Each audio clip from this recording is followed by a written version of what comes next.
Chapter 417. In the dark hall, Samuel listened to Barney Jr.'s words in a daze. His gaze swept past every corpse in the prison, but there was only emptiness and confusion in his eyes. He looked like a prodigal son who had left home for many years and returned to his home, where he no longer had anything. 7. He mumbled. For some reason, as he listened to their conversation, Thales also felt empty in his heart, and he felt incredibly uncomfortable. In the crowd, Steak coughed softly. He quickly walked to Ricky's side and pointed above his head. My people can't control the people above for too long.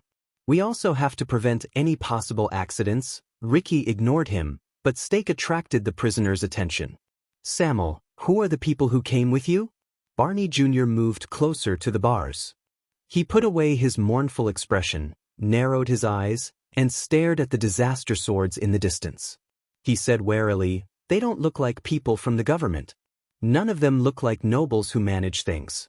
None of them look like soldiers from Bladefang's camp. They look like mercenaries?" Ricky frowned. He extended his hand and waved Steak away, signaling him to calm down. In another cell, Belden also became vigilant.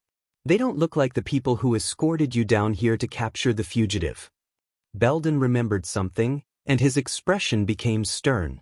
How did you come down, Samuel? Samuel frowned slightly. He hesitated on how he should answer. In another cell, Cannon, who had been hugging his head and cowering, suddenly shuddered when he saw the large number of people outside his cell. He leaned against the wall and moaned in pain. They are helpers, Samuel finally said. He calmly faced the scrutinizing gazes of his former colleagues.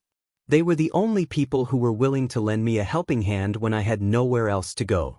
Samuel glanced at the disaster swords with an indifferent expression. Just like us, they are a group of pitiful people who each have their own desires and needs. Klein snorted softly and patted Joseph, who was beside him. They are also a group of people who do not want to be mercilessly forgotten by the merciless course of history. Ricky remained motionless. Fate brought us together. Samuel turned his head around and stared at the imprisoned Barney Jr. His words were laced with a profound meaning. We were able to resist it. But apparently, perhaps because he had suffered too much, his former companions did not respond positively to him. Barney Jr. tilted his chin, slanted his eyes, and looked at Samuel in a rather hostile manner. Why are you here, Samir? What identity did you return with? How did you enter the prison of bones? A fugitive? Prison breakers? The savior? As Barney Jr. spoke, his gaze shifted to the people behind Samir. He began to size up the group of uninvited guests. I don't see much light, and my eyesight has deteriorated a lot, but I can at least see a group of ferocious monsters with all kinds of weapons. They don't look like they came with invitations. As for the few who aren't armed, they're the ones they kidnapped, right? While Samuel was at a loss for words, Barney Jr. spoke faintly, and his tone became increasingly suspicious. Moreover, who is that young man? Why did you put so many people around him? Why did the people around the man in the hood and the man in the gown subconsciously look at him? Barney Jr. suddenly gestured with his chin and looked at Thales indifferently, causing the prince to tense up. Steak and LaSalle, who were mentioned, were slightly stunned. Under Ricky's gaze, they had no choice but to move their subordinates further away from Thales. But just when Thales thought of something, he suddenly felt a weight on his shoulder, and a chill ran down his spine. Don't you dare say anything unnecessary, brat. Marina pressed down on the back of his shoulder. The blade of her sword rubbed against Thales' pants. She said coldly, You won't have anything down there. Thales only felt a chill invade his spine. He did not dare speak again. No, it doesn't look like protection. Belden also stared at Thales from the other side of the cell. His frown deepened. I can tell. That young man is also someone who was kidnapped. Ricky's expression turned solemn. The remnants of the royal guards had exceeded his expectations. They had clearly struggled in captivity for so many years, but when they saw the light again, they immediately saw the crux of the situation. Samuel's expression was a little unpleasant. He moved his gaze away from Thales. Barney Jr., Belden, as expected of the vanguard and penal officer. Your observational skills are still astonishing. Barney Jr. snorted coldly and stared at Thales. Just who is he? Oh, right. At this moment, Steak suddenly interrupted their conversation. Honorable Crassus, is your plan to help this former royal guard catch up? Ricky's eyebrows twitched slightly. Steak and his two subordinates walked forward with smiles on their faces. They stopped the former royal guards from talking about Thales, and at the same time, slowly approached the prince.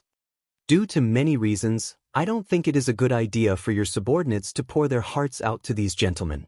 Steak winked at Ricky. Perhaps I can escort our sensitive goods back first. Thales stared at Steak's outstretched hand. He was on guard. Then, a long sword that was hollow blocked Steak's path at lightning speed. Touch him, Steak. Klein grabbed his dark light sword and stopped Steak from approaching Thales. His tone was hostile. Don't even think about keeping that hand of yours. Steak's smile froze. LaSalle coughed awkwardly. He had no choice but to mediate the situation. Everyone, I think Steak's suggestion is that it's time for us to speed up our progress. The Northlander silently pushed Steak back and gestured for the two assassins beside Steak to put away the weapons they had brought out at some point in time. He reminded them solemnly,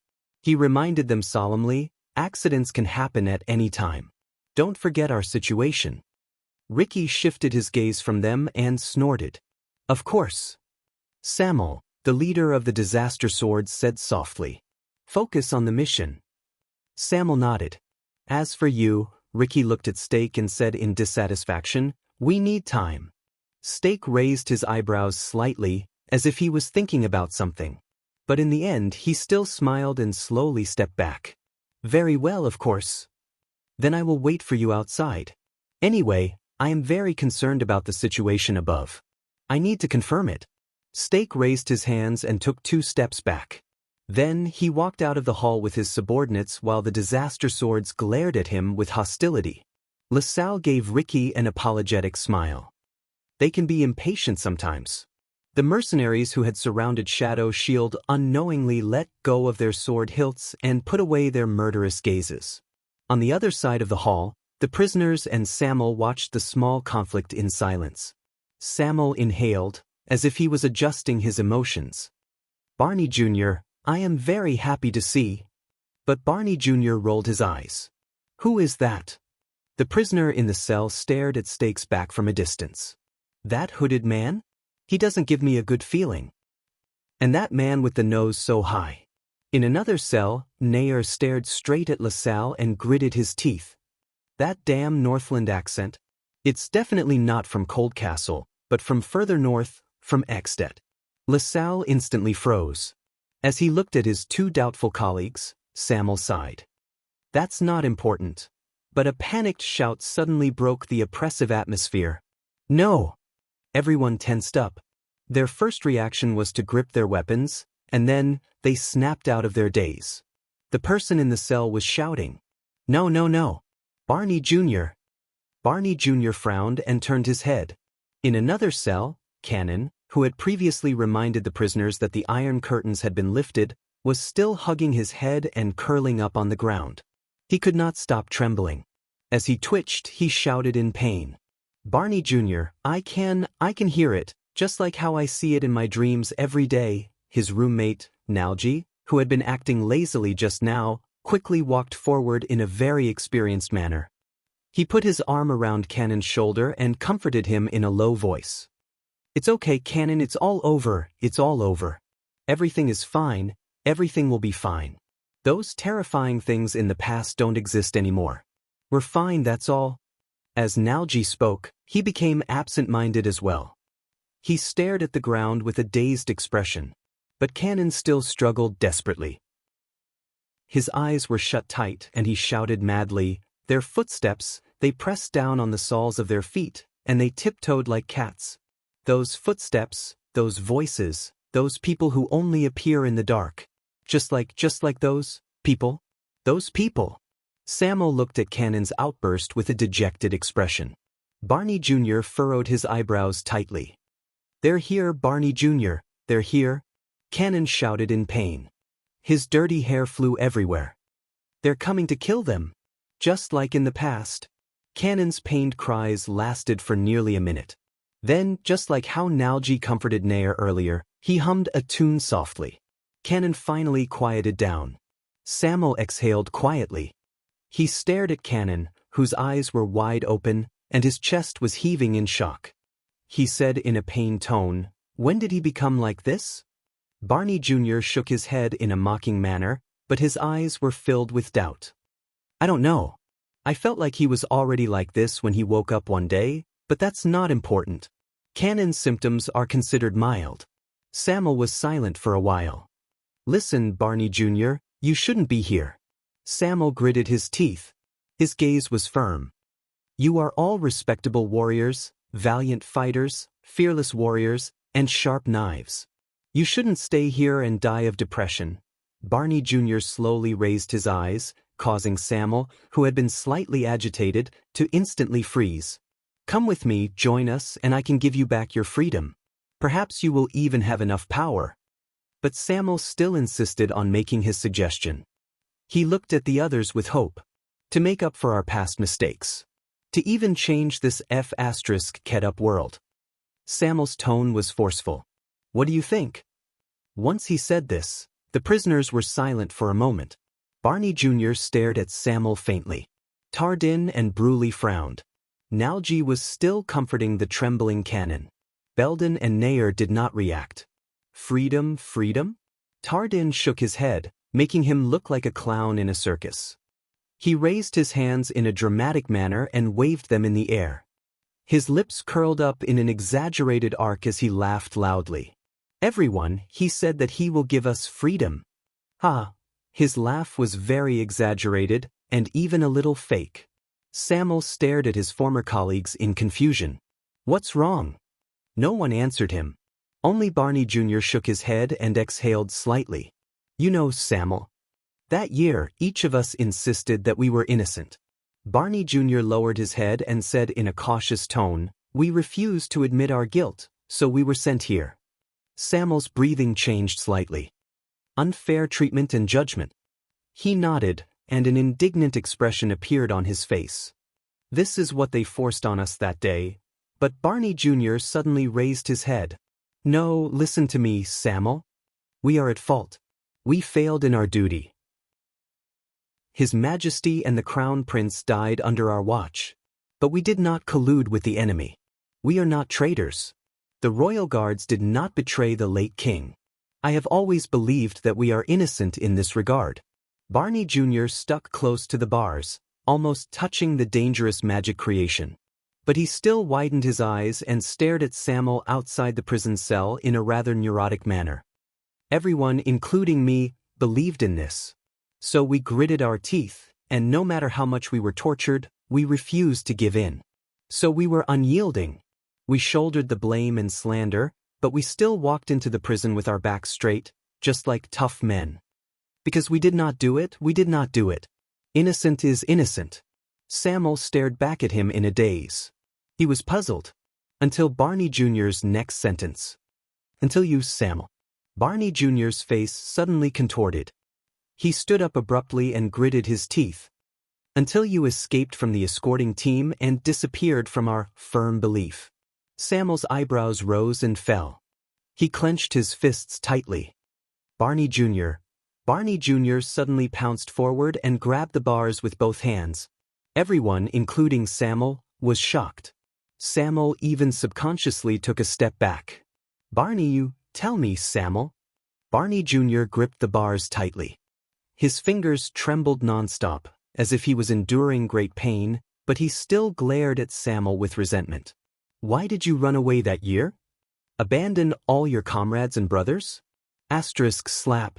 There was a flash of light from the bars. Barney Jr. cried out in pain and fell to the ground. But he did not care. He only raised his smoking hands and stared coldly at Samuel. "Why did you use cowardly actions to deepen the brand of our crimes? To prove our crimes?"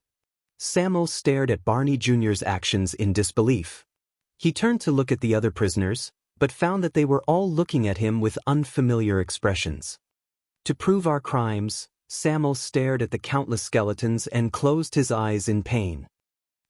He stuttered. He wanted to say something but stopped himself. In his hesitation, he said through gritted teeth, "I'm sorry. Barney Jr., Samuel trembled and lowered his head. 18 years ago, I could bear all the consequences of that tragedy, be it demotion, punishment, torture, exile, or even death. But this..." Samuel opened his eyes abruptly.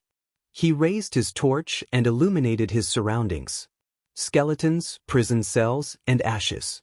To stink, rot, and be forgotten in a bottomless dungeon? Then, to remain here forever, without even a splash of water? To bury our humiliation and stigma deep underground forever, never to be remedied? Samuel's expression became more and more twisted, like a drowning man struggling in the water. After a long while, he gritted out his next words through his twitching teeth. "No. I refuse," he said firmly. He stared straight at Barney Jr. His eyes were full of pain and resentment. "Just like what you said, we didn't do it. We shouldn't have to bear such torture. This is the reason." Unexpectedly, Barney Jr. smiled. He smiled very happily. "Is that so? You just said, 'I refuse,' and ran away without any hesitation. But now, you even came back to break the prison. So, where is your pride, dignity, and honor as a royal guard?" Barney Jr. raised his hand and shook his shoulders. He said sarcastically, "Where is the passion you once poured into the oath of the ancient Praetorian guards?" Samuel was silent for a moment again. After a long while, he slowly opened his mouth. "I stopped being a royal guard a long time ago." This time, Samuel's voice was low, and his tone was dejected, as if he was talking about a humiliation.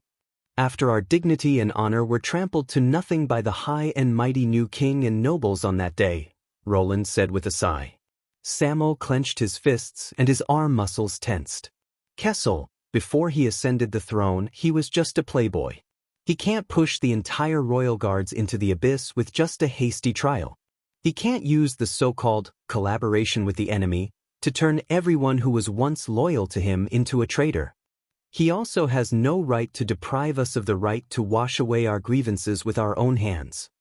When Thales heard the familiar name, his heart became gloomy. Samuel's breathing quickened. He did not. Samuel raised his head and looked at his unrecognizable, sallow, and emaciated colleagues. Indignation appeared on his face. "He had no right to turn us, all of you, into what you are now." The disaster swords looked at each other at a loss. Klein was about to interrupt him, but he was stopped by Ricky again. The silence in the cell lasted for a long time. Then, Barney Jr. chuckled. "Like this?" Barney Jr. stood up and took a few steps back with a broken smile. He spread his arms as if he was showing off his home. "Ha, you know nothing." With a chilling smile, he slowly said, "Nonsense." Samuel was stunned. "What?" Barney Jr. snorted coldly. "You have no idea what kind of life we have been living here." Barney Jr. took a step forward and said with hatred, "You haven't endured the boundless silence and darkness. You haven't heard everybody's desperate wails and cries. You haven't seen your companions die in the sunless cells. You haven't eaten the stinky cockroaches that crawled out of the dead bodies. You haven't tasted the food that stinks of feces." Every time he said a sentence, the prisoners reacted differently. They gritted their teeth, clenched their fists, twitched, or pounded the wall in pain. Barney Jr. stared at Samuel with resentment and pointed at the corpses piled up neatly in the cells. "You have never tried, as the vanguard, as the highest-ranking member of the guards in the prison, to stand here through the bars and give a farewell speech to your dead companions." Barney Jr. clenched his teeth so hard that they almost cracked. 37 times. 37! The prisoners stared at Samuel with dead, emotionless eyes. His face turned pale. Barney Jr. adjusted his breathing and shook his head indifferently. "In the end, when I sent off the few people closest to me, I had nothing to say." Barney Jr. turned his body sideways and revealed a few tombs that only had bones left before Samuel's eyes. "It was not just because I had nothing to say, but also because I was already numb." Their voices and smiles in the past gradually faded and faded away under the sunlight. All that was left in my mind was their mournful cries and absent-minded wails before they died. I can't watch another person sink into this boundless hell. Barney Jr. stood where he was in a daze. Thales lowered his head and sighed soundlessly. And you? Barney Jr. raised his head in a daze. The absent-mindedness in his eyes slowly turned into hatred. You're a coward who ran away halfway and made us even more speechless. What right do you have to come here and save us as a savior?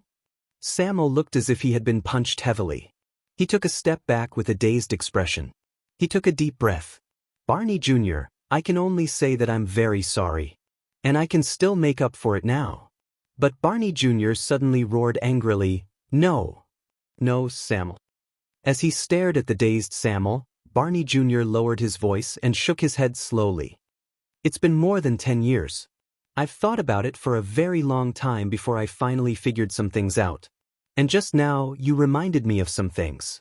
As he spoke, he walked to the wall absent-mindedly. That trial 18 years ago might have been unfair to some people, but it was not without reason. Samuel frowned slightly. What do you mean, Barney? Barney Jr. snorted with the ghost of a smile.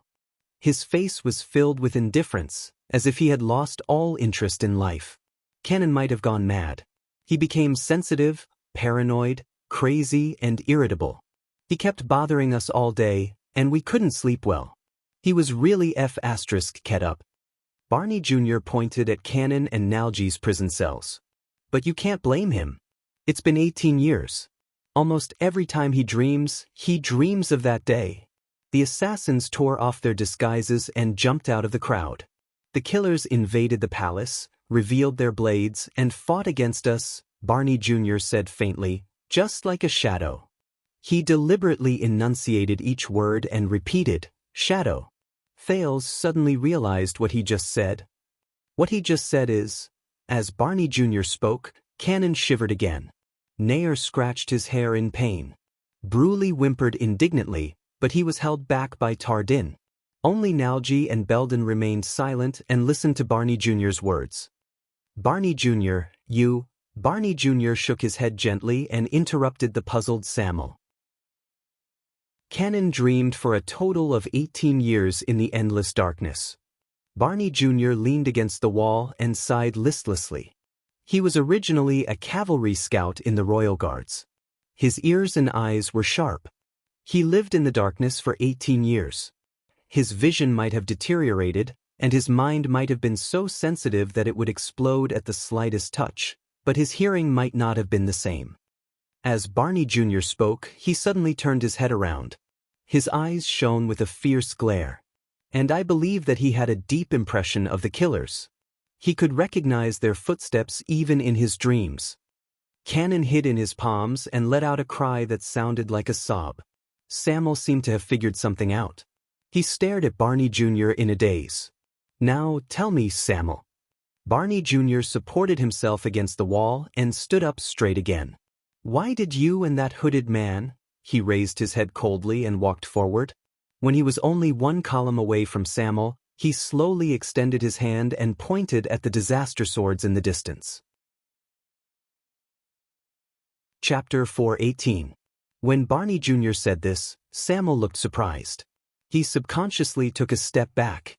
When he saw his reaction, Barney Jr. snorted coldly. The disaster swords were all stunned. Hood. Klein stared in surprise at Cannon, who was curled up on the floor. He then looked in the direction where the hooded stake had left. Is there really someone in this world who can identify someone through their footsteps that are barely audible? Ricky also stared at Cannon in surprise. He thought about it for a moment and nodded slowly. I think, if you care about something enough, to the extent that you can pour 18 years of effort into it, he shook his head and sighed. Then, there's probably nothing that can't be done. On the other side of the hall, most of the prisoners stood up and approached the bars coldly. Is this true, Samuel? Belden stared at Samuel calmly, then at the disaster swords. His gaze was stern. Are you a member of Shadow Shield now? Heir, who was next to him, mocked him. Wow, this is a good sign, Your Excellency.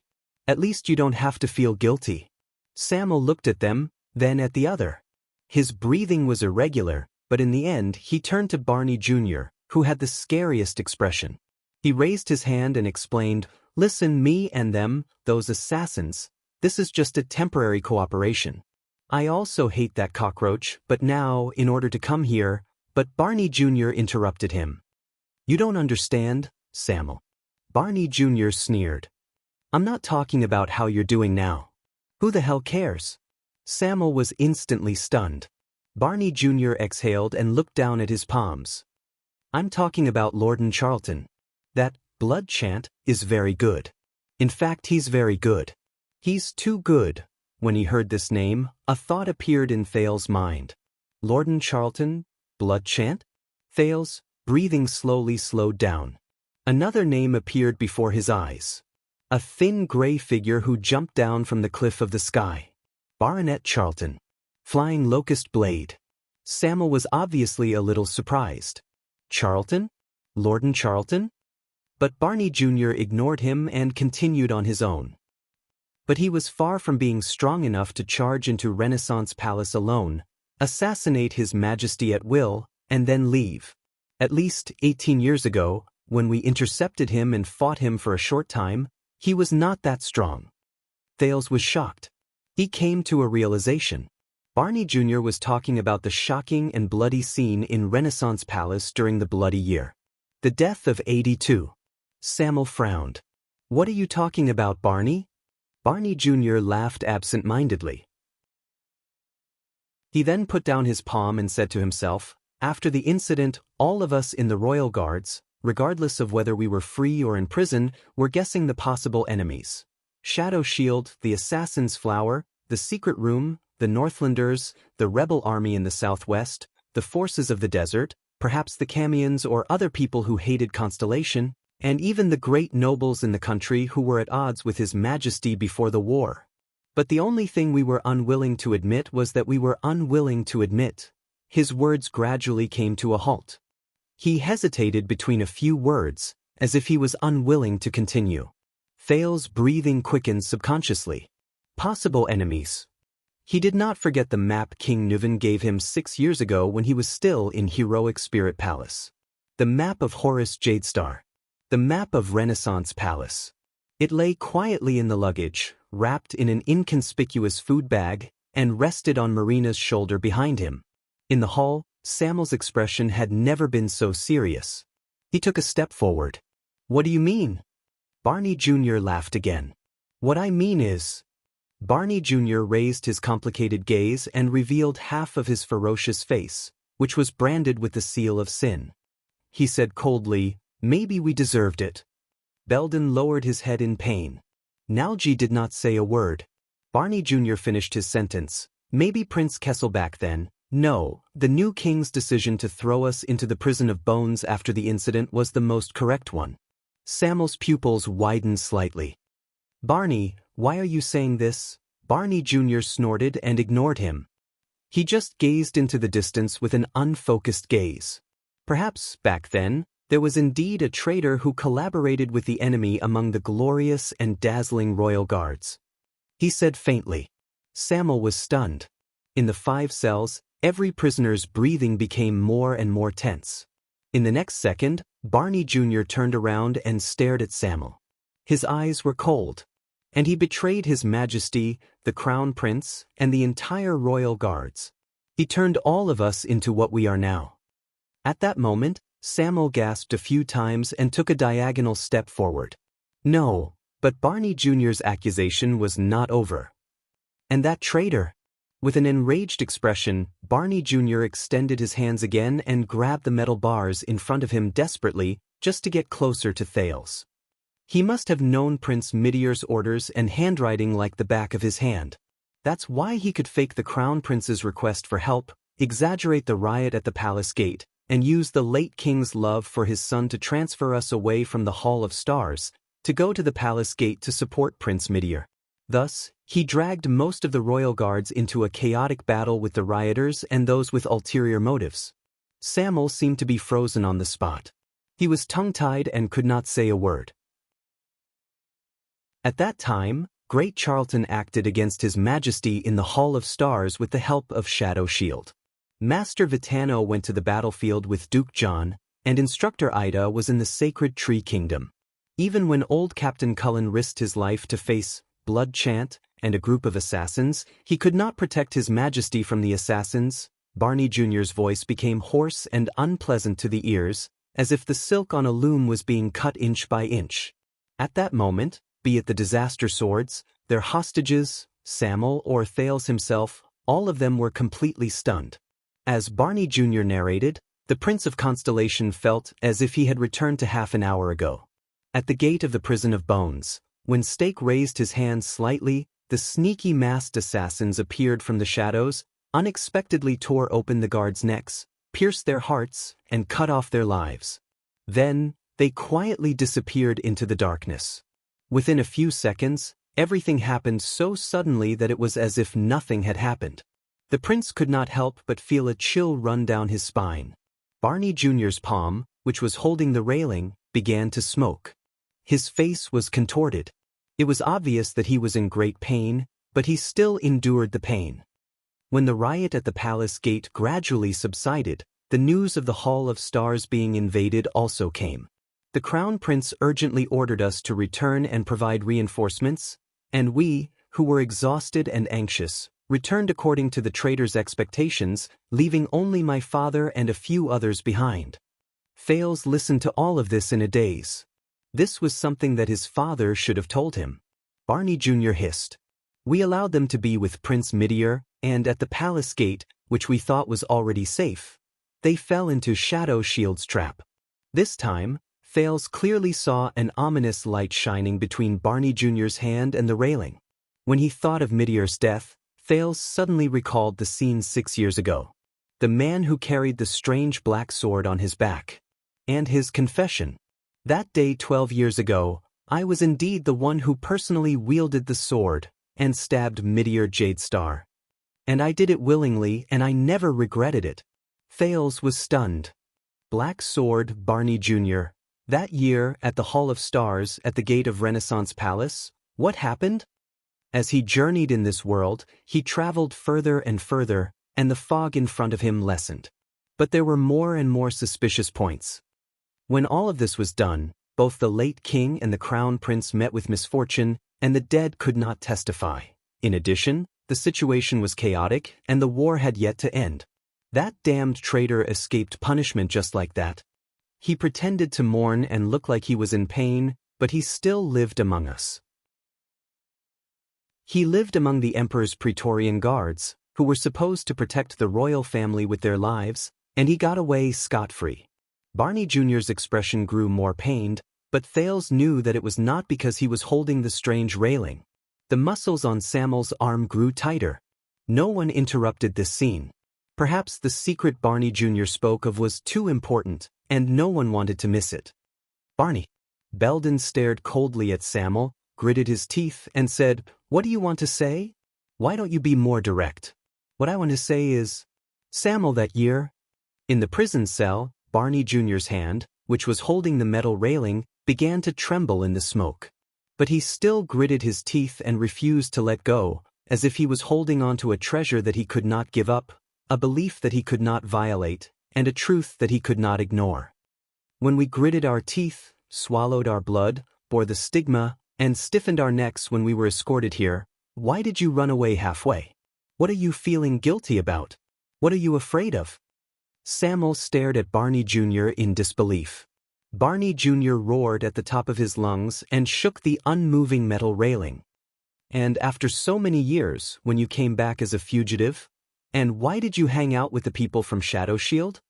Samuel closed his eyes and said laboriously, Barney Jr., tell me. Asterisk bang. Asterisk a loud noise rose, and the metal railing erupted with the most glaring light it had ever produced. Barney Jr. could no longer hold on to the railing. He fell to the ground. His whole body convulsed, his hands smoked, and he roared in pain. But Thales could no longer tell whether he was in pain because of the physical torture, or because he was grieving because of the despair in his mind. Even Nalji, who was by the side, could not help but say, "Barney, be careful, that thing is very dangerous." "No, Barney." Samuel took a step forward and said while trembling, Why would you think this way?" But Barney Jr. roared in anger. He forced himself to get up from the ground and said with hatred, "Why did Prince Kessel insist on throwing us into prison back then? Because he knew that there was a problem with the royal guards a long time ago." He glared at Samuel. Because he knew that after the incident at Renaissance Palace, the assassination of His Majesty, and the death of the Crown Prince, the Emperor's Praetorian Guards, who were chosen from the outstanding descendants of the nobles and swore an oath to protect the throne, could no longer be trusted. Thales watched this scene in a daze. As he listened to the words of these people who had personally experienced the tragedy, he felt an extreme chill around him. Barney Jr.'s accusations slowly turned from an angry and indignant accusation to a wail of pain and despair. After so many years, there must have been many people in the guards who had figured it out. So they, including us, could not eat or sleep, were tormented, and even went insane, and committed suicide. Because the royal guards were bound together for good or ill. Tears slowly gushed out of his eyes. His voice also became intermittent, and he could not speak clearly. As for why it was the prison of bones, maybe Prince Kessel was just unsure, maybe he just wanted to see if the traitor would jump out on his own. Barney Jr. shut his eyes tightly. Tears slid down his cheeks and wet the brand of the sinner. And in the end, thud. Barney Jr. knelt on the ground. In the end, no, he roared with resentment, you escaped, Samir, you. In the other cells, the former members of the royal guards watched the confrontation between Samuel and Barney Jr. with pale faces. Samuel sucked in a sharp breath and stared at Barney Jr. with a flushed face. He punched his own chest. I escaped. But it wasn't me. He yelled in a near frenzy and spoke incoherently. It wasn't me. It wasn't me. Barney Jr. did not have the slightest interest in listening to Samuel's argument. That's not all. Samuel, I remember that you have a good foundation in words. You have a good understanding of the way nobles write, use of words, styles, and even the language of the ancient empire. Presumably, you would have no problem imitating handwriting or forging letters, such as His Highness the Crown Prince's warrant? Samuel's words of defense were instantly silenced. He turned to the other prisoners as if to seek their understanding, but they were silent. He just watched coldly from the sidelines. Barney Jr. lay on the ground and gritted his teeth with tears in his eyes. This is also why you were promoted to flag bearer. As he stared at the other party's increasingly unpleasant expression, Barney Jr. said coldly, We, the royal guards, are the reincarnation of the Emperor's Praetorian Guards. In the past 600 years of history, the commander has been in charge of the entire team, the penal officer has been in charge of punishment, the vanguard officer has been in charge of battle, the protector has been in charge of the guards, the logistics officer has been in charge of ensuring supplies, the instructor has been in charge of training the new recruits, and the watchman has been in charge of protecting the legacy. Barney Jr. suddenly raised his head and glared at Samuel with bloodshot eyes. And the flag bearer? Samuel, who was in a daze, jolted. And the vice flag bearer, Sir Colin Samuel, Barney Jr. said coldly. You flag bearers are responsible for the internal supervision of the guards, the exchange of intelligence, and even secret investigations. That's why everyone doesn't like you, second only to the penal officers. But if there's anyone who can discover traitors early, it's definitely you. It can only be you guys. Barney Jr.'s pupils shrank. On the other hand, if there's anyone who can protect traitors, overlook traitors, or even, he did not continue. At this moment, Samuel's body swayed a little, as if he had suffered a blow. He stared at the ground in a daze, as if he could not come back to his senses. Barney Jr. stood up slowly. There were still traces of tears on his face. Tell me, Samuel, the one who escaped from prison 18 years ago and returned with Shadow Shield 18 years later. Barney Jr. restrained his anger and asked in a deep voice, Are you that traitor? The one who caused the deaths of His Majesty and His Highness the Crown Prince? The one who caused the deaths of His Majesty and His Highness the Crown Prince? The one who destroyed the royal guard's honor that lasted for hundreds of years? That heinous and unforgivable traitor? The hall became quiet. Barney Jr. and his companions stared at Samuel, wanting to get an answer from him. The disaster swords stared at the two of them without blinking. Perhaps they were just curious about the truth of the past, or perhaps they wanted to understand their companion's past. Among them, perhaps Thales was one of them. But no one dared to break the silence. Until Samuel. The former vice flag bearer seemed to have lost all his strength. He staggered a few steps back and only snapped out of his daze when he knocked against the torch he had dropped earlier. The light from the torch illuminated Samuel from bottom to top, making his face look gloomy. Only the brand of sin on the side of his face was bright red. It was as if he was burning in hell. Barney Jr. continued to stare at him coldly. Samuel stared at the fire on the ground desolately. He stooped down in a daze and picked up the torch. His body was hunched, and his movements were slow. He looked like an old man with one foot in the grave. I know that you won't believe anything I say now. Am I right? After a long while, Samuel finally spoke with great difficulty. It was as if he had used up all the strength in his life. Thud. Penal Officer Belden punched the wall beside him and said angrily, "Then what are you running away from? Come on, Vice Flag Bearer Colin Samuel. You are now standing in front of us, in front of the 7 remaining royal guards. Tell us that you will solemnly swear on your honor, your dignity, your blade, your ancestors, and the name of the Samuel family, which has been rooted in the capital for hundreds of years. You have never done anything against the Jade Star royal family, against the royal guards, and you have never let down the oath you swore as a Praetorian guard." Samuel's body swayed slightly. Belden pressed his entire body against the bars and roared, "Tell me!" Crack. There was a loud bang. Belden fell to the ground in pain under the power of the bars. He gritted his teeth and moaned. Samuel instinctively wanted to go forward, but he stopped in his tracks. In another prison cell, Tardin spoke slowly with his unique desolate voice. "Yes, tell us, Samuel.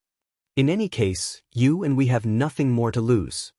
His voice was filled with a deathly stillness, and it sounded even more sorrowful.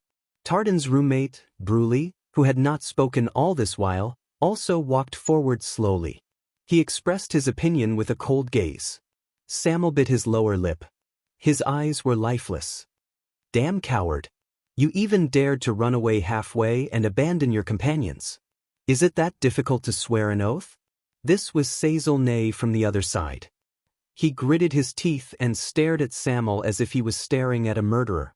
On the other side, Cannon, who was originally trembling on the ground, was no longer cowering. He only stared blankly at Samuel, who was being questioned. Behind him, Nalji stared at the vice flag bearer without a word. He sighed softly, and there was only sorrow in his eyes. "In the name of the Chief Penal Officer, Lieutenant Belden, I hereby order you, Colin Samuel." Belden stood up again. While he panted, he said solemnly, "Tell us. Tell us." When he heard this title, Samuel stared at the gazes of his 7 former colleagues. He looked at the brand on each of their faces, and he was dazed for a moment. He quietly raised the torch and turned around. He gritted his teeth, and there was indignation on his face. Good, very good. In the end, Samuel seemed to have figured something out. He sucked in a sharp breath, raised his head, and said angrily, I, the vice flag bearer, Colin Samuel. I swear on my honor, my dignity, my blade, my ancestors, and the name of the Samuel family." With every sentence Samuel spoke, he took a step forward. His eyes were burning with anger. "In my entire life, I have never done anything wrong to the Jade Star King." When he said this, Samuel suddenly stopped talking. He was like a windmill that got stuck, and he stopped at this word. At that moment, Samuel seemed to have remembered something. His face turned incredibly pale. The vice flag bearer lowered his head and turned his gaze away with a trembling voice. He glanced behind him. Thales, who was watching this scene from the side with an unknown emotion, suddenly felt a chill in his heart. He soon realized that Samuel was looking at him. He was looking at the Prince of Constellation, Thales Jade Star. As he stared at Samuel's surprised, pained, and hesitant gaze, Thales suddenly understood Samuel's hesitation at that moment. He knew that Samuel could not make this oath. Because Thales wanted to speak, but Marina pressed the tip of her sword against his thigh again. The latter's resentful gaze clearly expressed her attitude towards the prince's interference. This is bad. The Prince of Constellation closed his eyes in pain. He had offended Marina so much that, I have never. Samuel turned his head around with great difficulty. He looked like he was struggling, but he subconsciously repeated, I have never done anything wrong to the Jade Star King. I am sorry, Jade Star? His words kept lingering on his tongue, as if he could no longer form a coherent sentence. Finally, Samuel closed his eyes and exhaled in pain. He did not speak anymore. It was as if he had accepted his fate. He did not dare to look at his former colleagues' faces. He knew that he would only see disappointment, hatred, and, a long burst of laughter came from the prison. It was relieved, sorrowful, desperate, and pained. It was Barney Jr. He stared at Samuel, who could not make the oath. His face was already covered in tears. Why can't you continue? Samuel was like a lifeless corpse. He raised his head stiffly. I know what you're thinking, Barney Jr., he said with great difficulty. But I can't make this oath because I have indeed done something wrong to the Jade Star royal family. But back then, it wasn't me, he said in panic. But Samuel could only look at the 7 people in the prison. All of them looked at him with the most unfamiliar gaze. It was as if they were looking at an alien in their own race. It wasn't me. Samuel seemed to have realized something. He repeated in a daze. Samuel, my father. Barney Jr. sobbed and shook his head with a broken smile. You know, he, Chief Protector Tony, and a few new guards whose names I can't remember, are guarding the poisoned Prince Meteor in front of the palace gates. They're fighting against 100 enemies alone, and they're not retreating. Barney Jr.'s tears flowed down his cheeks as he smiled in pain. Do you know how many times he was stabbed when I dug him out from the pile of corpses? My father, the deputy commander of the Royal Guards, our oath-keeper, Quill Barney Sr. Samuel shut his eyes tightly. His facial features were contorted. And King 80, Barney Jr. raised his voice. You know, when we rushed to the Hall of Stars, we could only see his body, which had died with his eyes wide open. Barney Jr.'s words made all the other prisoners lower their heads, as if they had returned to the most terrifying past. Not just these. There were also the 3 princes' wives, their children, and the beautiful Princess Constance. No. Samuel suddenly opened his mouth and interrupted him. No, Barney, no, I beg you don't, that wasn't me. His expression was already numb, and his tone was almost pleading. It wasn't me. But everything was set in stone. Bah! On Samuel's left, Belden spat fiercely in his cell. The penal officer looked at the glaring and ugly brand on Samuel's face. He spat out the most terrifying word with great hatred. Chapter 419. Samuel's face was ashen as he faced Barney Jr. and Belden's questions in Black Prison. He looked as if he had suffered a heavy blow. As Thales watched this scene of brothers turning against each other, he suddenly gained a deeper understanding of the Royal Guards and the Bloody Year. No matter who the traitor was, and no matter what the truth was, it seemed that the problem with the Constellation Royal Guards themselves had been proven beyond a shadow of a doubt when they faced that terrifying assassination in Renaissance Palace. But that was not the point. Betrayal was far more than just a matter of 2 people going against the same path or a process of good friends falling out with each other. Under the most obvious and superficial fuse, there was often a deeper truth hidden.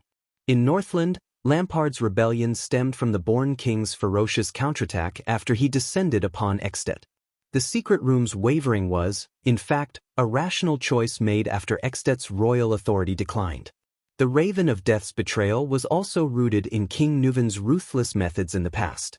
In Constellation, the Duke of the Northern Territories' conspiracy to usurp the throne had always revolved around the Jade Star royal family and the Arund family's game against Broken Dragon Fortress and Constellation's Northern Territory. The collective conspiracy of the New Star nobles, such as Covendier and Nanchester, reflected their expectations and ambitions towards the distribution of power in this country. Even before Thales's eyes, this Blade Fang's camp, which was chaotic and even convenient for foreign enemies to infiltrate the camp and land him in a predicament, was it not also a stage where the Baron of Blade Fang's camp and the Duke of Western Desert, the regular army and the recruits, the Jadestar royal family and the nobles of Western Desert, Eternal Star City and the ruins, the center of the kingdom and the western borders? Then what about the Bloody Year? When he thought of this, Thales suddenly came to a realization. The split in the royal guards on the surface was not an exception, nor was it the main cause. It was just a reflection that reflected the greatest contradiction of that era.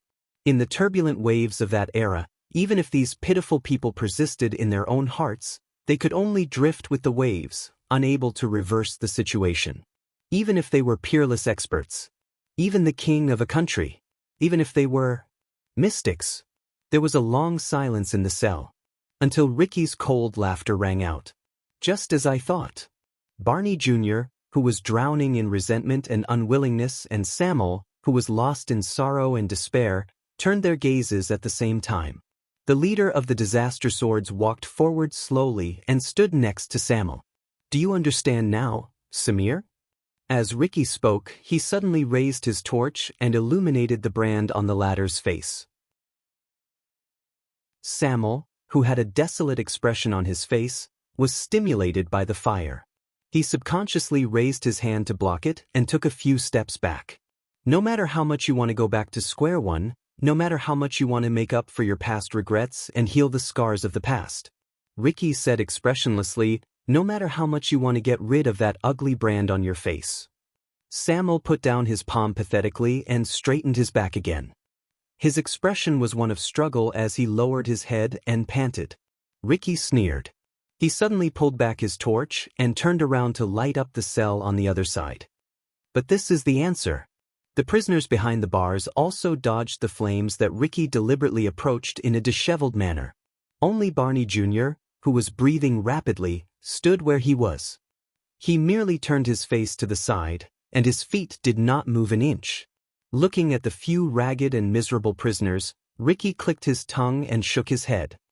This is the answer of the past and yesterday to you. Samuel didn't say anything. He just looked at his once high-spirited colleagues in the prison who were now dirty and disheveled. The past and yesterday. He muttered in his heart. And who are you? Barney Jr. looked at Ricky in disdain. Are you also one of those disgusting scums from Shadow Shield? Ricky stared at Barney Jr. as if he wanted to size him up. But a few seconds later, he just smiled and shook his head. He can't make that oath. Ricky slowly put away his torch, making his face, which looked as if he had gone through many vicissitudes of life, shine even brighter. He gestured at Samuel with his chin. Because just an hour ago, he kidnapped King Kessel's only son together with us. The last of Jadestar's bloodline. When he said this, Thale's breathing froze. As expected, the gazes of the prisoners changed at the same time. What? Barney Jr. spoke slowly. His tone revealed his puzzlement. Jadestar? Thales immediately felt a few gazes pierce through the darkness behind the prison and land on him at the same time. Marina, who was in charge of watching over the prince, felt an inexplicable pressure. It made the Disaster Swords around him surround Thales even tighter. Did you say, kidnap? Belden's voice trembled slightly. When did this happen? Nalji, who had been humming a little tune, had already climbed up from the ground. He was in disbelief. The new king has a son and a new heir? Outside the prison, Samuel still did not say a word. His expression was one of pain. Kidnap the prince? Samuel, is what he said true? Heir widened his eyes. His cheeks twitched as he stared outside the prison in a rather neurotic manner. That teenager with a dejected face is the current Jadestar? Haha, how interesting. Tardan, who was beaten black and blue by his roommate, looked at Samuel before him, then at Thales in the distance. His laughter was desolate, and the mocking tone became stronger. It's getting more and more interesting. Outside the prison, Samuel lowered his head dejectedly and closed his eyes gently. Thales was stunned as he watched their different reactions and endured their gazes from the darkness. Barney Jr., Belden, Tardan, Bruley, Nalgi, and Cannon. The former royal guard's gazes were very complicated. The prince could not tell what they were feeling at that moment. Were they stunned, resentful, regretful, excited, or dejected? Thales did not know. He only felt that these people, the former royal guards, were clearly looking at the current him. Their gazes were fixed on him. But it was as if they were looking at the past. They were looking at the past. Ricky, who had just revealed the truth, sized up Samuel by his side. When he saw that Samuel was still dejected, he could not help but frown slightly. The silence and surprise inside and outside the prison only lasted for a short while. So, you really can't swear an oath, right? Nalgi sat back on the floor. His expression was calm, and there was a faint sense of relief in his voice. Samuel, I really hope that you know what you are doing. Be it in the past or now. Really? Samuel's expression changed. He raised his head with a slight hint of hope, as if he wanted to find some comfort and understanding. But Nalgi shook his head. Don't talk to me. Go to Barney. The person with the highest position has the final say. Samuel's words came to a halt. He shut his mouth in disappointment and looked at the vanguard in front of him, Quill Barney Jr. The shock in Barney Jr.'s eyes was slowly replaced by realization and indifference. So, this is the answer. The vanguard stared at the dejected Samuel with a complicated expression. Regardless of whether you betrayed us in the past or not, after so many years, you are still a traitor. At that moment, Samuel's expression froze. So, what does this mean? Barney Jr. sneered and leaned against the wall. He no longer looked at his former companion. Give up on myself? Samuel took a deep breath. He moved his lips, but in the end, he could not say anything. Ricky, who had been watching this scene from the side, chuckled softly. What do you think, Samuel? Ricky threw the torch down gently and let it roll on the dusty ground. Tell them this, Ricky said in a low voice. Then, defend yourself. Tell them that you are not a traitor. Tell them that you are still the good brother from all those years ago. There was a faint hint of sarcasm in his tone. Will this make you feel better? Samuel quietly stared at the torch under his feet. He watched the flames tremble on the ground. I have fulfilled my promise. I have given you the chance to face the shadows of the past. Ricky looked at the 5 prison cells in front of him again. He stared coldly at the 7 former royal guards. But the question is, Samuel, is this really the reunion you envisioned? Samuel's chest began to rise and fall. The light from the fire was reflected in his pupils. It was weak and waning, like the last light in the darkness. His dark back was cast on the wall by the torch on the ground. It danced back and forth, and it drifted about. Ricky took a step forward and snorted coldly. How is it? Is it filled with flowers, excitement, beauty, hope, forgiveness, and understanding? As he listened to Ricky's question, which was as sharp as a knife, Thales only felt uncomfortable. Now, Samuel, Ricky repeated his question coldly. Do you understand now? Samuel stared at the flickering light in a daze. He did not seem to notice it. I can tell. You are not Shadow Shield, my friend. Tardan sneered in the prison. You sound like a brainwashed cultist. Cultist? Ricky was stunned at first. Then he smiled unexpectedly. He did not respond to Tardan's sarcasm. Instead, he continued to stare at Samuel. The past is gone, and yesterday is hard to recall. Everything is as it was yesterday, is just a dream, a form of escape. Because you can never go back to the past, whether it is the people or the things that happened in the past. Ricky seemed to have a profound meaning in his words. Most of the time, you can't find the answer even if you go back to the starting point. Or if you find the answer, it will only make you more desperate. The torch on the ground was still struggling, but it was getting dimmer. Even Samuel's face was getting more and more blurry, including the ugly brand. We can only open up a new path and a new future. Ricky sighed. Only then can we surpass the terrible past. Samuel listened to Ricky's words in a daze. The flames in his pupils became smaller and dimmer. But this is our life. Ricky raised his head and looked at the stone pillar in the middle of the hall. He stared at the emblem that resembled an eye. His gaze was slightly dazed. You can't save anything but yourself. You can't grasp anything but the future. In the next second, the torch under Samuel's feet was finally extinguished.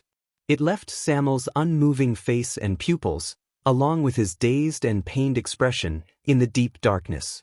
They could no longer see each other. All of you are dressed like mercenaries. Nalji sighed and lit up a simple lamp in their prison. But no mercenary has the courage and means to break into Black Prison. Did something big happen in Bladefang's camp? Did they slack off to the point where they let you weirdos in? Ricky snorted softly and did not answer. The sharp Barney Jr. quickly reacted. What? Is the main force not here because there's a war going on? Who is it this time? The 8 great tribes of the Orcs, or the 3 great tribes of the Baron Bone tribe? Or the Northlanders, or even civil war? No one answered them. A few seconds later, Samuel's figure slowly lowered itself in the darkness. The sound of a torch being picked up rose in the air. With a thud, the extinguished torch was lit up again, and it was so piercing that the prisoners shrank back. Samuel's figure reappeared in the firelight. It was as if he had returned to the bright human world from the darkness of hell. Barney Jr., Samuel's voice rose faintly. You know, when you joined the Royal Guards, many people said that you only got in because of your father's connections. These words floated in the air, and the hall fell silent for a moment. Barney Jr. was first stunned, then he sucked in a deep breath. But Samuel suddenly raised his head and said in a short and forceful voice, "And I am one of those people." Barney Jr. was stunned. He suddenly noticed that at that moment, Samuel no longer had that pained and remorseful expression on his face. Instead, it was cold and resolute. Even the brand on his face seemed to have become a lot fiercer. By the looks of it today, they were right all those years ago, Barney. Samuel raised the torch, clicked his tongue, and shook his head. His gaze was cold. You didn't inherit any of Barney Jr.'s strengths. The old captain gave up on you and chose Belden to inherit the position of penal officer. How wise of him! Barney Jr. frowned slightly. Across him, Belden turned his head to the side. Because after being imprisoned for so many years, you are still an idiot, Samuel said softly. His confusion and pain had faded away, and he was like a cold and hard rock, making others feel pressured. You can't see things clearly, and you can't judge people clearly. A lunatic who lost his mind. The guards and prisoners in the prison were all startled. Ricky looked at Samuel and chuckled silently. Ridiculous. Barney Jr. sucked in a deep breath. His resentment and anger accumulated in him again. These words actually came from the mouth of a traitor. But he soon realized that the topic of the conversation had changed. A second later, Samuel said a number coldly, 37. Barney Jr. was dazed. What? Samuel waved the torch, making the flames burn brighter and illuminate the orderly skeletons in the cell. You said that in 18 years, you gave a speech for the deaths of 37 of your brothers. The prisoners frowned. Samuel's face was expressionless. Back then, there were 46 people who were sentenced to be imprisoned in the Prison of Bones. Barney Jr.'s expression tensed up. Over the years, 37 people unfortunately lost their lives. 7 of you survived until now. Including me, there are only 45. Samuel's voice was emotionless, as if he was narrating someone else's story. There is still one person missing. Behind him, Clay and Ricky both laughed. Thale's eyebrows twitched. Samuel took a step forward and drew closer to Barney Jr. It's him, isn't it? He's not here. Samuel stared at Barney coldly. I didn't see his name on the plate. You came in with him. Where is he? Him. Thale's heart began to race. There's another person. Who is he? The hall sank into an unprecedented silence. The prisoner's breathing became more rapid. I understand now. Barney Jr. stared at Samuel in a hostile manner. You didn't come to rescue us, and you didn't come to see an old friend, did you? Coward, traitor, he said through gritted teeth. As for those people outside, but Samuel extended his arm. The torch passed through the gap in the bars and pointed straight at Barney Jr. "Where is he?" Samuel asked coldly. Barney Jr. looked at the flames that almost reached his eyes and spat angrily. Samuel snorted coldly and turned to the other side. "Belden, you took over the penal officer position from him. You should know." Belden only shut his eyes tightly and shook his head. Samuel's expression was unhappy. He turned his head again. "Where is he?" he said coldly. "Bruley, tell me," but the robust Bruley only shook his head continuously in the prison cell. His face was ferocious, and he made muffled sounds from his throat. "Don't look at him." Tarden, who was in the same cell as Bruley, crossed his arms and sneered sarcastically. "Bruley can't tell you. After he broke Larley's neck with his own hands, he couldn't speak anymore." "What?" Samuel frowned in a barely noticeable manner. The once talkative Bruley, he stared at the resentful Bruley from afar for a few seconds before he finally averted his gaze and stopped asking questions. "You know who I'm talking about." Samuel turned around and raised his voice. "Ever since Captain Cullen and your father died during the Bloody Year, he became the most important person among the remaining royal guards. Among us, anyone can die, but he can't." Samuel's tone was cold, as if he no longer had any illusions about brotherhood. Barney Jr. was puzzled. "The Bloody Year?" Samuel snorted angrily and looked at him disdainfully. "Yes, that year was the Bloody Year. From His Majesty, the Crown Prince, the princes, the nobles, and the commoners. All lives were plunged into misery and suffering, and only blood was left. That's what they called that year." The prisoners froze for a moment. Their expressions changed. Fales felt a little melancholic when he saw this. This group of people. They personally experienced the horrors of the Bloody Year, but for 18 years, they did not know what history and the outside world called that year. There was a slight melancholy in Samuel's voice at first, but it soon returned to indifference. "Tell me now." The strongest elite of the royal guards in the past, the former penal officer, and the current watchman of the royal guards. Samuel stared at the remaining 7 prisoners without compromising. He said sternly, "The night of judgment." Chapter 420. Zacriel? The night of judgment? In Black Prison, Thale's eyebrows twitched. "Who is this? He sounds familiar." Light flickered in the prison. Shadows swayed, but there was no sound. Then, a languid voice rose slowly. "He was imprisoned separately from us. The night of judgment feared by all." These words caused the prisoner's expressions to change. Samuel turned to Nalji, who had spoken. "Nalji!" Barney Jr. reprimanded Nalji, who did not agree with his companions. But Nalji only shook his head. "He should know. Even if he has already parted ways with us, he must know." Barney Jr.'s words came to a halt. Nalji exhaled deeply, as though he was looking at the past. "Do you remember the day you broke free of your chains and escaped from being escorted, Samuel?" Samuel was stunned. "Me?" Nalji nodded. He was unhappy. That day, in the absence of a higher commander, Zacriel endured the wrath of his superiors. He stood up and confessed that he helped you escape, even though we all knew that it was impossible. The place where he was escorted was 100 meters away from you. Thale's eyes widened. But the higher-ups did not care about that. Angry and humiliated, they only needed an example to warn us, and the higher the status of this example, the better. Samuel moved. He looked a little dazed.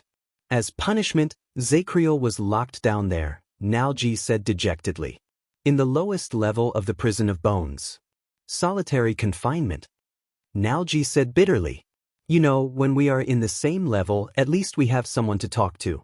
As for him, Zacriel, he has no roommates, no conversations, no light, nothing." Samuel stared at Nalji from afar. He did not say a word. "That's right. The most powerful elite in the royal guards, a star with a bright future, and the next commander of the guards." Nalji shook his head. His voice was mournful. Just like that, in the bottomless darkness, he did not hear the outside world, did not know time, and did not see anyone else. He endured for 18 years alone. His life and death are unknown. Solitary confinement. 18 years. Joseph frowned a little in the disaster swords. Thales could not help but recall the disaster swordsman's evaluation of the prison cell, who was very experienced in prison. Because of this, Zacriel saved the brothers who were escorted with you. Nalji chuckled. Because of your cowardice, they should have been punished because of you, including Tardin and Bruley. Samel's breathing quickened. Bruley, who was on the other side, yelled angrily. I can translate for him, Nair said sarcastically. Bree said, Samir, you're AF** king coward. That's probably it. Barney Jr., who had the highest status, snorted angrily, as if he felt it was beneath him to say anything else. Silence reigned in the prison cell. Samel closed his eyes. His breathing was extremely chaotic. A few seconds later, Samel sucked in a deep breath and turned around to face the disaster swords. Come on, we're done here. His figure looked tired and humble, and his voice was inexplicably cold and gloomy. Let's go find our target. Ricky snorted softly and waved his hand. The disaster swords cast a glance at the dark prison cell with complicated emotions before they turned around. Thales wanted to take a few more glances, but Marina rudely pushed him out of the cell. As the number of light sources decreased, the field of vision in the prison cell became darker. By the way, Samel. Samel stopped moving. Nalji's voice came from behind him. It was slow and dazed. I'm sorry to say this, but I really hope that Zacriel has gone mad beyond recognition. Everyone was stunned. I hope that he will tear you to pieces the moment he sees you, Samel. Nalji's voice slowly became cold, and it sent chills down their spines. Then, you can rest in peace. Traitor, he hissed. The other prisoners either sneered faintly or snorted indignantly. Samel had his back to them. He did not speak for a while. Then he sighed faintly. You know, I really want to let you out, Samel said softly. There was a hint of melancholy in his voice. But in the next second, Samel raised his head resolutely and walked out of the hall. Behind him, the faint light in Nalji's prison cell could no longer withstand the long period of time. It was extinguished. The Black Prison, which had once imprisoned 45 royal guards, was once again sent into the bottomless, dark abyss. After experiencing the scene just now, the disaster swords seemed to have been affected by it. Everyone was silent. Only Thales' heart was in turmoil. Thank you, Ricky. Samel, who was walking in front, suddenly said these words in the darkness. Thales, who was listening attentively, heard them. Ricky chuckled softly. For what? Samel's words were mixed with the sound of footsteps, but Hell's senses allowed Thales to hear them clearly. For you to agree with my selfishness. Selfishness? Ricky did not seem to care. You think this is just your selfishness? Ricky's next sentence was laced with a hint of sentimentality. But in ancient times, this was one of the legacies of knights. It was the greatest and most important test for every knight. Samel did not speak. Including you, many of us are covered in wounds. We are shrouded in the shadows of the past. We are cursed by the ghosts of the past, and we are muddle-headed and unable to free ourselves. Revenge, injustice, anger, pain, guilt, indignation, torture, and so on. These are the reasons why we gathered together. It is also the common ground of the scions outside the tower over the past 100 years. Ricky's voice became softer, and Thales had to use all his strength to hear him clearly. But no matter how terrifying the past is, no matter how unbearable the shadow it casts and the curse it leaves behind are, we must face it, accept it, and overcome it. Only then can we finally understand ourselves. Klein's voice came from the other side. There was a hint of emotion in his voice. Since the first crisis, almost every qualified scion outside the tower has to go through this journey, sooner or later, for a long or short period of time, to understand the meaning of our existence. To truly become a qualified swordsman, to master the most difficult and terrifying power to tame. The middle-aged swordsman from Northland said faintly, "It is unavoidable." Just like the ancient knights during the Age of the Empire, They must pass a test that goes straight to their heart. Only then can they finally surpass the limits of skills, power, and willpower, and advance further on the path of knights. Klein chuckled softly and said, "This is what those scholars in the Tower of Eradication call the heart of the sword. Of course, since we are scions outside the tower, you can call it whatever you want." Samuel snorted softly. His emotions were unclear. Ricky's steady voice came again, "Do not underestimate this. At least, this is what the previous Crassus told me. He always believed that, compared to sword styles, tactics, ancient books, weapons, treasures, honor, reputation, precepts, the glory of wielding swords for humans in the past, and even the supernatural powers and the power of eradication that had a far-reaching impact," Ricky's voice seemed to contain a faint firmness. "This is the greatest legacy left to us by the Temple of Knights that perished 1,000 years ago." Temple of Knights. Thales fell into deep thought when he heard this term. Samuel's breathing slowly calmed down. Only after experiencing it will we finally understand that the past cannot be the reason for us to live. We stand together precisely to surpass the irreparable past. Ricky's tone slowly became fierce and resolute. We tear apart the hypocritical present, break the curse of the old world, and create a new future. Samuel, who had been silent all this while, could not help but speak. "Is this possible?" Samuel said hesitantly, "The first Crassus's goal is really to—" Klein's laughter came from the darkness. "Is it possible? My brother from the south, there is a saying in Northland that I would like to pass on to you." Klein's tone revealed a unique pride that Thales was very familiar with. He had sensed it countless times from countless people. Northlanders never ask whether it is possible or not. We only ask whether we will do it or not. The group continued to move forward. Samuel was silent for a while. "Yes. As your guide, Samuel, it is also my duty to let you walk through today's journey," Ricky said faintly. Marina noticed that the boy in front of her, who looked very obedient, suddenly trembled violently. Thales' heart wavered slightly. "Guide. Wait a minute." He raised his head in disbelief and looked at Ricky's back in front of him. "Guide. Is this word a coincidence?" Samuel, remember. Since you have chosen to be reborn, there are many times when you have to say goodbye to your past, Ricky said with a chuckle. No matter how tempting it is and how reluctant it is. Thales' heart skipped a beat again. Say goodbye to my past? He felt like he had heard this sentence somewhere before. Where? Remember, you chose to be stubborn and never turn back, Ricky said coldly. It's not a moving confession. Misunderstanding, framing, stigmatization, and injustice are but the mildest storms on this path. Samuel did not speak, but his breathing became steadier and firmer.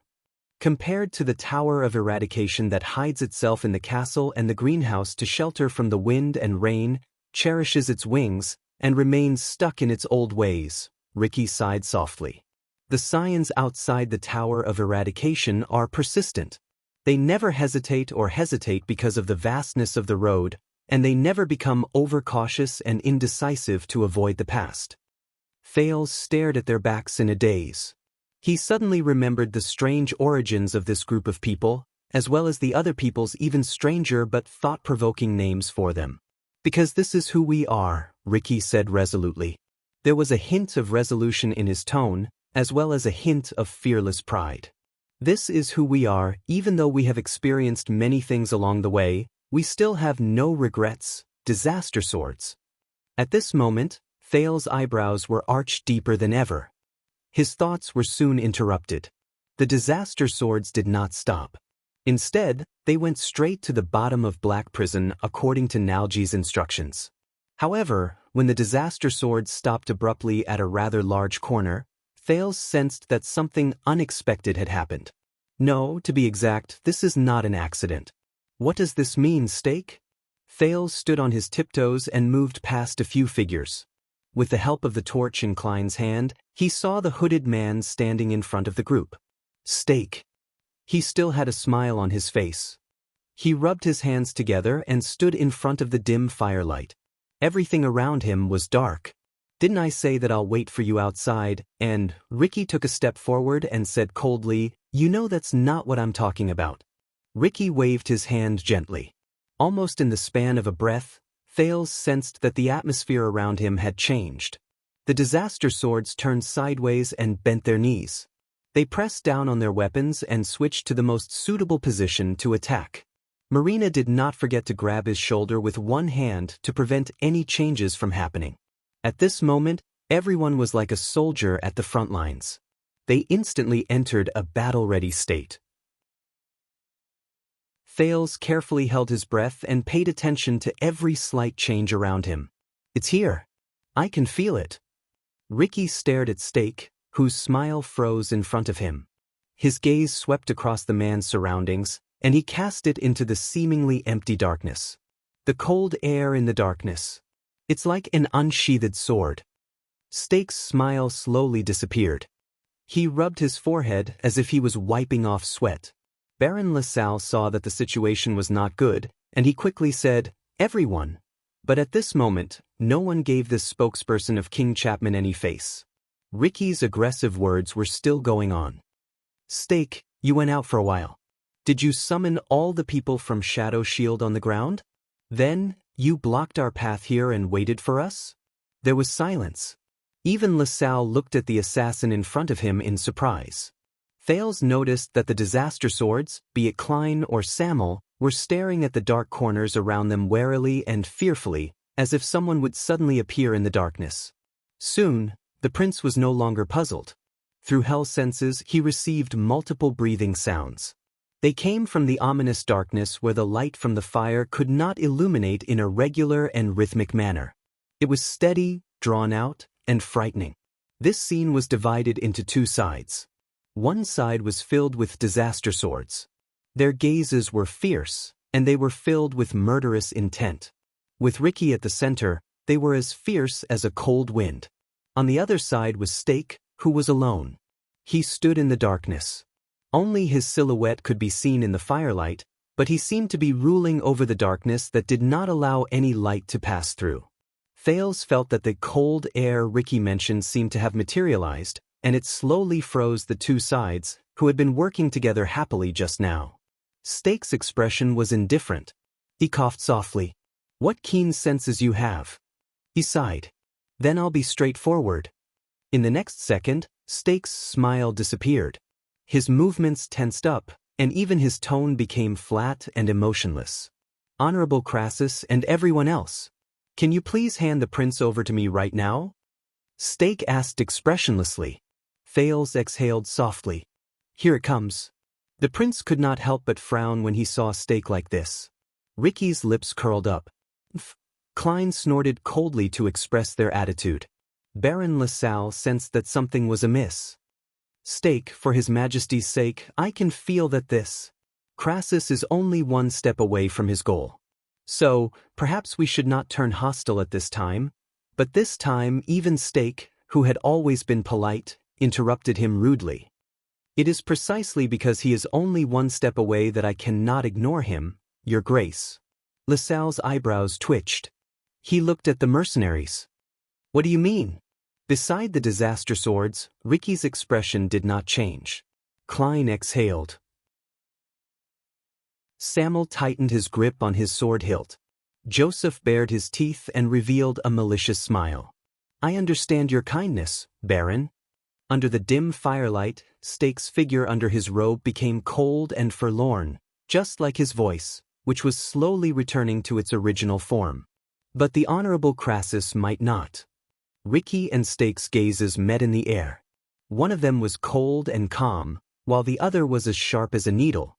"I originally thought that it would be harmless and foolproof to leave the prince in your hands for the time being," Stake said expressionlessly, "because in Blade Fang's camp, our wariness toward each other and our balance are the best guarantees until we complete our cooperation." His voice did not fluctuate. However, compared to his amiable words and his rhythmic rebuke, these flat and unchanging sentences were filled with an inexplicable chill. That is why Shadow Shield is eager to help and selflessly contribute. He sounded like the worst actor reciting lines from a script. Completely emotionless. When he heard this, Klein snickered without showing Stake any respect. Why do these words sound so awkward? Stake raised his hand gently and pulled down his hood, revealing his fair face under the shadows.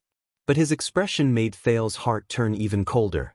You trusted me with the matters above, regardless of whether it was breaking through the defenses or guarding the ground. I originally thought that you did it to gain my trust. I also thought that you would not turn against me. After all, the people guarding the ground are mine. If things change, we might both die here. Stake continued speaking steadily.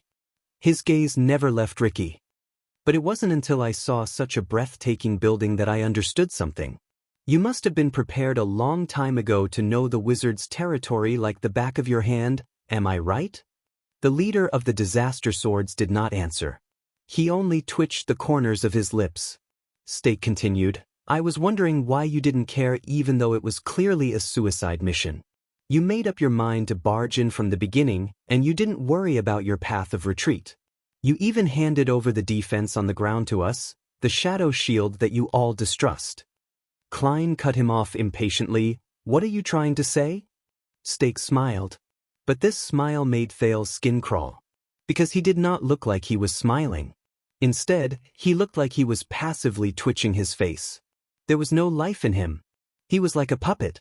And Stake looked at Thales. His smile was terrifying. I was just chatting with Prince Thales. Stake's words made the prince the center of attention again. We all agreed that the ventilation in this place is too good. Not only is it not stuffy, you can even light a torch without hesitation. The disaster swords were stunned. There is only one possibility. Stake still stared at Thales, but his words slowly turned cold. This place, the Prison of Bones, the Alchemy Tower, the Confinement Research Institute, or whatever the hell it is, there must be another exit. Isn't there? Once he said this, the entire place fell silent. Baron LaSalle, who was watching the situation from the side, understood something. His face immediately turned pale. What? The silence in Black Prison lasted for a few seconds. The disaster swords looked at each other, but none of them made a sound. Then, Ricky slowly turned his head around and cast Thales a profound glance. It made the latter feel a chill run down his spine. *T. I was just making small talk, Thales said awkwardly. You know, when I was in Dragoncloud City, the tunnels of the Northlanders were also like this. Because the exit was made, it was ventilated. But his voice became softer, and in the end, he quietly retreated in defeat under Crassus' gaze. Maybe I should have listened to you just now, Ricky said with a chuckle. Marina.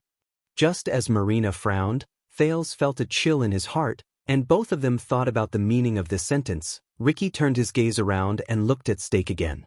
In front of him, the person in charge of Shadow Shield shook his head in a seemingly regretful manner. His gaze was as cold as ice. Just now, my people searched around. Even though they did not find the exit, judging from your reaction at this moment, it should be right. Stake's gaze became sharper. So, you are not willing to let go of the prince in your hands, nor are you worried about your retreat on the surface.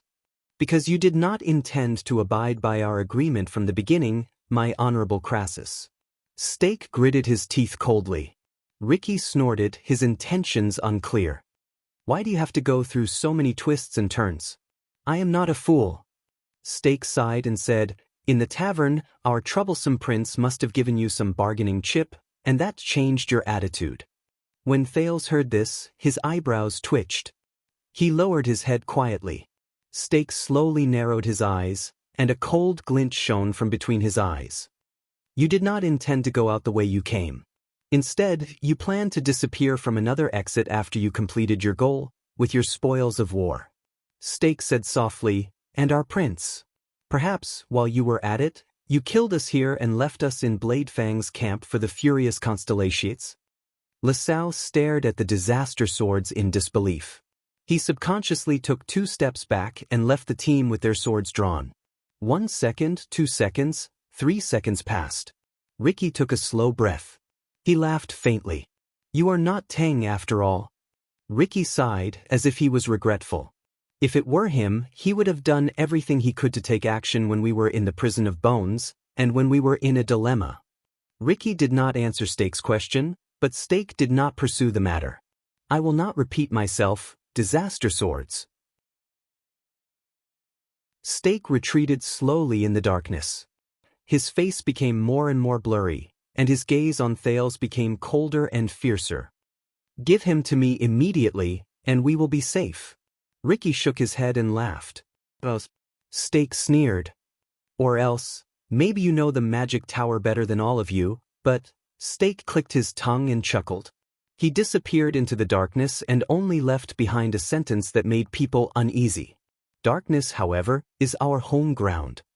In the next second, before Ricky could respond, an incredibly clear scream of pain rose from the back of the disaster swords. Ah!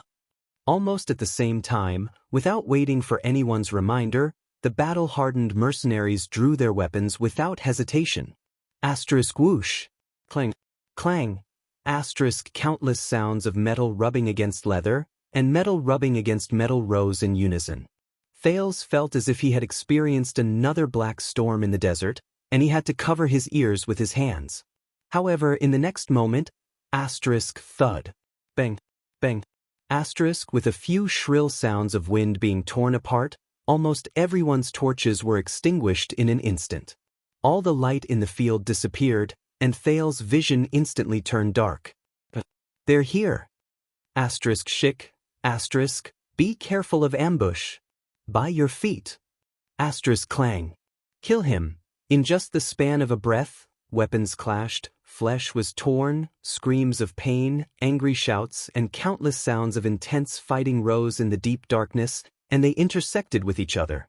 At the same time, they rang in Thales' ears. Disaster swords. Shadow shield. Both sides, who had their own ulterior motives and had been feigning civility, finally tore off their pretense at this moment and broke off completely. Chapter 421. Thales had experienced the bloody and heavy battle between the two armies at Broken Dragon Fortress. He had felt the ferocity and intensity of the White Blade Guards and Black Sand Region's battle to the death in Dragon Cloud City. He had also experienced the terrifying power of the Orc army and the Cavaliers charging at each other in the desert. However, the sudden encounter in Black Prison was definitely the strangest battle he had ever seen. Because this was a battle that happened in the dark and there was no visual aid. Asterisk whoosh, asterisk in the pitch-black darkness, Thales had just activated Hell's senses when he heard the howling of the wind. Lower your head. A shout came out of nowhere. Then, with his black and white Hell senses, Thales saw a disaster sword 3 steps away from him fall to the ground in pain. A short arrow suddenly appeared in his chest. The mercenaries beside him raised their swords warily, but they could not see where the threat came from since they were in the dark. Hell's senses gave Thales a lot of advantages, but it also made him, who could see clearly in the dark, feel even more fearful than the mercenaries, who could not see anything. They were like two people who were driving on the edge of a precipitous cliff during the day and night. 3 o'clock. Crossbows? Sean the mercenary's angry shout traveled into Thales' ears. Thales saw Sean's figure turn around quickly, and a hand axe flew out of his palm. Suppress the perimeter. A few throwing axes and knives flew out from the disaster swords at the same time. They flew towards the darkness on the right as Sean gave the order. Asterisk thud. Asterisk a low grunt instantly traveled into the air, indicating the result of the counterattack. However, the disaster sword's counterattack was only temporary. Everything had just begun. The sounds of a chaotic battle came from all directions in the dark. Above, Thales only heard the sound of robes fluttering in the air above him. He turned his head and was shocked to see a strange black shadow fall from the ceiling. It went straight for a mercenary on the perimeter to his left. Asterisk thud. Asterisk the two of them fell to the ground. The mercenary struggled for a while, but he could no longer move. The assassin nimbly rolled backwards to avoid the enemies who surrounded him. Watch the hostage. Ricky's voice traveled into the distance in the chaotic battle. Thales did not even have the time to be surprised. He felt a weight on his shoulder, and Marina pushed him to the ground in the dark. Stay here. If you dare to play any tricks. The swordswoman in red gritted her teeth and said rudely. She pressed her entire body weight on Thales's body. He was abusing his position to avenge a private grudge. Thales was still coughing in the stirred-up dust as he thought in pain. When he finally managed to calm himself down, he inexplicably recalled the scene from 6 years ago when he fought against the elite vampires in the northern birch forest. The scene at that time was the same, clang. The sound of weapons clashing interrupted his thoughts. No! Not far away, a mercenary swung his sword instinctively and parried a stab that came from the dark. However, he immediately cried out in alarm and slipped. It seemed that he was dragged down by a rope that he did not know when. Then he was dragged into the endless darkness, and all that was left was a scream. Damn it! Even further away, an experienced swordsman cursed as he cut down an assassin who wanted to sneak and attack from behind. However, he was immediately greeted by 7 or 8 hidden weapons that tore through the air. With a grunt, he fell to the ground and died. Thales, who had an extra layer of vision compared to the others, watched all of this while drenched in sweat. Stake was right. Darkness was the assassin's home ground. Besides, they came prepared and did not hold back. In the first round of ambushes, the disaster swords could only defend passively because they could not get used to the darkness. They were caught off guard by Shadow Shield's endless assassination methods. Coming! Use your shields. One of them is heading to your right. Go up, I've been hit. Arrows, throwing knives, tore through the air, and screams echoed in Thales's ears. The assassins nimbly moved past the periphery of the formation. They were either looking for a chance to attack or making sounds to probe. It made people nervous. Even Thales, who could barely see clearly, found it difficult to suppress his fear. However, the disaster swords lived up to their reputation as the famous blood whistle. In the face of the tense, difficult, and terrifying situation where they could not see, these mercenaries displayed outstanding qualities that did not lose to an army. No one panicked, no one ran, and no one even retreated. All the people in the darkness stood their ground like the most qualified soldiers. Don't panic. Guard the front, don't let them infiltrate. Cut down all those who move. Klein's impatient command rang out. Cover, light up. Soon, a torch was lit again, and it was lit at the center of the formation of dozens of disaster swords. It illuminated a small area. When everyone instinctively closed their eyes, they could not help but feel their spirits lift. There's light. However, at that moment, the light from the torch was like the blood that attracted sea sharks, and it attracted countless attacks from the assassins. From arrows, throwing knives, daggers, and unknown weapons, asterisk thud. Bang. Asterisk Thales heard a series of chaotic sounds. The disaster swords had been prepared for this since a long time ago. They raised 3 shields and blocked the hidden weapons that came from all directions. Quite a number of people even used their bodies to protect the light. Sean raised his shield and bared his teeth. Don't even think about it. Quick, pass the fire. With the light from the fire, the disaster swords could see everything in front of them clearly. They saw the figures of assassins moving through the darkness at the periphery.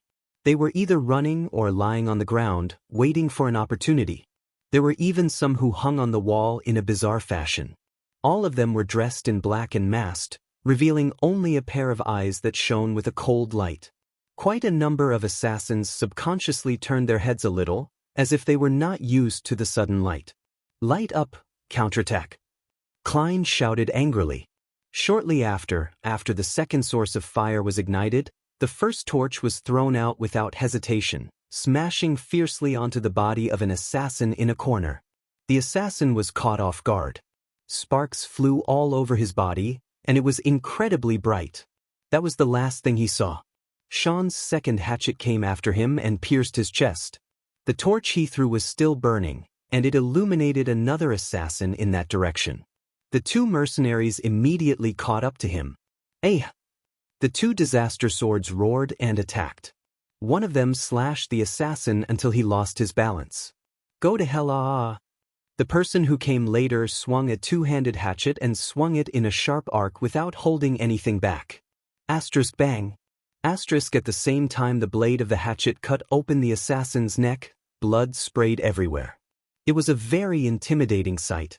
The hatchet man was still roaring, as if he was venting his anger. Asterisk thud. Asterisk his head hit the wall and bounced back. A few drops of blood splashed into Thales's mouth, causing the prince to turn his head and spit in disgust. Damn it. He hated the smell of blood. No matter what. The fanatical roars still rang in his ears, and the sounds of chaotic battle became more frequent. The tables seemed to have turned at that moment. After the first wave of panic, the disaster sword's counterattacks soon arrived. 9 o'clock, behind you. Straight ahead, suppress them in one go. Orders were given in an orderly manner. More torches were thrown, and they either hit the assassins hiding in the dark or illuminated their indistinct figures. The disaster swords caught up to them with great teamwork. They either worked together to suppress them or killed them in one strike. Most of their gazes were filled with anger, and their attitudes were fanatical. They cut down the assassins who had been nimble in the dark. Obviously, Shadow Shield was better at sniping and ambushing. But when it came to a head-on battle, these assassins who were used to living in the dark immediately revealed a weakness that could not be ignored. Asterisk bang. Asterisk, come on, cockroaches. Joseph laughed angrily. He did not care about the flames on his body. He crashed into an assassin who was accidentally hit by a torch and pushed his opponent against the wall. The moment he touched Joseph, the assassin trembled and could not move, as if he had been cursed. Under the assassin's terrified gaze, Joseph stabbed his sword into his abdomen, then laughed and dragged the hilt horizontally. The tip of the sword drew a string of bright red liquid, and the assassin screamed in pain as it spilled on the ground. It was terrifying and disgusting. That's not all. Thales frowned and looked at an assassin who wanted to hide in the dark again. A rope that looked like a horse noose was wrapped around his neck, and he was dragged back into the mercenaries' formation.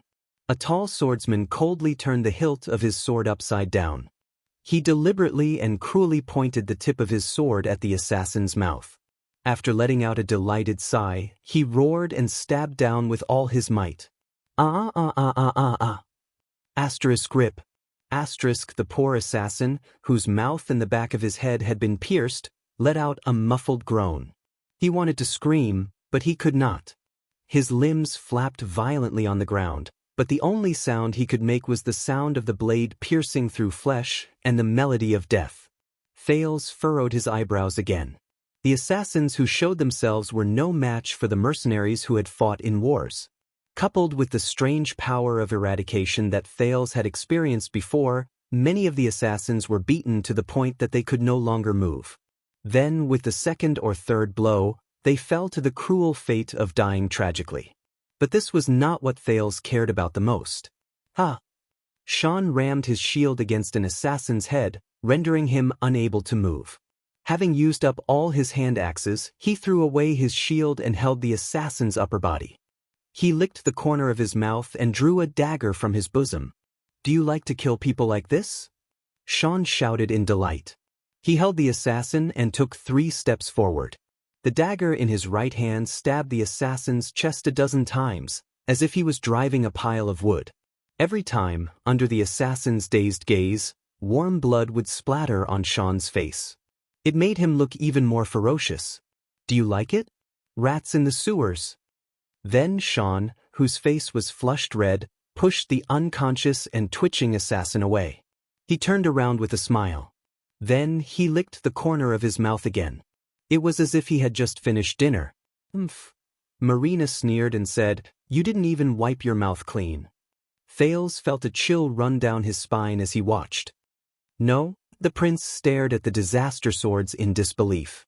He watched as these experienced but ruthless people mercilessly cut open their opponents' stomachs and killed them in the most horrifying way possible. He watched as almost every swordsman who fought against the enemy came back covered in blood or wounds, with expressions of delight or satisfaction. No.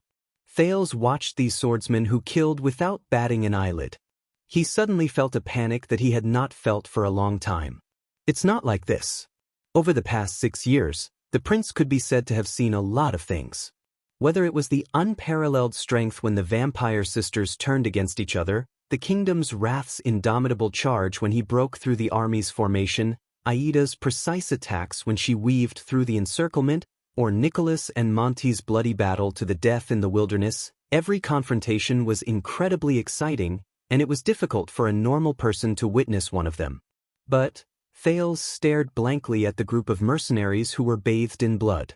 But those people, be it the Blood Clansmen, Araka, the Elves, the Star Killer, or the Raven of Death, were the most outstanding, the most efficient, and the purest warriors.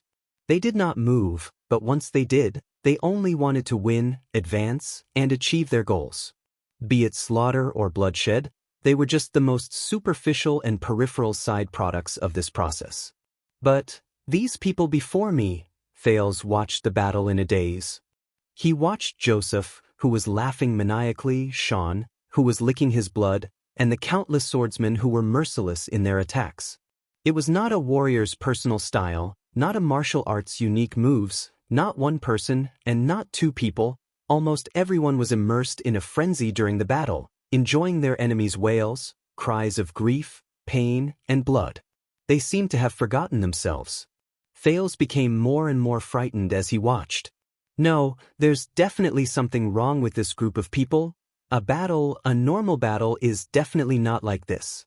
He suddenly noticed that among the disaster swords, only Ricky, Klein, and a few other leaders did not move. Their expressions remained the same. They were like bystanders. At that moment, beep, an ethereal, long, and strange whistle suddenly rose. The disaster swords froze at the same time. But they were not the ones who reacted. They were the enemies. The assassins from Shadow Shield gave up on fighting after the whistle. They no longer attacked. They turned around, either dragged their companions' corpses, or ran away on their own. They fled for their lives. Once again, they hid further into the darkness. The battle ended as quickly as it started. In a short period of time, the assassins disappeared from the people's sight, leaving behind only a few corpses that they did not manage to take away in time. They retreated. Klein grabbed a torch and watched in disgust as the last assassin's figure disappeared into the distance. They went into the corners, the stairs, the forks, any place that can hide cockroaches. Ricky nodded, but his expression did not relax. Take inventory and report. After the terrible battle, the disaster swords might have chased their opponents away, but it was not as easy as it seemed. Many people fell in the first round of ambushes. More people were injured and sat on the ground to be bandaged. There were even people who were poisoned. They either received treatment on the spot or gritted their teeth and endured the pain. Thales was roughly dragged up from the ground. He rubbed his dusty chin in pain and tried his best not to look at the bloody mess on the ground. Do your people enjoy every battle so crazily and so much? The prince looked at a disaster swordsman who was injured along with an assassin and was lying on the ground in pain as he waited for his companions to bandage his chest. He said intentionally, just like wild beasts. What? Did the bloody scene scare our prince? Marina mocked him without showing him any respect. She dragged the prince to her side and said maliciously, "Don't be anxious. Don't worry, you'll see more." Thales sighed in his heart and shifted his attention to the leaders. They retreated, but they did not give up. Samuel put away his sword. His expression was solemn. The environment here is too dark and messy. It's very suitable for them to hide, snipe, harass, and hunt us down. It will cause us a lot of trouble. We have to do something. But Ricky shook his head as he looked at the messy scene. No, you will never be able to kill all the cockroaches. We can only take care of ourselves. While Samuel was deep in thought, Ricky looked at Klein, who had just finished counting, and walked forward. How are the casualties? Who was the first to fall? Ricky was very calm, but the question he asked was very strange. In one round, 8 of us fell, and more than 10 of us were injured. Klein could not suppress his anger. The other side also suffered about the same number, maybe a little more or less. As for who was the first, I can't tell. And the Baron from Ekstedt disappeared. I suspect that he might be with those assassins. Ricky pondered for a while and nodded. but he immediately raised his gaze and swept his gaze across the battlefield. "Something is wrong," Ricky said faintly. Samuel frowned. "What's wrong?" Ricky turned around and carefully observed the place where the assassin disappeared. Stake is not trustworthy, but he is definitely not stupid. For the sake of Constellation's heir, it is normal for him to threaten us in this situation, but to overturn the chessboard and go our separate ways? This is not in line with his interests. This sentence stunned Klein and Samuel at the same time. But Ricky did not give them more time to think. Crassus of the Disaster Swords turned around resolutely and gave his orders. "Carry out the defense during wartime. The standard will be the same as during the Purge War." Compared to before, Ricky's words had a harsh and awe-inspiring tone, as if he was going to war. "Klein, Joseph, Sean, follow behind me and guard the rear. From here on out, assign people and communicate with each other regularly. We must guard the 5 floors from top to bottom, especially the corners and the ceiling. Those assassins will not just walk on the ground. I do not need absolute safety, and it is impossible for us to surround and kill them in this situation. But I want to make sure that when we are attacked, we can send the news over immediately." Under their leader's orders, the Disaster Swords moved efficiently and swiftly. The Disaster Swords, who had experienced bloodshed, were like a pack of wolves that had just woken up. Their ruthless aura, which they did not bother to hide, was now covered in frost. "Be careful, everyone. This time, our opponent is not the Tower of Eradication," Ricky said coldly, "but the terrifying assassins whose name shakes the entire Western Peninsula. They will never attack head-on, they will only attack from the shadows. Samuel, come with me. This time, we will go straight to the target and end this as soon as possible." Samuel followed without a word and came to Ricky's side. The mercenaries who had seen blood continued to follow Ricky and the others down. They vigilantly observed the darkness around them and set up sentries at every corner and fork in the road. They guarded the path of retreat and ensured that their Crassus would not have to worry about anything behind him. Soon, under the illumination of the torches, they arrived in front of a unique stone hall. This should be the place. The last floor. The stone stairs end here. What appeared in front of them was still a pitch-black, ice-cold, and spacious hall, making them feel uneasy. However, the strange thing was that this stone hall wasn't as clear and distinct as the previous few floors. Instead, it was divided into 3 paths that led to 3 deep and serene passages. The structure here is much more complicated. Samuel furrowed his brows. Ricky raised his torch and carefully observed the 3 tunnels.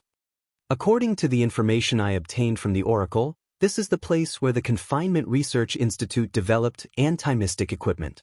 Although Constellation's Secret Intelligence Department later converted it into a prison, the general structure could not be changed much." Crassus soon found the emblem of an eye. Ricky pointed at one of the tunnels. "This leads to the original storage room. I guess." His expression suddenly changed.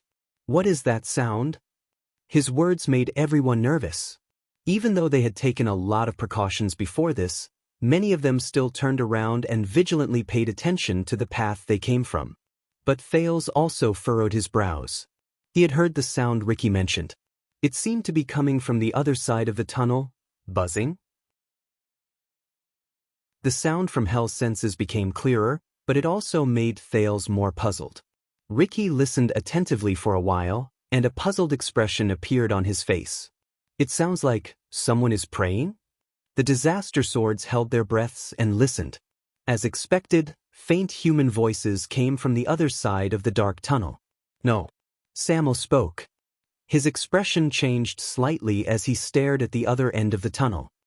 "It's not praying, but there's no doubt." Samuel gritted his teeth. His torch illuminated the first half of the tunnel from which the mysterious voice came. "Our target is here, at the other end." The Disaster Sword spirits were lifted. "Bring some people to ensure the exit first. If I remember correctly, it's the other 2 tunnels." Ricky nodded at Klein. "Don't let the cockroaches and rats block it. Once we're done." Klein smiled faintly and led the others to the other tunnel. "The rest of you, guard outside. Pay special attention to the back. Ricky said to Sean and Joseph solemnly. Samuel can follow us in. Just when Thales thought that Ricky was going to search for his target, to his surprise, Ricky walked over and stared at the prince with a spirited gaze. You can rest now, Marina. From now on, I will personally watch over our guests.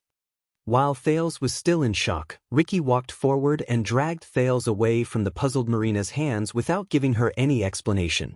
The prince staggered as he followed Ricky through the crowd. Samuel followed behind them. The three of them walked forward step by step and entered the dark tunnel. Why me? Thales managed to steady his feet after much difficulty. He followed Ricky's torch and groped his way forward in the tunnel that was only as tall as two people. Ricky chuckled. Our friend lurking in the dark is too worrisome. I'd rather watch you by myself and listen carefully. Ricky's expression changed.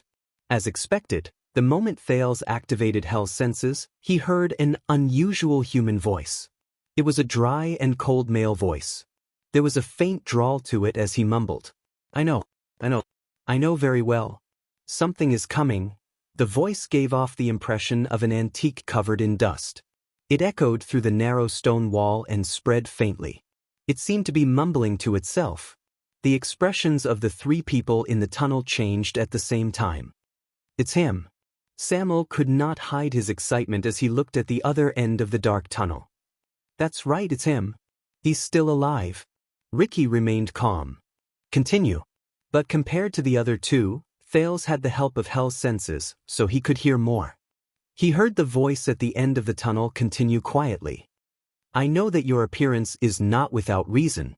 You must be foretelling something, and you want to remind me. Thales frowned deeply. It sounds like the dry male voice is talking to someone? But he did not have the time to ask his question. He was forced forward by the two disaster swords' footsteps. They were getting closer and closer to the source of the voice. But what do you want me to do? Give you another sacrifice? Save you one more time? Regret one more time? The voice was filled with doubt and longing. It seemed to be asking for his opinion, but it also sounded like it was begging for forgiveness. But the emotions contained in the voice that were about to overflow made Thales feel a little uneasy. The person at the end of the tunnel. What is he doing? Soon, as the torch trembled slightly, they walked out of the unsettling tunnel. The light from the torch shone and illuminated the stone hall that was neither too big nor too small. The scene before them was still gray and ruined. The only difference was that there was only one prison cell in this stone hall. It was surrounded by a thick iron curtain, and it was located on the other side of the hall. And the dry male voice that had been lingering for a long time came from behind the iron curtain. No, I know that you are testing me. But please believe me, I have never wavered because of sacrifices. I know that this is what I must give. No matter whether it is merits or sins, good deeds or evil deeds, I will accept them calmly, and will never run away. The voice rose and fell, but its rhythm was orderly.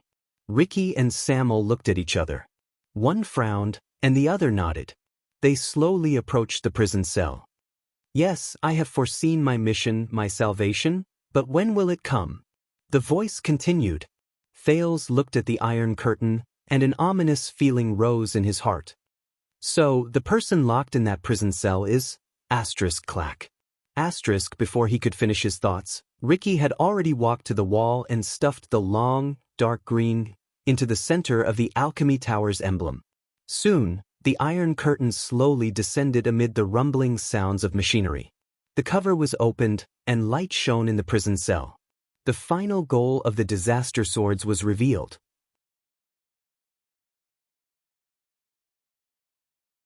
Chapter 422. The iron curtain fell completely. The light from the fire shone into the space behind the bars, revealing a figure half kneeling on the ground. Ricky and Samuel stood in front of the cell and stared at him. Thales narrowed his eyes and saw the person in the cell clearly under the flickering light. It was a middle-aged man. He knelt on the ground behind the bars and placed his hands on his chest. His head swayed continuously as he mumbled to himself. Of course, I will bear my responsibilities and I will face my sins. It was as if he did not hear the iron curtain fall, nor did he see the flickering light. No wonder Ricky said it sounded like he was praying. But Thales stared at the man in a daze. What is he doing? Ricky and Samuel looked at each other again. They were puzzled. With faint emotions, Samuel took a step forward and asked tentatively, Zakriel? Zakriel? With his previous experience, he was especially careful this time. He did not even hope for a response. But the man responded. The man who was kneeling on the ground and mumbling to himself slowly stopped speaking. He raised his head slowly. The movement of his shoulders was so slight that he looked like a porter who was carrying a heavy burden. As he raised his head, Thales saw his face clearly. He had brown hair, a long face, and sharp features. He looked even younger than Putre, who looked like a little old man. Obviously, compared to the 7 miserable and filthy former royal guards locked up, this man took care of himself well. At least his messy hair did not reach his chest, and the ends of his hair had traces of being cut. The beard on his chin did not look like a bird's nest either. Instead, it was only a few inches long. In fact, at first glance, he did not look sallow and emaciated. In the center of his forehead, there was a Clear's brand on his exposed skin. If it were not for his dirty clothes, stained face, and the smell that could not be underestimated, Thales would have had a hard time suspecting that the person in front of him was a prisoner. The man stared at the light in front of him. He narrowed his eyes and looked puzzled. A few seconds later, he raised his palm to block the glaring light. He seemed to have just come to his senses. Light and sound? The middle-aged man revealed a dazed expression. He seemed a little slow. There's someone else? But very quickly, the man hid his face behind his palms again. He pressed his head against the ground and curled up on the ground, letting out a painful cry. No, no, no. Samuel and Ricky looked at each other in surprise, not understanding what was going on. The middle-aged man who buried his face in his hands asked vaguely, Is this another test for you? Satydev. Samuel took a step forward and stared at the reaction of the person in front of him in disbelief. He wanted to say something, but in the end he still answered him. What test? In just a few seconds, the middle-aged man suddenly raised his head. The test before us. This time, the long-faced man looked nervous. He finally shifted his gaze to the 3 visitors. 3 of them. They look like they're alive. 2 of them are armed, and 1 is young and immature. What is this? An opponent that must be defeated, or a hostage that must be saved? Or is it an illusion forged by hope to lure me into a trap of despair? The 3 people who were mentioned shuddered. Very suddenly, the long-faced man's expression changed again. He turned to Ricky, who was outside the prison cell. Hey, are you a demon? The torch in Ricky's hand trembled slightly.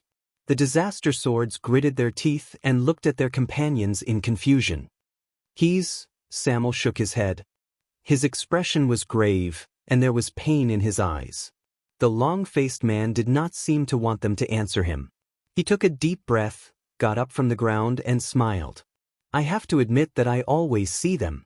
They are the demons who bewitch people in legends, the monsters who never see the light of day in hell. Their claws are always scratching my heart. Their tongues never stop whispering in my ears. Their gazes are always hidden in the dark.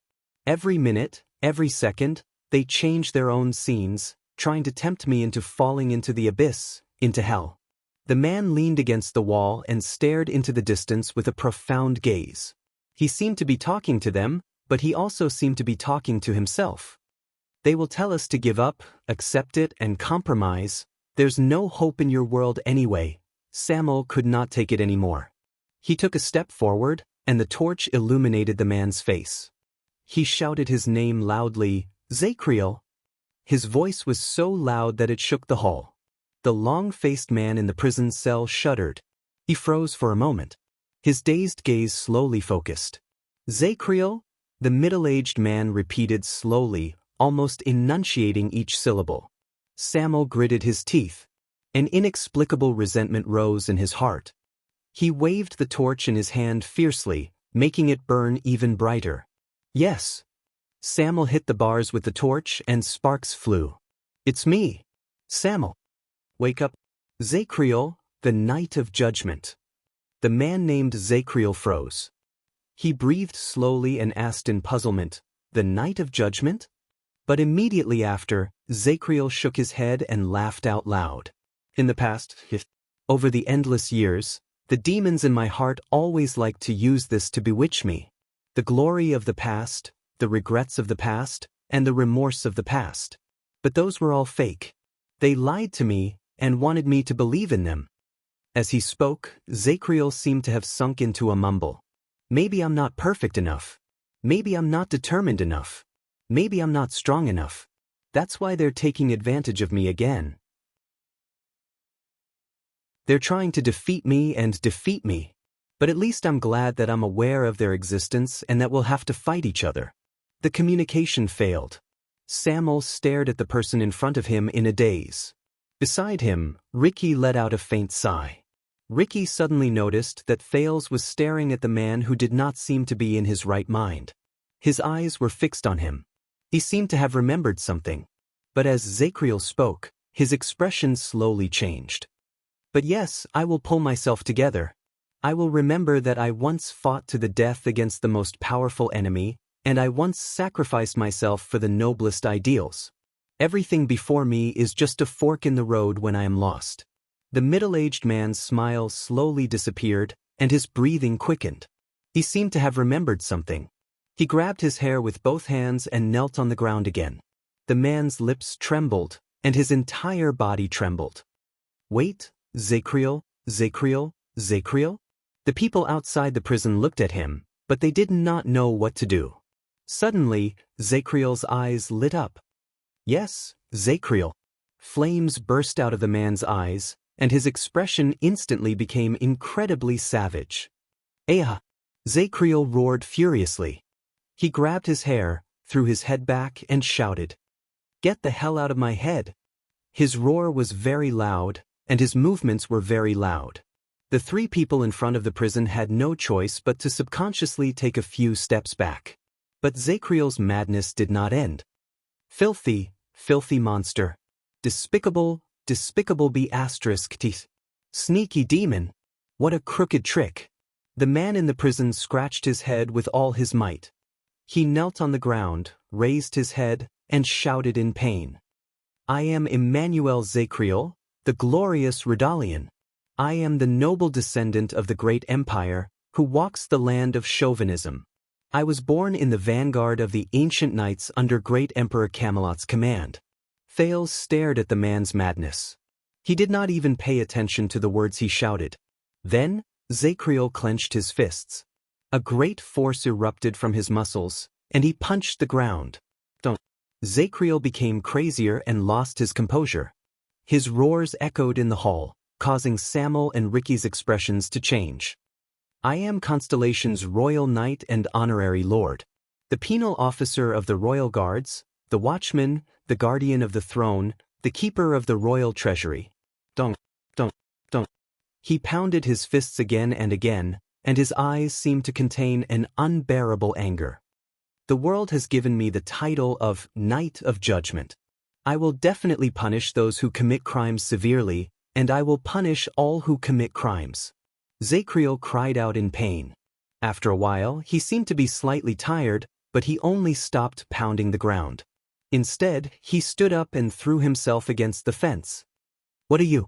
How dare you? How dare you encroach on my spirit and will?" Gritting his teeth, he stared at the empty, dark void. His hands, which were gripping the railing, could not stop trembling. "You're delusional enough to think you can destroy me." The three people outside the cell looked at the crazy scene of the prisoner in fear. They looked at each other and didn't know what to do.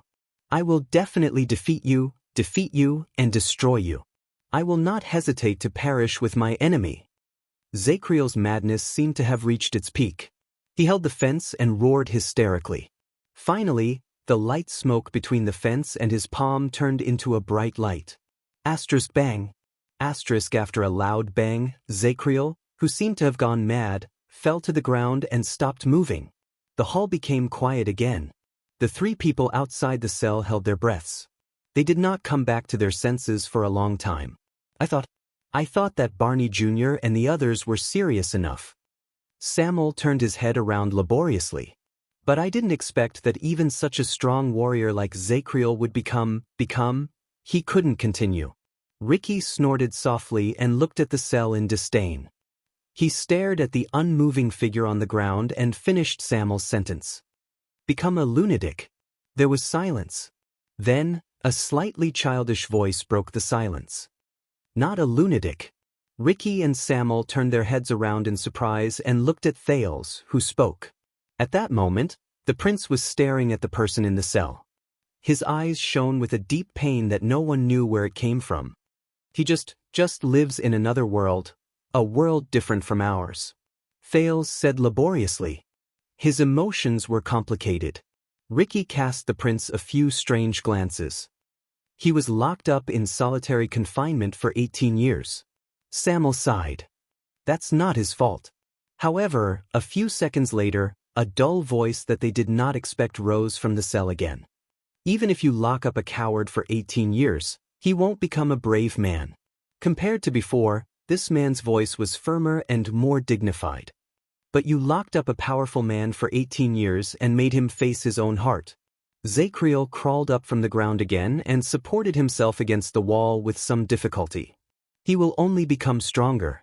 The current prisoner, who was once the watchman of the royal guards, Zacriel turned his indifferent and cold face around.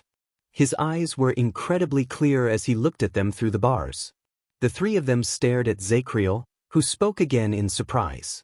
They remembered his performance just now, and they stared at his posture in puzzlement. Ricky looked at the prisoner, then turned his head around and asked Samuel in disbelief, "He's talking to us?" But Samuel only stared at Zacriel in the cell in a daze and did not answer. Zacriel snorted coldly and glanced at the three people outside the cell.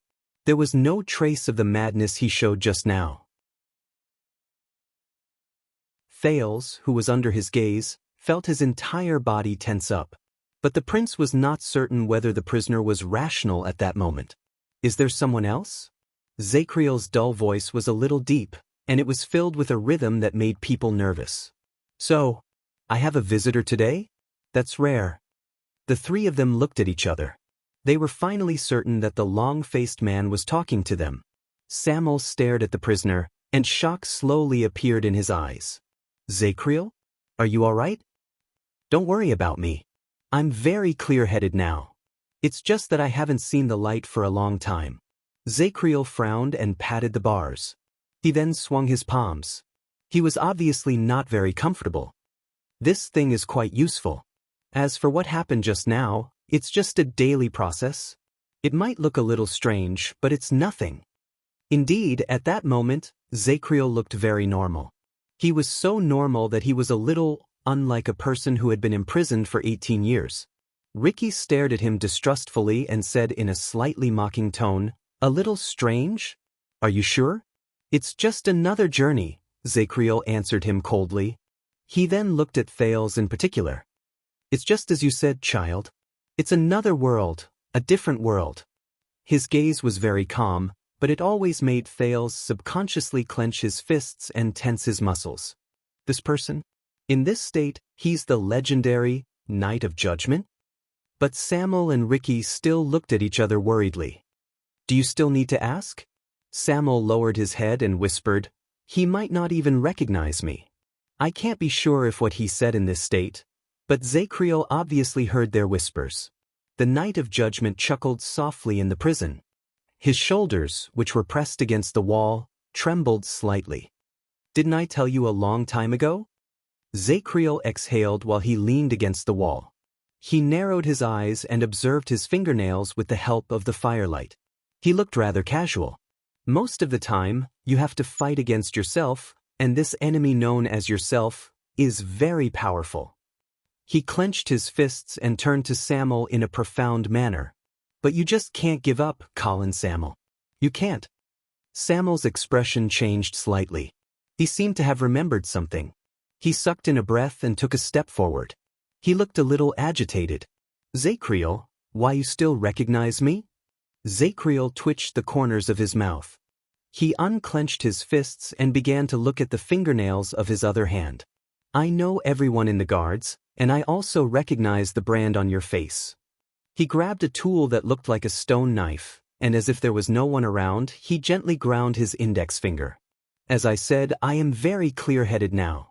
After all, the sounds of fighting coming down from the floors above are not common. Ricky watched his calm actions, and his expression became even more solemn. Zacriel blew at his fingernails, which were ground flat by the stone knife, and stared at Samuel from afar. You just said that it was 18 years, right? Samuel's cheeks trembled. 18 years.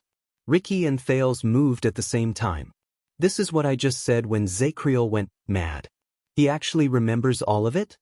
So, fugitive Colin Samuel. It's been 18 years. They finally caught you and sent you down here to rot. Zacriel narrowed his eyes and looked at his old colleague. Or did you break the rules and laws again, and appear here not quite legally? Thales sized up the legendary figure of the royal guards who did not seem to be normal again. He wondered what kind of person he was. Samuel pursed his lips. After the previous reunion with the guards, he did not know how to speak.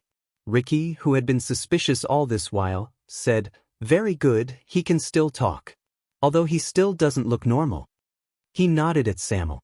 "Let's try." When he heard the leader of the disaster sword speak, Zacriel's gaze swept past Ricky and Thales. His eyes sparkled, and he seemed to be thinking about something. Samuel took a deep breath and said in a tactful but serious manner, "Zacriel, listen, it's been 18 years. You shouldn't be trapped here. We came here because..." But Zacriel quickly cut him off. Prison break, rescue, treasure hunt, revenge, suicide, atonement, and answer questions. The former prisoner of the royal guard sneered. There are only these few reasons why you came here. He propped himself up from the wall and turned his head. I'm not interested in any of them, Zacriel said coldly without turning his head around. You can leave now. At that moment, Ricky and Samuel were stunned. Both of them were rendered speechless by his uncooperative attitude. However, Zacriel did not even look at them. He only showed the people behind him his heavy and dull back. The three people outside the prison looked at each other at a loss. In the prison, Zacriel stroked his rough chin and said softly with slight regret, maybe.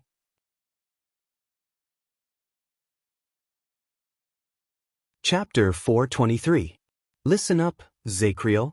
When he saw that Zacriel did not buy it, Samuel, who had received Ricky's signal, became slightly anxious. It was not easy for us to come down here. We did not come here just to catch up with you, but then don't waste time. Zacriel caressed his stubble nonchalantly and raised a small stone knife in his hand. Unless you have a razor? This one is a little blunt. Zacriel turned his head and looked at Ricky's waist. There was contempt in his eyes. Your sword is not bad? Ricky snorted coldly and pressed his hand against his unique saber. He was filled with hostility.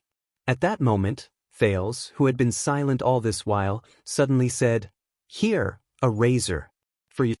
In the next second, as if he was performing a magic trick, the teenager took out a sheathed dagger from his shirt and passed it to Zacriel. Zacriel was stunned for a moment before he reacted. He instinctively took Thales' dagger. Ricky and Samuel's expressions changed when they saw JC's dagger return to Thales' hand at some point in time. Samuel looked at Thales in disbelief. When? Thales laughed faintly. During the scuffle just now, Marina pressed me down on the ground. She pressed me down so tightly that she did not feel my hand. Ricky frowned, then smiled as if he had come to a realization. Good lad, you actually managed to steal the dagger. You really made your ancestors proud.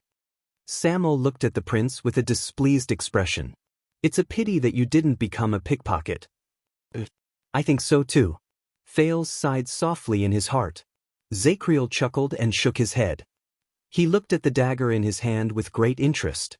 He touched the sheath and turned it over and over again, but he did not draw it out, much less shave it. He cast a sidelong glance under the firelight and muttered a sentence that did not make any sense. A king is not respected by his bloodline? Is that so? Ricky and Samuel looked puzzled. Only Thales smiled. Under the other two's puzzled gazes, the prince took a step forward. "Who is that?" Thales smiled faintly. "Zacriel, who was the person you were talking to just now?" Ricky and Samuel frowned again. They seemed to be very displeased with the prince's interruption. But others didn't think so. After so many years, someone finally asked. Zacriel's gaze was fixed on the dagger in his hand for a few seconds. Then, the corners of his lips curled up slightly. "This means that you're not hallucinating, are you?" Thales smiled. "Of course I am not," the prince said faintly. "But the person you're talking to, is he?" Samuel's expression turned sour as he listened to the conversation he couldn't understand. But Ricky shook his head at him, stopping him from interrupting. Zacriel smiled. "That person?" His gaze was a little unfocused, as if he was about to return to his previous state of nervousness. "When I first came here, everything was fine for me," Zacriel said absent-mindedly. "I treated it as another solitary training session, but it was a little longer, the light was a little dimmer, the room was a little emptier, and I didn't have Bruley's big mouth to nag me every day. How nice was that?" He muttered, and the coldness in his words made Samuel unable to bear to lower his head.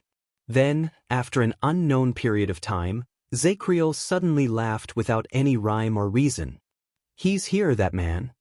Samuel's expression tensed. "What? Who's here?" Zacriel was once again immersed in his own world. "One day I saw him talking. He was on the other side of the prison cell." He pointed at a corner beyond the bars, and his expression slowly stiffened. "He was sitting there, smiling, talking." Zacriel said in a daze. Ricky and Samuel glanced at the place he pointed at. It was a dusty corner that had obviously not been touched for a long time. But Zacriel's gaze was frozen. His expression was numb, as if he had seen something. He was like a statue. When he saw Zacriel's expression, Samuel understood what was going on and sighed indignantly. "Look carefully, Zacriel. There's nothing there, and you're the same here. There's no one and there's no light." Samuel's words were laced with faint accusation. "Zacriel, listen to me. I know you don't want to look back on all the torture you went through in the past, but no matter how terrifying it is, what you see is not real. I've seen Barney Jr. and the others.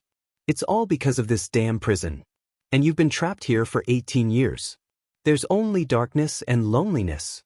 When he heard Samuel's words, Zacriel snapped out of his motionless statue state and sneered. "I've been trapped here for 18 years, and what about you?" Zacriel fixed his gaze on Samuel.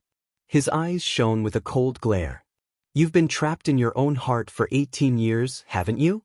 The Knight of Judgment shook his head in disdain. "In this regard, there's no difference between us, Vice Flag Bearer Samuel." Samuel was stunned. Thales sighed in the slightly stiff atmosphere. "So, this is Zacriel. You said that you saw him here and talking?"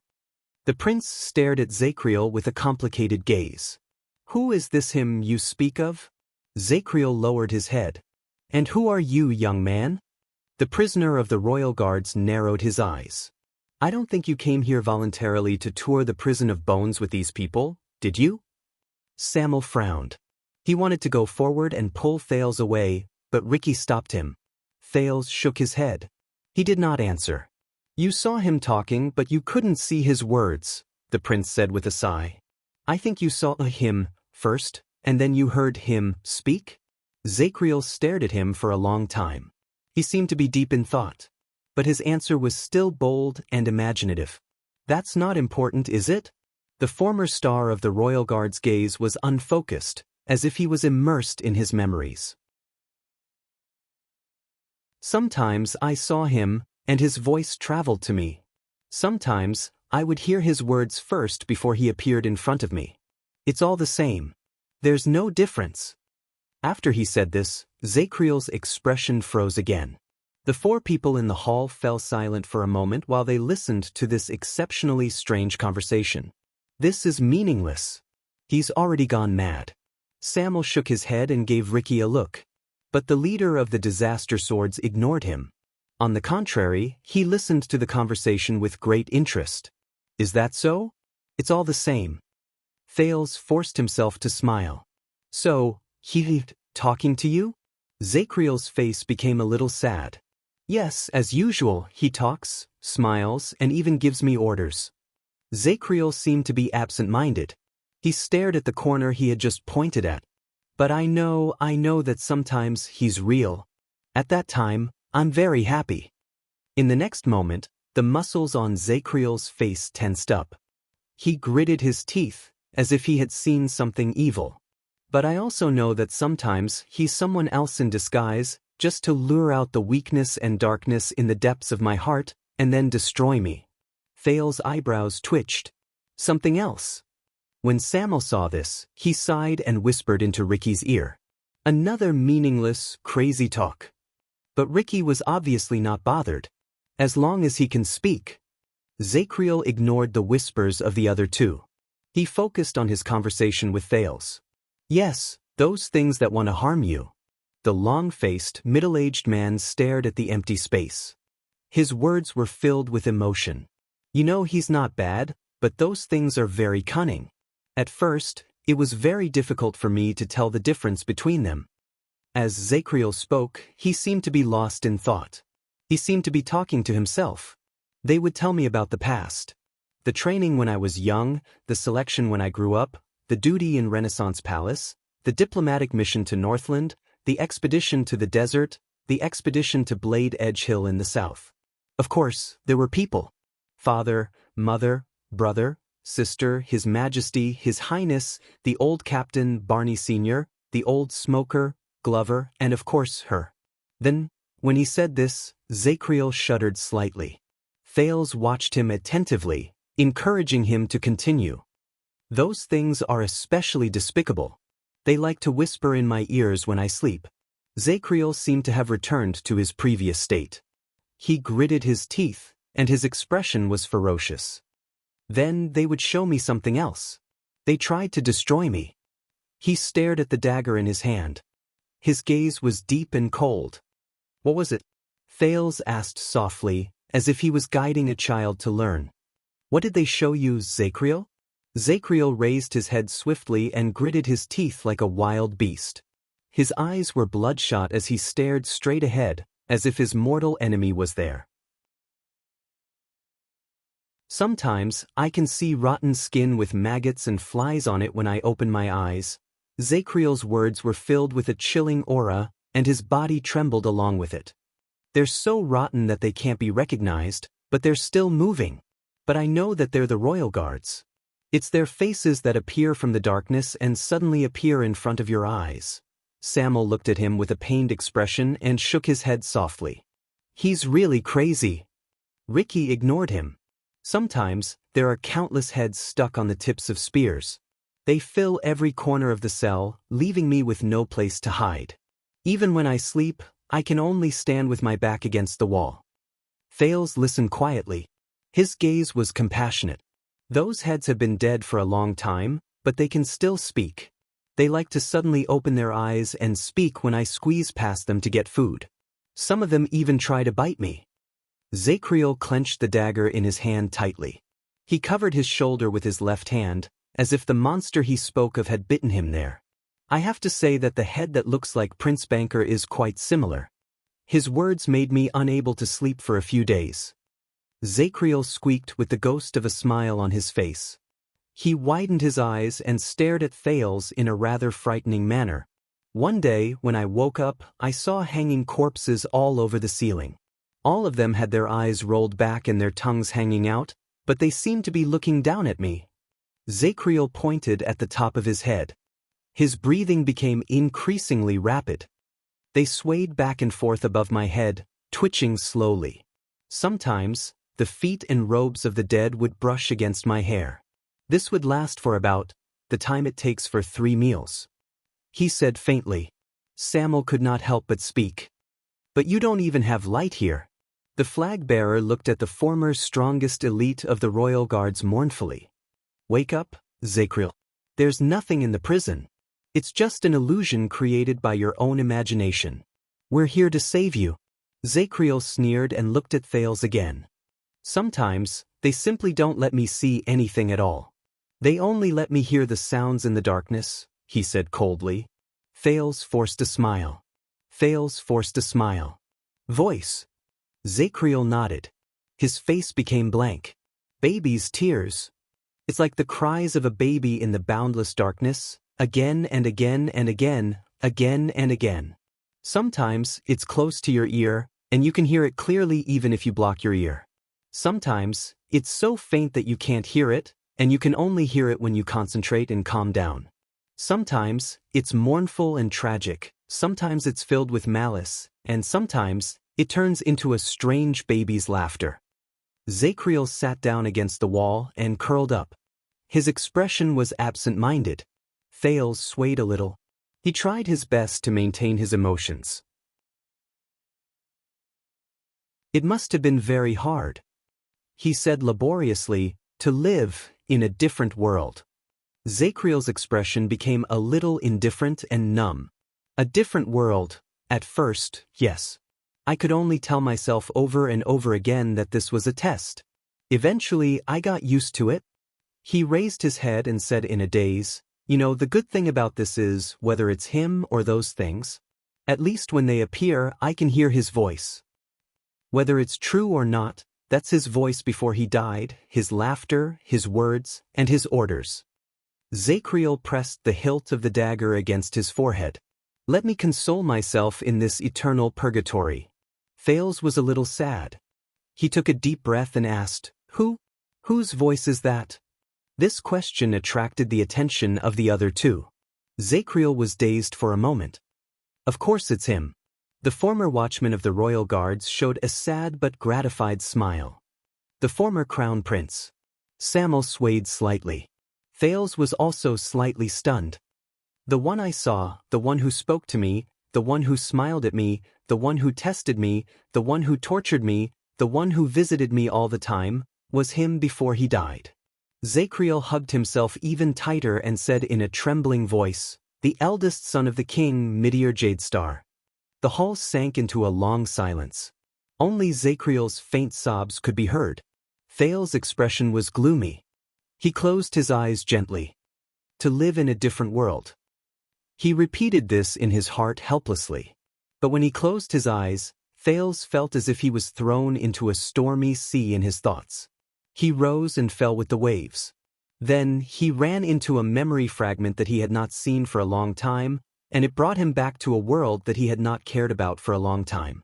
It stimulated the same unfamiliar feeling that he had not felt for a long time. That voice. It was still that voice.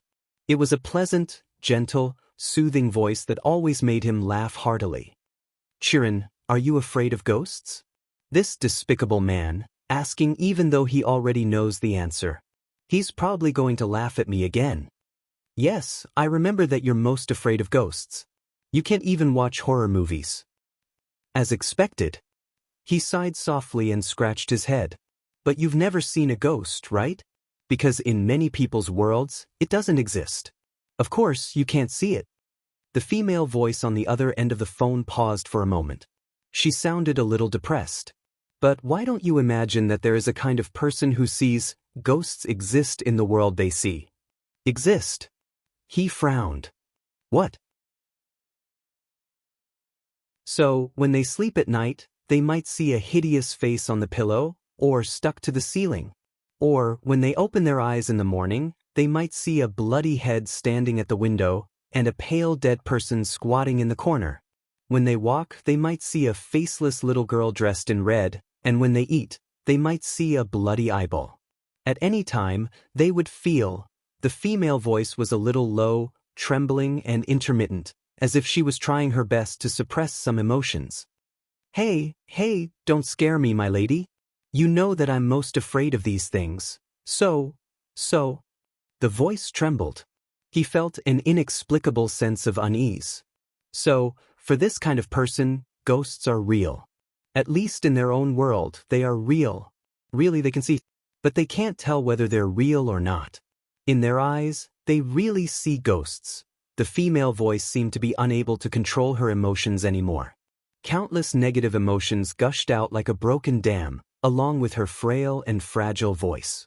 They don't want to either. They're also very afraid, but they're not watching a horror movie. They're actually living in a horror movie. They can't struggle out of it. They're really powerless. They're really seeing the most realistic, living, ferocious-looking ghosts in their lives all the time. He was puzzled, confused, and uneasy. Other than that, he was also a little anxious. What's wrong with her? Is the signal bad? Wait. Why are you crying? Did you see something? Hey, don't cry, it's okay. No matter what strange things happen, I'm here. Don't be afraid, don't be afraid. Chirin, I'm begging you, don't be afraid of me, I'm not. I'm begging you, I'm just, sob, I'm just living in a different world from you. The gentle voice was filled with panic and fear. Her sobbing voice trembled. This made him extremely flustered. What did she mean by a different world from him? He did not know. He could only try his best to comfort her. Come, take a deep breath with me. Don't be afraid, there's nothing to be afraid of, right? If anything really happens, at most we'll look for a Taoist, a witch, or a superpower expert. Feel better, right? Come, tell me what's wrong. Why did you suddenly say? A faint sobbing sound came from the other end of the phone, but it was calmer than before. Chirin, today the doctor told me the diagnosis. The female voice was much more dejected. There was even a hint of despair in her voice. He wanted to say something, but the words were stuck in his heart. He could only say 3 words. How is it? The female voice laughed. Have you heard of schizophrenia? Schizophrenia? A sudden wave of fear seized his brain. Schizin and phren. The Greek roots for schizion and phren are disjointed and split, as well as mind and thought. The doctor said that this is the disjointed and separation between perception and thought. So, some people translate this as mental disorder. The voice sobbed softly as if she was forcing herself to laugh. She wanted to laugh, but could not. It made his heart feel as if it was covered in a haze, and he felt incredibly sad. He could only remain silent. But here, we have a more common translation.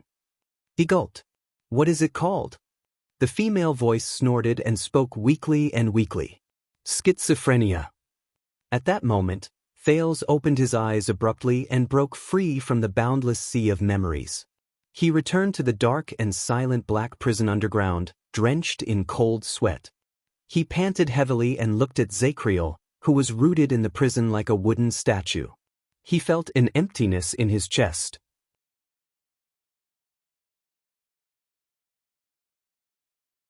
Chapter 424. The silence in Black Prison lasted for a long time. Zachriel leaned against the wall like a child who had lost his soul. He did not make a sound. Samuel lowered his head for a long time. His body was stiff. Thales stood where he was, on the verge of collapsing. He was in a daze. Then, Ricky, who was outside, sighed softly and attracted everyone's attention. Zachriel slowly stood up from the ground. Thank you for your question, child. The former Knight of Judgment moved forward dejectedly and passed the JC dagger in his hand through the gap between the bars. And your razor? This is a good knife. It should not be used to shave a sinner. The fence cast shadows in the firelight and carved black marks on Zachriel's face. Thales, who had a lot on his mind, took a deep breath and forced himself to stay awake. He nodded with a forced smile and took the dagger. Zachriel's hand was rough, and the calluses on it were so hard that they did not seem like skin. Thales took the dagger back with his mind in a mess. But when he turned his head, he saw Ricky looking at him expressionlessly. Crassus of the Disaster Swords slowly extended his right palm towards the prince. He curled his palm. Thales was slightly stunned at first. He then looked at the dagger in his hand and exhaled in resignation. He took a step forward in frustration and placed the JC dagger in Ricky's hand. Ricky then showed a faint smile that said, "You're so sensible." The leader of the Disaster Swords lowered his head and flipped his hand over. He saw a line of words on the black sheath of the dagger. A king is not respected by his bloodline. Ricky came to a sudden realization. He looked at Zachriel, then at the gloomy Thales. He snorted softly. Zachriel watched their interaction and curled up the corners of his lips. His tone was indifferent. "Thank you too. Thank you for not being a hallucination." Thales snorted with the ghost of a smile. He tried hard to dispel the inexplicable gloom that haunted his heart. "How would you know?" Zacriel smiled. "Of course. Or perhaps your hallucinations are even more powerful than the ones in the past. We don't know." The Knight of Judgment shook his head and combed his hair. He seemed to have sobered up a little. "But every time it happens, it's like my head has turned into a big pot, and 20 people are taking turns to use it to stew beef." He frowned, but his expression was somewhat absent-minded. "They never shut up, but they don't ask me anything. They don't ask me how I feel, and they don't ask me who I saw. They don't ask unnecessary questions, just like you." Zacriel sometimes gritted his teeth, sometimes smiled bitterly, and in the end, his expression turned into one of helplessness. "Because they already knew." He shook his head in self-mockery. "Just like I know." As he spoke, Zacriel seemed to be amused by himself. He suddenly slapped his thigh and could not stop laughing. "Ha, I know. Ha." Amidst his laughter, the wrinkles on his forehead appeared and disappeared, pulling at the brand of sin on his forehead, causing the sinister to tremble back and forth. Thales felt rather bitter when he saw this scene through the cell door. Samuel, who was beside him, could no longer hold it in. The former flag-bearer took a deep breath and said, Zacriel, I can still save you. No matter what happens after that, you won't have to face this." Zacriel stopped laughing. "There's no need for that," he said gloomily. "Everyone has a price they have to pay." Zacriel looked around his cell. "The price I have now," he said in a daze, "is what I deserve. It's just right." Samuel closed his eyes gently. A few seconds passed. "What about the others?" Zacriel sighed and said, "You've been to the top, right?" This question made Samuel speechless again. Samuel wanted to say something, but he stopped. Barney Jr.'s roar and the remains of his 37 brothers appeared before his eyes at the same time made his lips tremble. In the end, Samuel forced a smile and said with great difficulty, "I've seen them. It's all right." Zacriel did not reply immediately. He stared at Samuel. He stared at the way Samuel turned his head slightly after he finished speaking, not daring to meet Zacriel's gaze. "I see." Zacriel smiled faintly, as if he had understood something. "That's good." He nodded slowly, turned around, and repeated his words. "That's good." Suddenly, Thales felt that the man's back had become hunched and small. It was as if he had aged 10 years in an instant. Samuel no longer dared to speak. He just stood by the side with a pained look on his face. Ricky, who was watching everything from the side, did not speak. He only watched the prisoner in the prison with interest. Then, Zacriel sighed softly. "Speak," the Knight of Judgment said in a surprisingly gentle tone. "Why did you come here?" He looked at Thales. "For the sake of this child." Thales smiled at him in return. At that moment, Samuel and Ricky were shocked at the same time. They looked at each other. But they quickly realized that the other party was working together. With faint joy and excitement, Samuel nodded at Ricky and spoke resolutely. "We just want to verify some things, Zacriel." Zacriel did not speak. He only lifted his chin slightly. Samuel cleared his throat and furrowed his eyebrows slightly, as if he was recalling his own question. But the first one to speak was Ricky, who took a step forward. "First of all, Zacriel, how much do you know about the Tower of Eradication?" When he said this, Thales frowned slightly. He suddenly remembered what he saw and heard when he was held hostage in the tavern. The disaster swords ambushed the Tower of Eradication, and after suffering heavy losses, they retreated to Blade Fang's camp. They regrouped their men and invaded the Prison of Bones while the army was on a westward expedition. There must be something that drove the disaster swords to move from the Tower of Eradication to the Prison of Bones. And that was the Tower of Eradication? Zacriel's lifeless tone snapped Thales out of his thoughts. He crossed his arms and leaned against the wall. The corners of his lips curled up into a disdainful sneer. Not much. A sinister, cunning, and self-righteous, shameless force of power. What? Thales was slightly stunned. Sinister and cunning? Self-righteous? Shameless? He scratched his head. He suddenly realized that this description did not fit with the impression he had of the Tower of Eradication in the past. In the past, whether it was the loyal attendant Waya, the forthright and simple-minded Cohen, the scheming schemer Raphael, the cold beauty Miranda, the former enemy, the loud Croche, and even the old tavern head Caslin, who was known as a beast in human skin, Cohen's language. These people from the Tower of Eradication constantly used their ideas and actions to instill this impression in Thales. The Tower of Eradication was a noble and neutral place of inheritance. It taught people combat skills and their powers of eradication. It vowed to preserve the vitality and combat power of humans, and to pass on the spirit of being united and treating each other with sincerity during the battle of eradication. It was to pass on from generation to generation the spirit of being united as one. But today, Thales frowned as he looked at the disdainful Zacriel and listened to him continue to describe his impression of the Tower of Eradication. They claim to be neutral and never build a country, but in reality, they are a separatist force and are no different from local military leaders. They sway left and right on international affairs, act according to the situation, have no shame, and constantly encourage their subordinates to go out and do dirty mercenary business, which is dirtier than most countries. They call it training. The more Zacriel spoke, the more ferocious he became. He seemed to have a deep prejudice against that place. For centuries, that group of hypocrites who call themselves swordsmen lie on the bones of their ancestors that have been cold for centuries. They bask in the fame and glory that do not belong to them.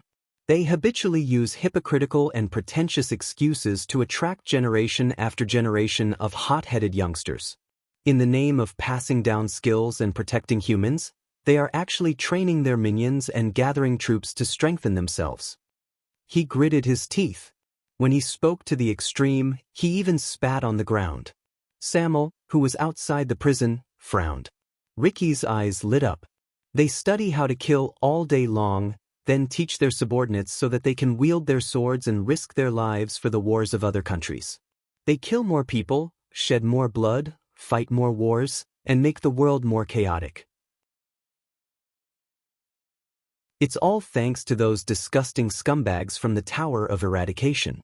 After that, generation after generation of war orphans, filled with the hatred and ambition left behind by the previous generation, came to the Tower of Eradication's doorstep again, and handed over their loyalty and allegiance to those hypocrites who consider themselves to be virtuous in exchange for the skills to kill. Then they continue their fated cycle. Zacriel clenched his fists, as if he was in that situation. He looked like a hero who hated evil. And those despicable and shameless people still stay out of it. They still have the nerve to maintain their so-called noble integrity and valuable neutrality, because they only give out swords, and the ones holding the swords are only others. It's as if the filth and despicable acts have nothing to do with them. Bah! The night of judgment cursed. Damn the Tower of Eradication. Thales stared at Zacriel with a strange expression. He thought that Ricky had asked him how much he knew about the Tower of Eradication. You call this not much? However, Zacriel's evaluation, or rather accusation, had not ended. Have you ever seen shameless scumbags who carry out their missions with a face full of compassion, shout that they love peace and protect mankind, but never stop for a moment, and never hesitate to sell weapons that kill people all over the world? Zacriel curled his lips and fiercely bared his teeth. That's them. Scumbags from the Tower of Eradication. Once he finished speaking, Zacriel snorted through his nostrils and ended his brief sharing of his thoughts.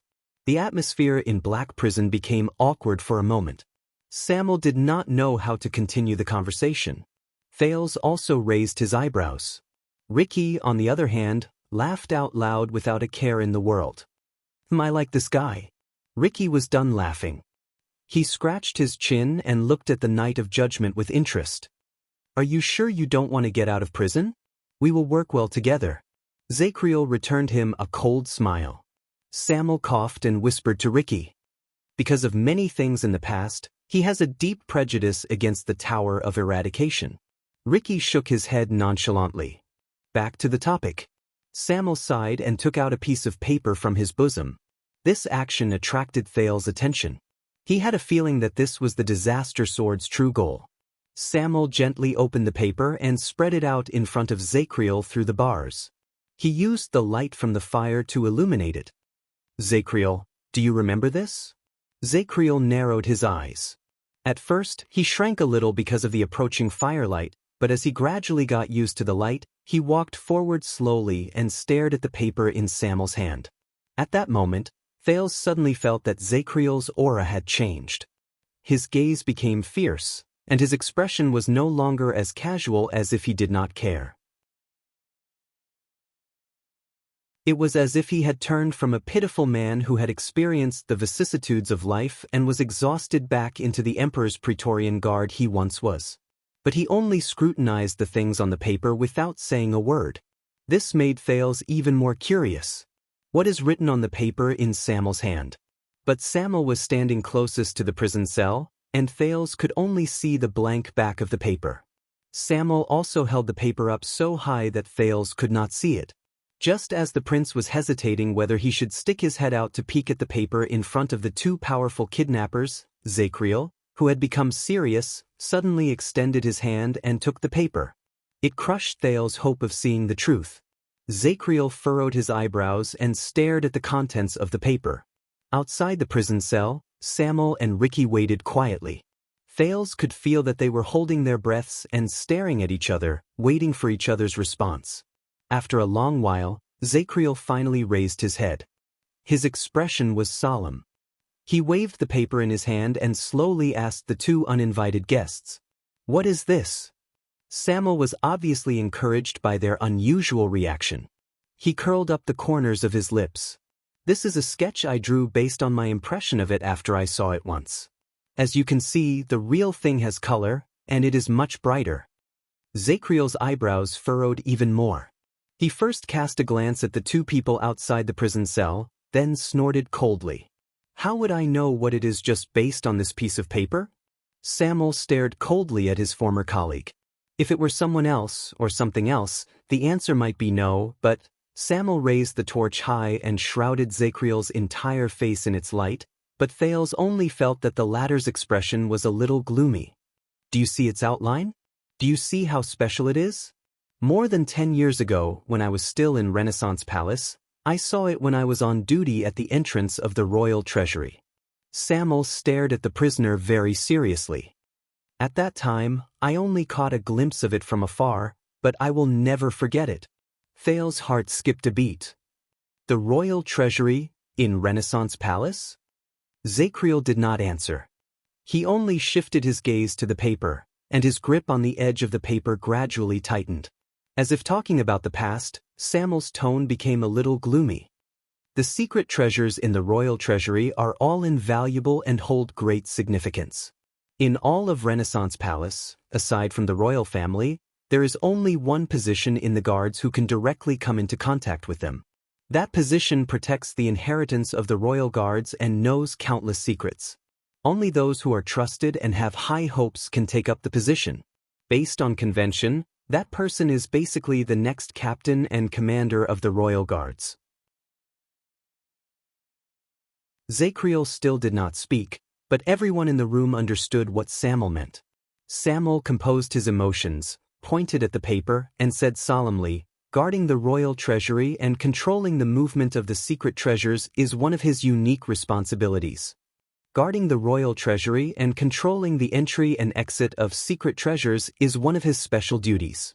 I can guarantee that this item is definitely on the list of people he should be guarding."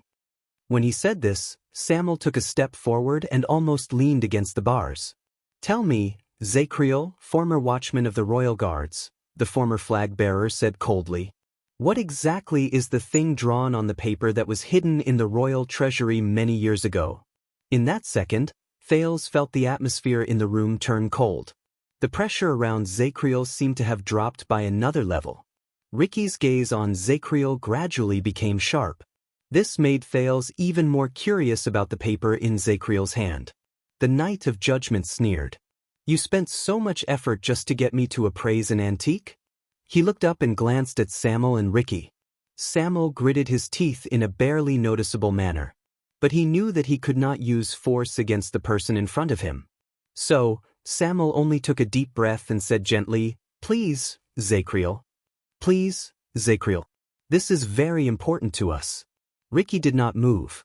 Zachriel stared at the contents of the paper for a few more times. He asked faintly, "Why are you asking this? Did you find it somewhere?" Samuel exhaled and frowned. "Zachriel, I am the one asking the question." But Zachriel only shook his head. The value of information lies in the circulation of information. It allows both parties to take the next valuable action while receiving feedback and gaining benefits. If you do not tell me more information, I will not be able to give more accurate answers. He raised the paper to eye level and waved it between them. Samuel was about to say something, but Ricky interrupted. "Not long ago, we found this in the House of Legacy of the Tower of Eradication." The three of them turned their heads together and looked at Ricky. They said calmly, "It is their top secret in recent years." Thales's eyebrows twitched again. "The Tower of Eradication's top secret? The Tower of Eradication?" Zachriel's expression finally changed. He looked like he was deep in thought. "I'm guessing you weren't invited to visit, right? The House of Legacy is their core area." Zachriel pondered for a while, then revealed a gloating smile. "By the way, well done." But Ricky only shook his head. "We did not get it. The Tower of Eradication has always protected it very tightly. Even though we paid a terrible price, we could only get a glimpse of it." Samuel's expression darkened. He nodded quietly. "And according to the information, the master of the Tower of Eradication, the old Far Easterner, values it very much." Ricky looked at Zachriel with a serious expression that was rarely seen. According to him, this may be the key to changing the world. Zachriel frowned. "Shall?" His face was filled with disgust. "That stupid old fool of a gray-robed sword guard?" Thales did not listen to Zachriel's disrespectful words about the Tower of Eradication, but his attention was attracted by Ricky's words. "The Tower of Eradication has the key to changing the world? What is that?" Thales stared at the piece of paper curiously, imagining what was drawn on it. "Now you have the information you wanted, Knight of Judgment." Ricky gestured at the piece of paper with his chin. "We found it in the Tower of Eradication, and Samuel was the only one who recognized it. This brought us here to... Even if it's for the sake of us barging in to relieve your boredom. Zachriel, answer us. What is this?" He focused his gaze on Zachriel's calm and dark face, as if he was trying to see something from it. Zachriel was silent for a long time, staring at the piece of paper. But Ricky and Samuel seemed to be very patient. Until the former watchman of the Royal Guards spoke faintly. 300 years ago. Samuel's expression froze. What? Under the illumination of the fire, Zachriel walked closer to the bars, revealing his half-glowing, half-dark face. The ferocious brand on his forehead was very clear, and the lower half of his face was completely dark. But his eyes were full of life. He swept his gaze over the guests outside the prison cell, and his eyes shone like swords. He did not look like a person who had lost his mind at all. Zachriel continued to speak. In the year 349 of the calendar of eradication, Ixora Yarrow married into the Jade Star royal family and became the queen of Midir IV. Thales, who was listening carefully, was instantly stunned. Midir IV. Isn't that... Ricky was still frowning and confused, but Samuel, who was familiar with Constellation's history, had his expression change slightly.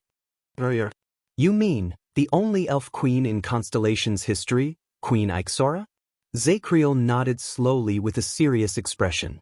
And the thing on this piece of paper that you claim to have found in the Tower of Eradication is one of the dowries that Queen Ixora brought into Renaissance Palace from the Sacred Tree Kingdom. His voice was steady, and his tone was solemn. As the people outside the prison looked at each other, Zachriel raised his right hand and gently flipped the piece of paper in his hand so that it faced Thales. At the moment the light from the fire illuminated the paper, the prince was first slightly confused, then he was greatly shocked. The outline of a short sword was carefully drawn on the paper. A strange counterweight ball. A gemstone in the middle of the sword's guard. A handguard that was curved in the opposite direction of the blade. Thales was stunned. That's, even in the royal family's treasure vault, which is full of treasures, it is a rather special one. Because this is the last weapon left in the world since the uncivilized era.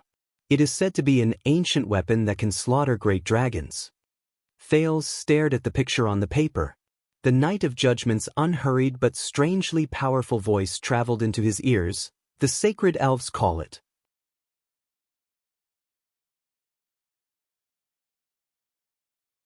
Chapter 425. Blade of Purification. This name, which he had not heard for a long time, echoed in Thales' mind again. How could it be? He stared at the dragon breaker on the piece of paper. He had countless questions, and his emotions were a mess. Previously, when he was in Heroic Spirit Palace, Thales obtained the Precious Against the Heavens book from Saroma.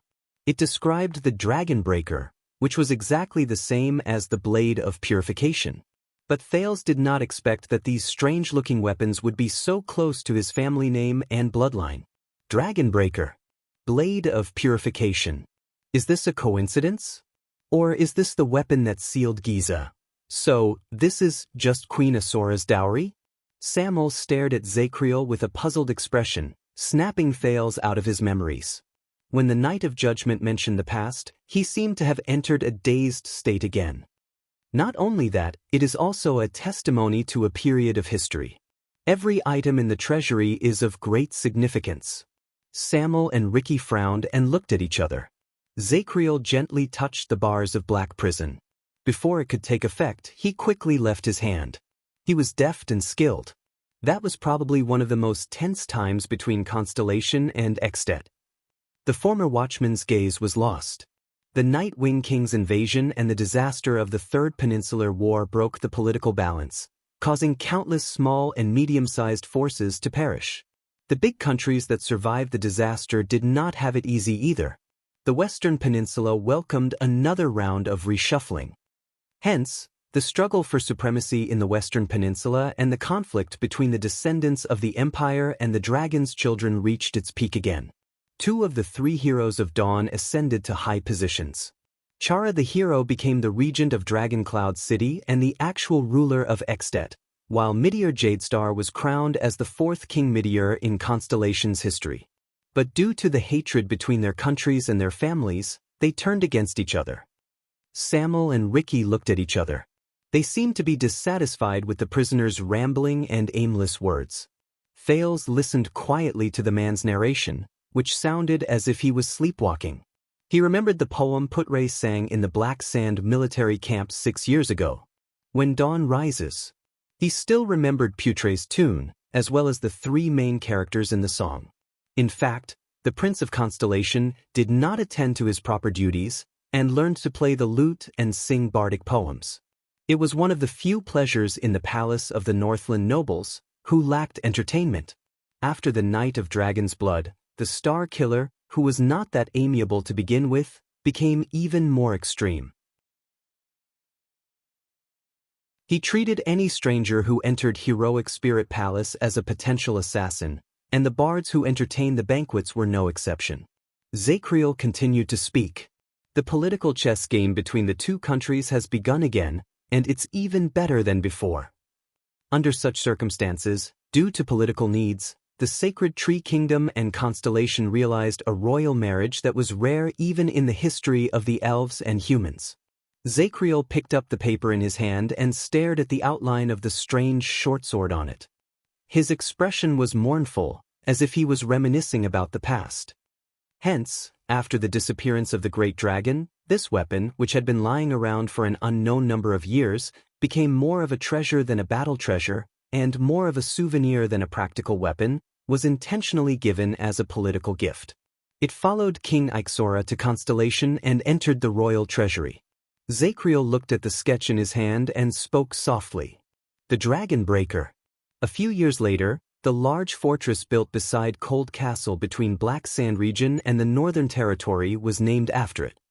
For the next 100 years or so, Constellation and the Great Dragon used that fortress to attack and defend against each other, until Queen Erica defeated the Extension Alliance army 6 times in the famous Three Pockets battle. She finally seized Cold Castle and forced the Northland barbarians to retreat to the northern plains, causing Constellation's might to reach its peak. Under the dim firelight, the Night of Judgment's words floated in the dust-covered black prison, which had been abandoned for a long time. One could vaguely hear the excitement and loftiness of that era. Zachriel gently loosened his fingers and let the paper fall to the ground. He slowly retracted his gaze from the void. His gaze became clear again. Of course, perhaps one of the reasons why Constellation's ancestors brought this weapon was because they were worried about the legendary Queen of the Sky. They were worried that it would intervene in the political situation when Extet was at its weakest. This way, they at least had a weapon that could theoretically restrain it, even though it never showed up. Zachriel said faintly. It showed up. Samuel, who had been silent for a while, said softly, that legendary dragon was in Dragon Cloud City 6 years ago. This sentence made Zachriel tremble slightly, and Thales sank into deep thought. On the night of King Nuven's death, Samuel sighed and said, that dragon, which we all thought was a character in the story, descended from the sky and destroyed a calamity before Dragon Cloud City was reduced to ruins. There was a long silence inside and outside the prison cell. Then, Zachriel closed his eyes and exhaled. It seems that I have indeed missed a lot over the years. Ricky seemed to be unable to listen to Zachriel's rambling and erratic narration. He took a step forward and asked straightforwardly, but what I don't understand is, how did the secret treasure of the royal family in Renaissance Palace end up in the Tower of Eradication? Zachriel snorted and shook his head. Who knows? The Night of Judgment's attitude toward strangers was not as good. He looked indifferent. More than 10 years ago, many of the items in the treasury were conscripted for the king's wedding. Perhaps this item is also on the list. Who knows? Wait. Thales' ears twitched. The king's wedding? Which king? Is he talking about Kessel V? The wedding when he was still a prince? Queen Kia? A beautiful figure holding a doll appeared before Thales' eyes. He felt sad. So, we can confirm it? As he watched the paper fall to the ground, Samuel turned to look at Ricky, as if asking for his opinion. More than 10 years ago, under the king's orders, the Dragon Breaker was moved out of the treasury? But Zachriel only looked like he did not care. He leaned against the wall casually. Is it important whether it is or not? Samuel was about to retort, but Ricky was faster than him. Very well, then let me change my question. The leader of the Disaster Swords still looked relaxed. He had the ghost of a smile on his face, but Thales could vaguely sense the seriousness hidden in his tone. What is so special about the Dragon Breaker? Does it have no other secrets? Zachriel changed his posture. The light from the fire drew a long shadow on the wall. Then what do you want to know? His words gradually showed his impatience. According to the records, this ancient weapon has been covered in dust for a long time in the Sacred Tree Kingdom. Even the sacred elves themselves know very little about it. That's why they sent it as a political dowry, let alone us, who have reached the end of our lives. The Night of Judgment said coldly. Ricky stared at him carefully, but his expression gradually changed. It was as if the air around them had started to become oppressive. Zachriel. The last trace of warmth on Ricky's face disappeared. Do you really not know, or are you playing dumb? Zachriel narrowed his eyes and stared at the stranger outside the fence through his slits. I'm tired. You should leave quickly. The Night of Judgment did not show any intention of cooperating with the other party. Instead, he said coldly, before the guards show up. Samuel looked a little anxious. He looked at his old colleague's unmoved expression. Just as he was about to say something to ease the situation, Ricky sneered. But Thales could feel the chill in his laughter. Do you know why we paid such a huge price to come here and ask you these questions, Night of Judgment? The leader of the Disaster Swords spoke slowly with a cold smile. Because what we really want to know is, Zachriel still leaned against the wall without moving. As if he was distracted, he started to observe his nails again. It was as if he was indifferent to everything. That was until Ricky asked his question. 18 years ago, this was the so-called dragon breaker that Samuel saw. You personally guarded it. Ricky said softly. Is it a legendary anti-mystic equipment? Ricky's soft words echoed in the hall. At that second, the light from the fire flickered slightly, but the inside and outside of the prison fell into absolute silence. Soon, Thales's breathing became chaotic without him realizing it. He had to rely on the sin of Hell's River to stabilize it. What did he say? He said, legendary anti-mystic equipment? Thales stared at the piece of paper by his feet and slowly picked it up.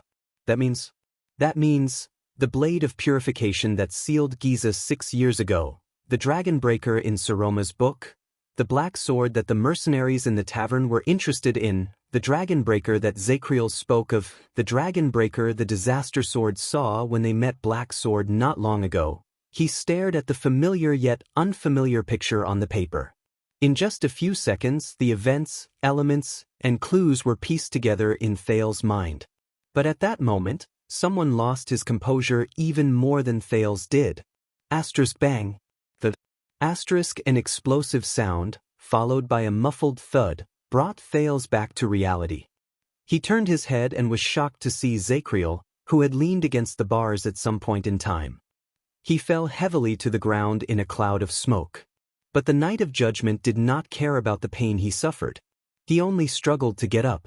There was shock and fear on his face that Thales had never seen since he saw the man.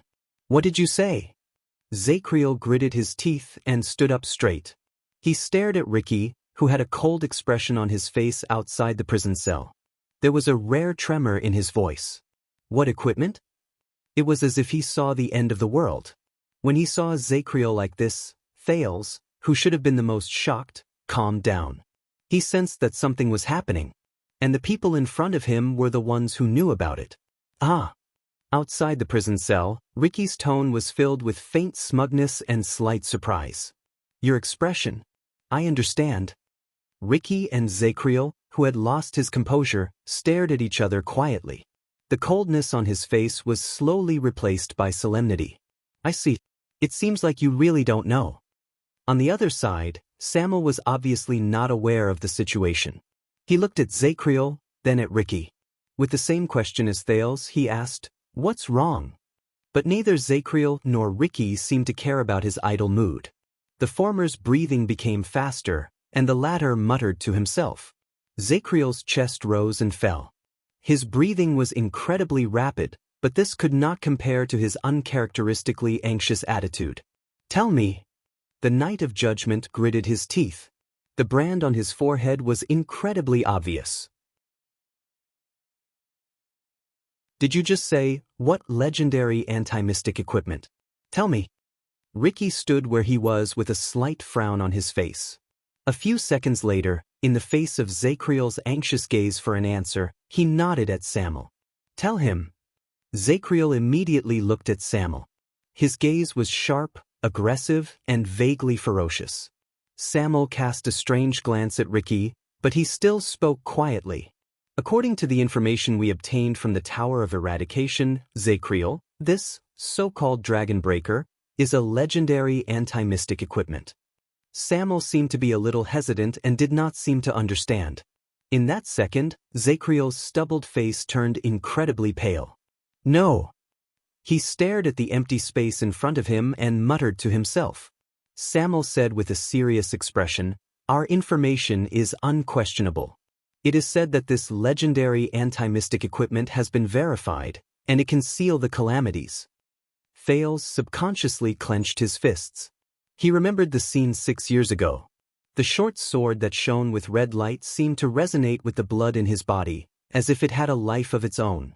In the prison cell, Zacriel's gaze shifted back and forth, as if he had seen the most unbelievable thing. No, impossible," he mumbled. In the end, he widened his eyes and slid down to the floor, as if he had lost all his energy. He was dumbfounded. Samuel sighed softly. Yes, we never knew that the royal family had such a legendary anti-mystic, but before he could finish speaking, Zacriel suddenly raised his head from behind the bars. No! The prisoner's expression changed abruptly as he shouted, interrupting Samuel's words. "No, it's not like this. It's not. He shouted at the top of his lungs while he pounded the floor with all his might. Asterisk thud. Thud. Thud. Asterisk the night of judgment's sudden outburst caught Samuel off guard. He stared in shock at Zachriel, who was breathing heavily and trembling. He could not understand what was going on. Did he go crazy again? Outside the prison cell, Ricky stared at the prisoner, who had become abnormal again. He did not say a word. Thales, on the other hand, was as confused as Samuel. He was filled with questions. No. Finally, Zachriel stopped pounding the floor with much difficulty. In a daze, he supported himself against the floor. Dragon breaker? Dragon breaker? He shook his head in disbelief, as if he wanted to ask for help from the people in the void. The light from the fire dimmed slightly. The air was filled with the shock of the few people outside the prison cell. Ricky sighed softly and said something profound. "It seems that you understand as well, don't you?" Zachriel's expression changed a few times. All sorts of emotions surged within him. A few seconds later, the prisoner in the prison cell seemed to have figured something out. His shocked expression slowly faded away. His shoulders began to tremble. In the next moment, the long-faced man raised his head. His face was filled with panic and helplessness. He laughed loudly as if he had gone mad. "Ha ha, I see." For a full 10 seconds, Zachriel's laughter echoed in the hall. Ha! His laughter was filled with sorrow after he was relieved of his burden. It also seemed to contain pain that could not be resolved. It made the puzzled Thales feel uncomfortable. Ha! In the end, Zachriel's broken laughter slowly disappeared. He knelt on the ground, slowly closed his eyes, and let out a cry filled with regret and pain. "Your Majesty! Your Majesty!" Thales furrowed his eyebrows tightly. He did not understand. Zachriel's laughter died away, but another one followed. "Ah, 82nd, what a great king of eternal rule!" Compared to the night of judgment's pain and panic, this laughter was filled with boldness and grandeur, as if it was the excitement and desire of someone who had seen through the truth. What a courageous king! The prince and Samuel turned their heads in surprise and looked at Ricky, who suddenly laughed. They saw the rare excitement and ecstasy on his face. 82nd? King? Thales, puzzlement became more complicated. "Ricky?" Samuel asked tentatively. But the leader of the disaster swords ignored him. Instead, he was immersed in a rare moment of joy and pleasure. His laughter was sonorous. Whether it was the king of Renaissance, the Dragon Knight King, the king of vanguards, or Senior Cattle, these so-called peerless heroes in human history, their achievements, courage, and heroic spirit were not even 1/10,000th of yours. Ricky laughed so hard that he slapped his thigh in delight. It was a stark contrast to Zachriel's pained moans and trembling in the prison. 18 years ago, 18 years ago. What a pity, what a pity. A rare excitement shone in his eyes, and he said loudly, "Why wasn't I in the Western Peninsula that year? Why didn't I witness this magnificent and crazy scene that made people's hearts surge with excitement?" Ricky turned around and looked excitedly at Thales, who did not know what was going on. He extended his arm and pressed down on the prince's shoulder. Thales grunted. He felt that Ricky did not hold back at all, as if he was so happy that he forgot everything. The torch shook violently in Ricky's hand, and sparks flew out. "Child, you should be proud of this." Ricky's breathing quickened. He was like an emotional bard who watched the rise and fall of history through the ages. He sighed and said, "Your grandfather was practically the greatest and most fearless supreme king in human history since the Battle of Eradication." Thales stared at him in a daze. He sensed the unusual passion in his words, and he could not help but open his mouth to ask. But Samuel was faster than him. The former flag-bearer of the royal guards asked sternly, "Zachriel? Ricky? What is going on? What are you talking about?" Ricky's laughter slowly disappeared. He let go of Thales' shoulder and took the paper from the prince's hand, but he did not answer Samuel's question. Night of Judgment, Let me confirm for the last time. Ricky's expression returned to normal, and he stared solemnly at the dazed Zacriel in the prison cell. This thing, the so-called Dragon Breaker, when it flowed out of your hands from the treasury 18 years ago, was it just the Dragon Breaker? Zacriel shuddered slightly, as if he had just woken up from a nightmare. He gave a nervous snort of laughter. Ha ha. Zacriel's gruff laughter came from his chest, and it was hollow. Look at the present, think of the past. The Knight of Judgment lowered his head and said softly, Do you still need confirmation? Ricky smiled. He turned around. Samuel, let's go, Ricky said casually. Ricky said casually, but his eyes were filled with unprecedented confidence. We didn't come here for nothing. He strode forward, leaving Zacriel behind him. He remained in the boundless darkness. But Samuel made a low sound. Ricky! The flag-bearer raised his head coldly and raised the torch. His tone was filled with dissatisfaction. I need an explanation. Ricky stopped in his tracks. Thales frowned as he watched the interaction between the two men. Ricky let out a sigh and turned his head. Samuel, you are a noble in the capital. Tell me, how did we win the battle of eradication? His expression was indifferent, and the corners of his lips curled up slightly, as if this was just a normal conversation between friends. Samuel was slightly startled at first, then he instinctively said, the legendary anti-mystic equipment. Ricky snapped his fingers, which showed how relaxed he was at that moment. He turned around and walked closer to Samuel, completely ignoring Zacriel, who lowered his head and trembled in the prison cell. It was as if he had already lost his value. Yes, for more than 600 years, as their greatest nemesis, every legendary anti-mystic equipment can seal the calamities. Ricky said softly, but the irony is that every legendary anti-mystic equipment that can seal calamities was forged during the battle of eradication with the power of the two most powerful calamities, along with the wisdom of human wizards, as well as countless costs as a foundation. At that moment, Thales shuddered. Wait, they're talking about? A pleasant male voice rang in his mind, awakening memories from not too long ago. Unbeknownst to us, the two mystics, who had always seemed to stay out of the matter and remained neutral, had long since started working together with the humans and the survivors of the Magic Tower. They created the mystics' greatest nemesis. Legendary anti-mystic equipment. In Black Prison, Ricky faced Samuel's burning gaze and continued to speak. When the war was won, the wizards were wiped out, the two magic empresses went their separate ways, the human alliance collapsed, and the Calamity Hunters group, which was famous for a time, disbanded. The limited number of legendary anti-mystic equipment was scattered everywhere with them. However, what most people don't know, Ricky said with a cold smile, Blood Spike and Helen, the two most powerful calamities who were once on the same side as us, were the creators of the legendary anti-mystic equipment. They secretly tampered with their works. Samuel was slightly startled. Tampered with? Thales' breathing quickened, and he subconsciously straightened his body. Memories of the past seized his mind again. Wait, I thought of a problem. If the legendary anti-mystic equipment is the mystic's greatest nemesis, what about the two empresses? Won't the weapons they created pose a threat to themselves? At that moment, what appeared before Thales' eyes was the elegant smile of the man in blue, as well as his faint gaze, which was suffused with blue light. Good question. You're getting closer to the truth of the world, Your Highness. Thales was stunned. He understood something.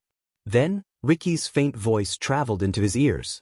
After the war, the human heroes used tragic facts to prove that all the existing legendary anti-mystic equipment could not seal Blood Spike and Helen. In Black Prison, Samuel raised his eyebrows slightly. Ricky smiled and threw down the torch. That's right. The strongest weapon in the battle of eradication could seal almost every mystic and end the disaster they brought, but it could not hurt their creators. Not even a little bit, not even a little bit. The torch fell to the ground and sparks flew. But as it rolled, it gradually dimmed. It no longer shone or heated up. Yes, it makes sense when you think about it. If I were them, why would I do something that would harm others without benefiting myself? Ricky raised his head and sighed softly in the much dimmer black prison. So, Blood Spike and Helen, the two magic empresses, the most powerful mystics in the world, were exceptions that could not be sealed. They were like two unbreakable taboos that hung over the entire world. For many years, no one could control them. They stood above all things, transcended above all else, and forged a terrifying balance in Errol that lasted for 7 centuries. All the countries and races were as silent as cicadas in winter, not daring to voice their anger. As he listened to Ricky's words, Thale's thoughts became more and more agile. There was a hint of shock and understanding in his heart. The words of his mysterious teacher rang in his ears again. But the secret of the legendary anti-mystic equipment has always been in the hands of the two empresses. We have no way of knowing. This is a shackle that has been pressing on our shoulders for nearly 700 years. It is still hard to understand. At that moment, he felt that a lot of the fog that had surrounded him since he came to this world had suddenly cleared up, and many mysteries were easily solved. He was not the only one who had this thought. Samuel's cheeks twitched slightly. He seemed to have understood something, and he suddenly raised his head.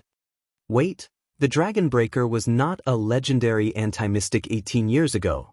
That means, Samuel's words stopped at the tip of his tongue, and they froze along with his expression. Ricky threw his head back and laughed. His laughter echoed in the hall. Yes, although we don't know the details if our guess is correct. Ricky took a deep breath and lowered his head. His eyes reflected Samuel's torch in the darkness, and they instantly became sharp, like a beast on the hunt. Ricky gently let go, and the paper with the Dragon Breaker on it slowly slid down. 18 years ago, the first and only legendary anti-mystic equipment in history that did not come from the hands of the Empress of Magic. In Constellation, on the foundation of this Dragon Breaker, it was just barely forged. His voice was like a bard sitting by the fireside at night. The rhythm was orderly, and the tone was mysterious. Samuel's entire body froze. As Ricky's words gradually spread out, the atmosphere in Black Prison had never been so terrifying. It was as if they were talking about the most unbearable secret in the world. Thales watched the paper float in the air a few times before it landed on the stubbornly burning torch on the ground. 18 years ago, the King of Eternal Rule, 80 Jadestar II, and the constellation under him recreated the miracle of our ancestors in the Battle of Eradication. They created a forbidden weapon that had never been seen before. Ricky's voice became fierce and solemn, and there was a faint chill that went straight up Thale's spine. A legendary anti-mystic equipment without any trace of the two empresses, without any restrictions or restraints. Tongues of flame licked the Dragon Breaker on the paper, dyeing the rather clear sketch into an unsettling, scorched black. It was darker and darker than the hue in Black Prison. A secret weapon that can completely seal Blood Spike and Helen. Ricky's voice was cold. Ricky's voice traveled out coldly. Every word was accompanied by the soft sound of the paper being burned. A weapon that can completely end the terrifying haze that has haunted them for 7 centuries. The perfect anti-mystic equipment. Asterisk click. Asterisk the flame trembled slightly, and sparks exploded. Thale's thoughts were almost frozen. He felt his breathing stop, and his hands and feet were cold. The Black Prophet's inexplicable attitude. Asda's fanaticism. The Duke of the Northern Territories' hysteria before he was imprisoned. King Nuven's thought-provoking attitude when he told him the truth. Little Rascal's hesitation before she left. And the secret of the bloody year. Countless terrifying answers and questions crept into his mind. Of course. Ricky sneered. It was also during the bloody year, before the Jadestar royal family went to Hell's River, the ferryman's bell. In the darkness, the Knight of Judgment's trembling voice rose slowly. No. Thales suddenly felt that his surroundings were so dark, so still, so cold. Ricky chuckled, and his voice was accompanied by Zakriel's faint sobs. It's hard to imagine that 80 II was such a mediocre king who, in the eyes of the people, had neither merits nor demerits, and was almost incompetent. Ricky's face was covered in layers of shadows in the darkness. As he spoke, his voice was filled with endless lament and mockery. The shadows gradually spread. He was probably the first person since the Battle of Eradication who dared to trample on the authority and power of the Calamities, and the strength and pride of the two empresses at the same time, the human king. Asterisk thud. Asterisk with a soft sound, the torch on the ground burst into the last sparks. The unusual and peculiar dagger on the drawing paper was completely reduced to ashes. It shattered inch by inch.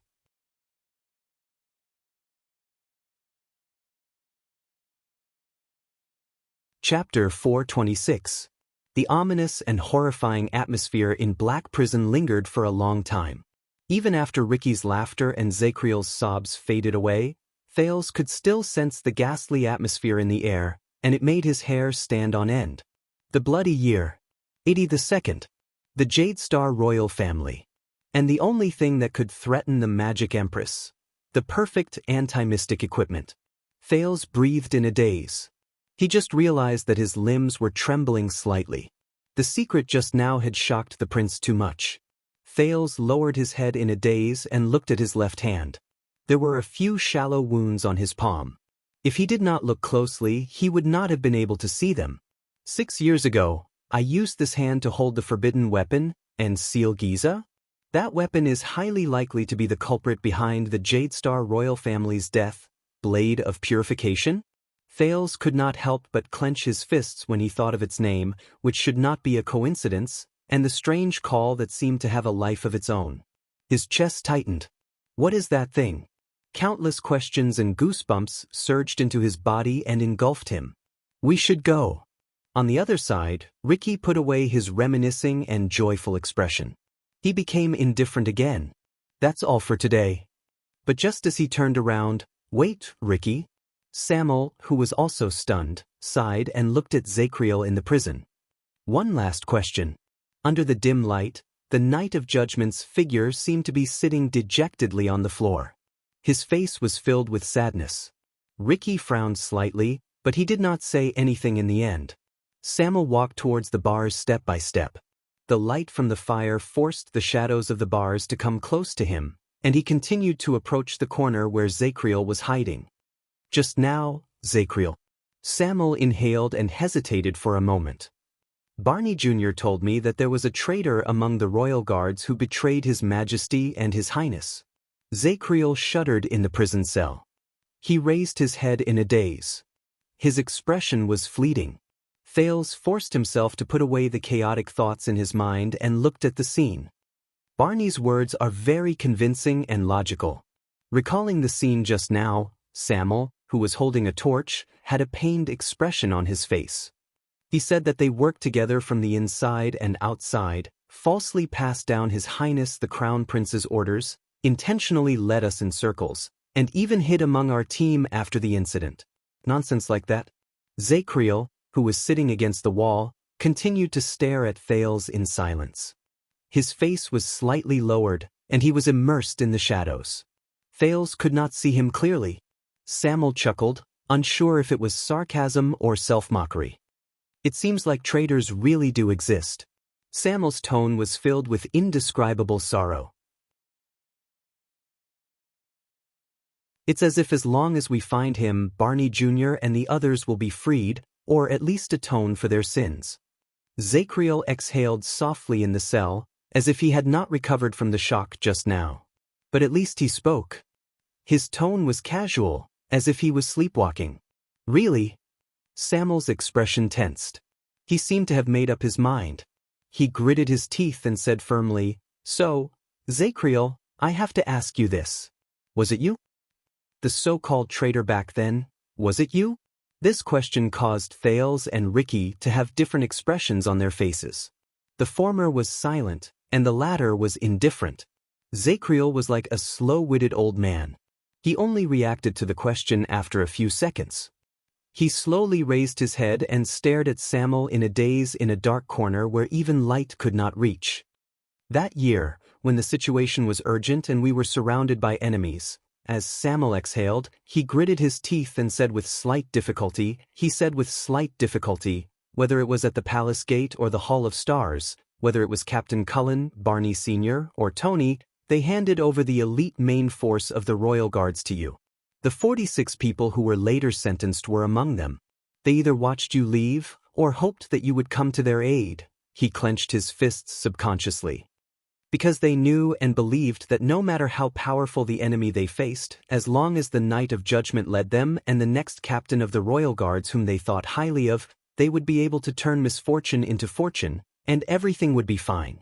Samuel turned his head away, as if he could not bear to hurt the traumatized and wounded man in front of him.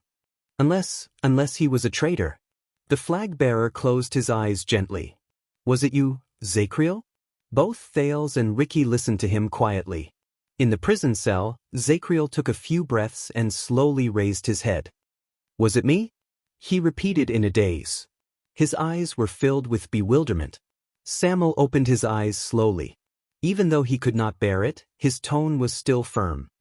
Zacriel, you may not be good at forgery or spying, but you are the trusted aide of the Crown Prince's guards. You are also the best in combat, not to mention that you are also the chief flag-bearer. Zacriel twitched the corners of his lips with the ghost of a smile. Thales could not see the exact expression on his face due to the limited light. Was it me? He repeated faintly. Samuel sighed, as if he was not confident in Zacriel's condition. But he paused for a few seconds before he spoke resolutely. Zacriel, I know that your mind is not clear. The flag-bearer gritted his teeth and said fiercely, but it's okay. I believe that, like many people and me, there is only one thing in your memory that will never fade. Asterisk thud. Asterisk Samuel raised his fist and smashed it against his chest. The three people in the room could not help but look at him. Swear, Zacriel. Swear before me, before the Jade Star bloodline. Samuel said resolutely. A cold glare flashed in his eyes. With your honor, your dignity, your blade, your ancestors, and the name of the Zacriel family, the noble descendants of the Redalians who have been loyal to the minister since the age of the Empire, I solemnly swear this oath. Finally, when he heard these words, Zacriel shuddered. The Knight of Judgment stood up slowly. His branded face was revealed in the dim firelight. His eyes slowly regained focus. Ricky was deep in thought. Samuel's breathing quickened. With a pained expression, he continued, Swear, Zacriel, that in your entire life, you have never betrayed the Jade Star royal family, the Royal Guards, or the Praetorian Oath. Zacriel's expression slowly became solemn. Thale's breathing gradually became softer. Tell me with your own mouth that you are not a traitor, Samuel said softly. There was a hint of helplessness in his tone. Tell me. But Zacriel did not answer. He only stared at Samuel from a distance. His gaze was slightly cold.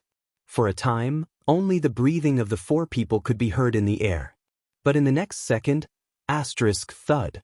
Asterisk Samuel took a fierce step forward and grabbed the bars of Zacriel's cell. Ricky's expression changed slightly. I beg you. Samuel's back was facing Thales. His expression was unclear, and he sounded as if he was gnashing his teeth. But Zacriel still did not make a sound. He only stared at him. I beg you, answer me, penal officer. Once again, Samuel's words were tinged with a pleading tone. This is too important. His hand, which was holding the bars, began to tremble. Finally, Zacriel snorted softly. His unfocused gaze regained its clarity. Too important? Why did Barney Jr. question you, Samuel? He curled up the corners of his lips and shook his head quietly. To question whether you are a traitor or not. Samuel's face paled.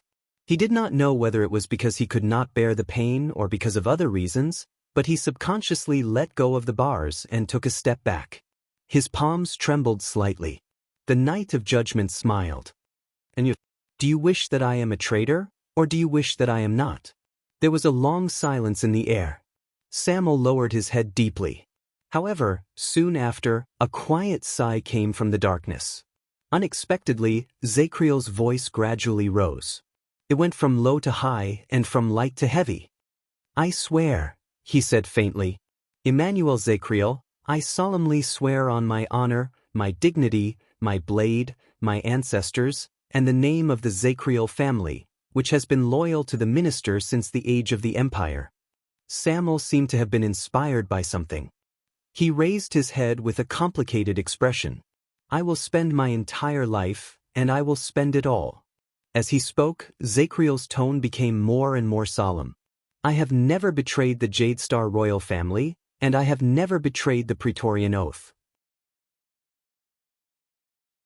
Thales's eyebrows twitched.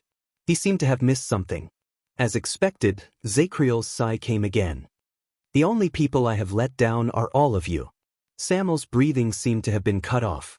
The Knight of Judgment's dispirited and sorrowful voice continued to rise. It's Captain Cullen, Tony, Morian, Belden, Kamal, Rogo, Tartan, Bruley, Nair, and you, Samuel. It was all the brothers of the royal guards.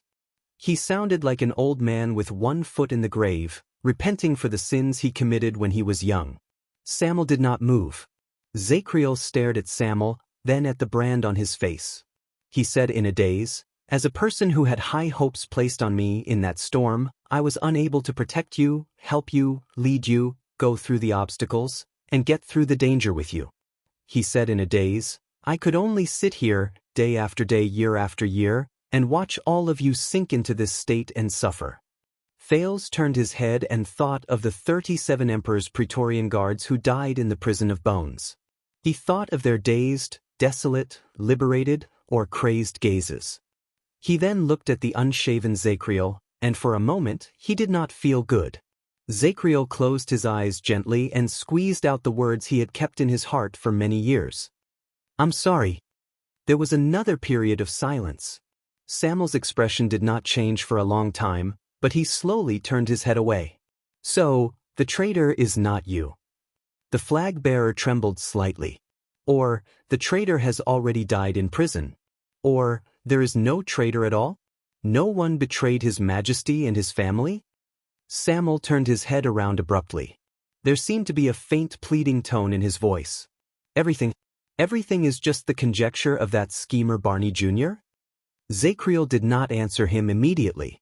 Instead, he paced around in silence and returned to his original seat, which was filled with a desolate atmosphere. After a long while, a faint sigh rose in the air.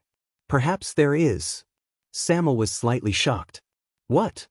Zakriel leaned his head against the wall. His eyes seemed to have lost focus again. I think there should be traitors. When he said this, Samuel, Thales, and even Ricky's expressions changed. Then he continued speaking. But they are not just a certain person, nor are they a certain face or a certain name. Samuel frowned. What do you mean? Zakriel shook his head with a resigned and hollow smile. The brothers of the royal guards came from various noble families in the capital. He looked above him as if he saw the past there. The rhythm of his voice also rose and fell, but it was rhythmic. Barney, Belden, Samuel, Tardan, Zakriel. The old captain was even born in the Sun Sword and Shield, one of the 6 great clans. He was the younger brother of the Guardian Duke of Eastern Sea. All of them have a very high sense of honor and responsibility, and even a sense of mission. They are proud of being constellations, proud of being descendants of the empire, and see the kingdom as their eternal home and home. As he listened to the Knight of Judgment's words, Samuel was lost in thought. But Zakriel changed the topic. You heard what the man said just now. It's about the secret of the Dragon Breaker. His expression became sad and pained. It's about what happened in the past. The other 3 were stunned. Zakriel's breathing became irregular for a moment. A bitter expression flashed across his face, but it immediately turned into a light chuckle. No one spoke. Actually, there were signs of everything a long time ago. I knew it. I should have known it a long time ago. From the decree to restrict the power of the nobles, from the decree on trade, from His Majesty's wedding, from the advisors who frequently entered and exited the palace, from the meetings that were called from time to time, and from the vassals' increasingly intense appearances before the king, I should have seen that doubt was planted in the eyes of my brothers and others, and it was slowly sprouting. Samuel did not speak. Look at His Majesty's actions, look at the path he took, Look at the battlefield he stood on, and look at the enemy he chose. The prisoner still looked at the ceiling with a complicated expression. His laughter was filled with bitterness and regret. Look at the future he stubbornly chose for the millions of people in Constellation. Thales listened to him quietly and imagined everything that the former AD II had to face in that era. Zacriel exhaled hoarsely. When he remembered the blade of purification and the secret he just learned, Thales could not help but frown. Samuel turned his head away fiercely, as if he could not bear to listen anymore.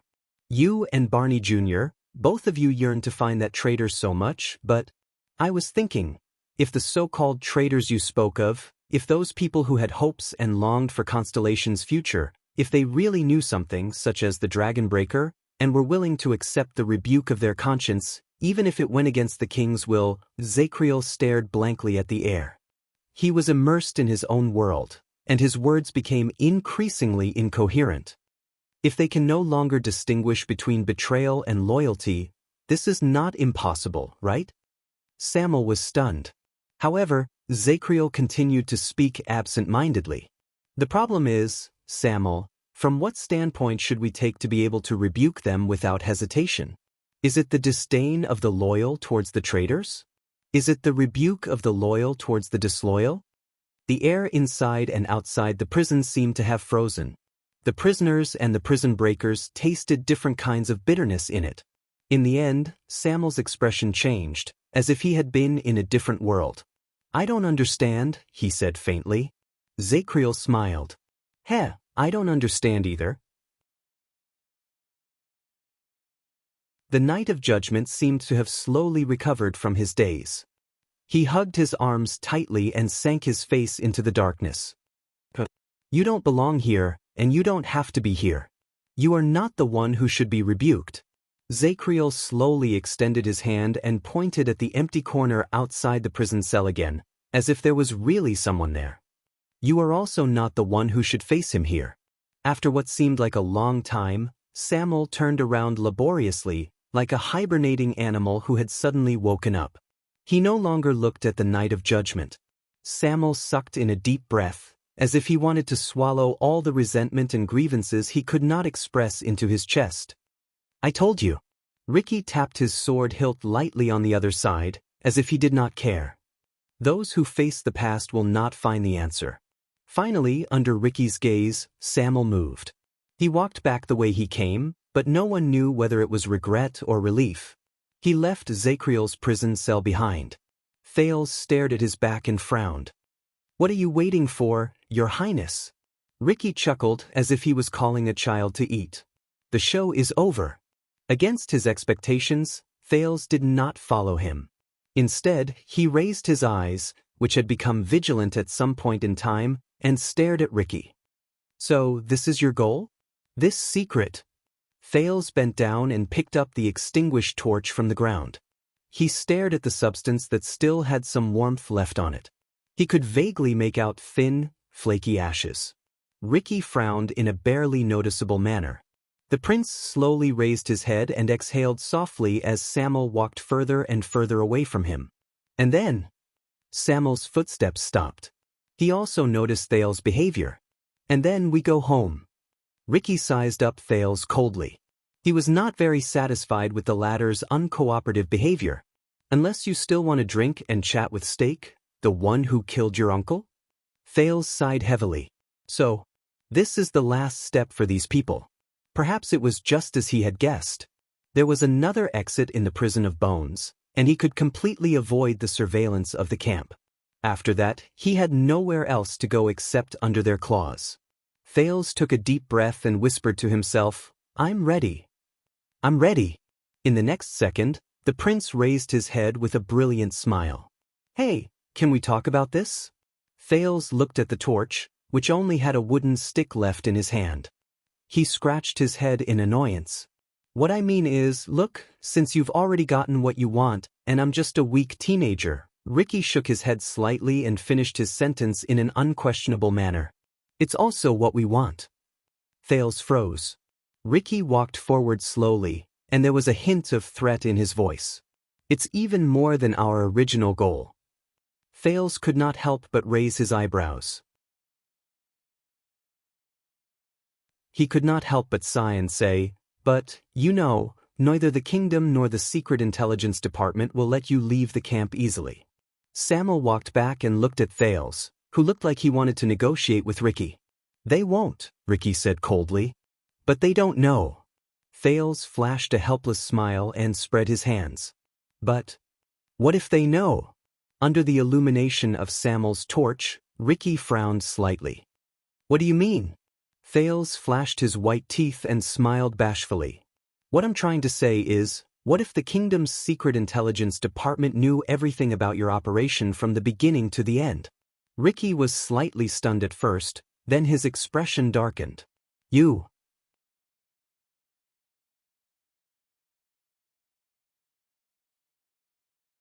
Chapter 427. Blade Fang's camp, prison of bones, not far from the surface exit. In the dark night, a slightly plump man stood in a short alley and quietly watched the huge hemispherical fortress in front of him. It was the most famous prison in Western Desert and even all of Constellation. He rolled up his sleeves and stared into the darkness. He smacked his lips and clicked his tongue. A slightly heavy footstep came from behind him. "No matter how many times I look at the prison of bones, it's just like Ghost Prince Tower." The plump man did not even look at the scene behind him because he knew who it was. He only sighed and said, "These two things are equally annoying." The slightly heavy footsteps stopped behind him. The plump man yawned in the darkness and cold wind. He still did not turn his head around. "You're out so fast?" The person behind him seemed to nod. A slightly rough voice traveled faintly. There was a hint of coldness and alienation in it. "Around 10 minutes ago, their security on the surface was lax." The chubby man shrugged as he listened to the unapproachable tone of the man. But he knew that the person behind him had always been like this, so he did not mind. Then, the plump man turned around and glanced at the person behind him. That one glance scared him out of his wits. He jumped up from the ground and jumped 3 feet horizontally. He wanted nothing more than to stay as far away from the person behind him as possible. "Oh my God." The plump man desperately suppressed his voice. He placed his hands in front of him and looked at his colleague beside him in shock. He looked at the latter's revealing and alluring attire. He looked at his colleague's eye-catching makeup with red eyelashes and bright lip gloss. Looking at the other party's slender figure and charming movements, she nonchalantly tugged at her loose shoulder strap. The exposed skin on her shoulder, along with the bulging view of her chest, were all covered by the gauze-like material. But, the plump man could not stop his body from trembling. He pointed at Norb with a trembling finger. "I know this is a job requirement. I have to disguise myself and sneak into the crowd, but, he looked at his colleague in horror. "But do you have to dress up and act coquettishly like a prostitute who solicits customers on the streets?" Norb turned his head away, allowing his thin clothes to flutter in the cold wind, almost unable to cover his body. This made the slightly plump man shudder. "Is there a problem?" His tone was light. The slightly plump man forced himself not to look at him and forced a smile. "Of course there's no problem except for one thing." The fatty sucked in a sharp breath and told the truth in pain. "Your AF * King Burley, men!" The man named Norb deliberately lowered his voice as he screamed in pain. He only glanced at his sturdy body that was covered by a thin veil. "Is there a problem?" Fatty almost fainted. He hid back in the alley and pressed his forehead. "My God, Norb, do you know that the way you cross-dress is simply polluting the environment? Look at your green stubble under your lipstick, your bloody mouth, your stocky waist." Norb couldn't help but turn around to look at him. "Oh no, please don't turn your head, please don't turn your head to look at me. I have to go back and wash my eyes today. Your visual damage after you cross-dress is just too great." Out of the corner of his eye, Norb caught a glimpse of Norb's soft and sexy dress. He saw the faintly visible thick thighs and thick leg hair. His cheeks twitched involuntarily, coupled with his large pectoral muscles, and he had a serious expression on his face. Fatty felt his stomach churn.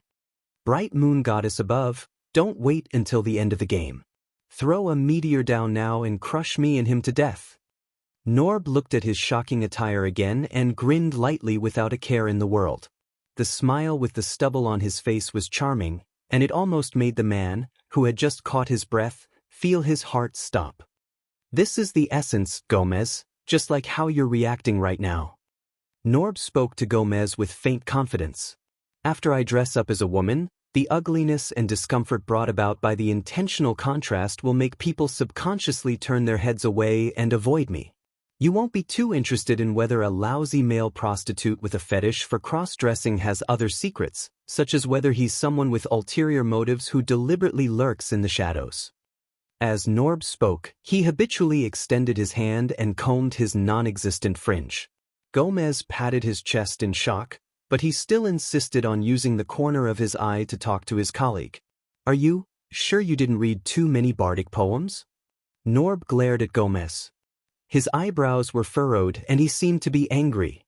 It made Gomez have the urge to immediately retire. Gomez could only exhale in pain. He pointed at the prison of bones in the distance, resigned to his fate, and said to his extremely calm colleague, "Forget it, forget it. So, what are we eating today?" "What are we eating?" Norb no longer subconsciously swung his woman's sleeves. "What do you want to eat?" Norb no longer swung his sleeves subconsciously. He shook his head steadily. "The list of information is clearly with you." The plump Gomez's face turned red.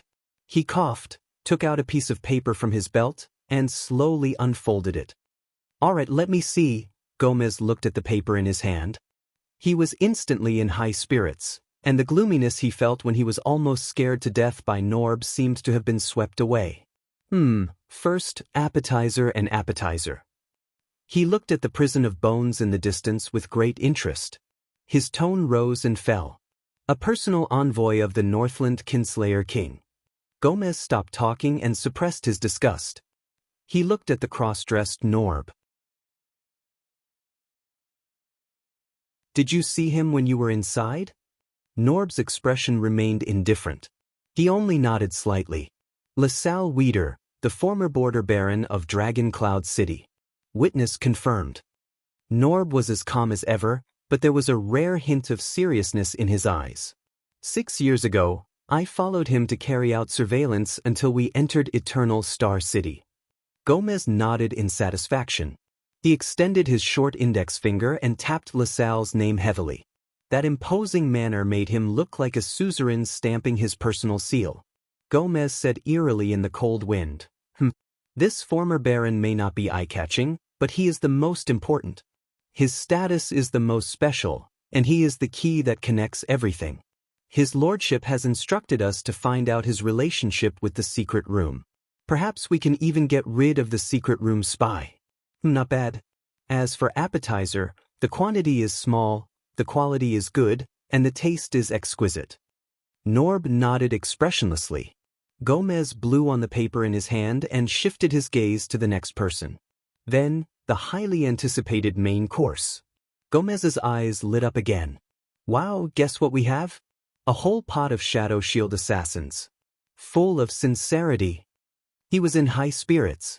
Just like before, Norb spoke slowly in response to Gomez's gaze. Kos, family name inauspicious, former Northland vagabond, codename Stake. Witness confirmed. Norb said calmly, he is the most valuable target.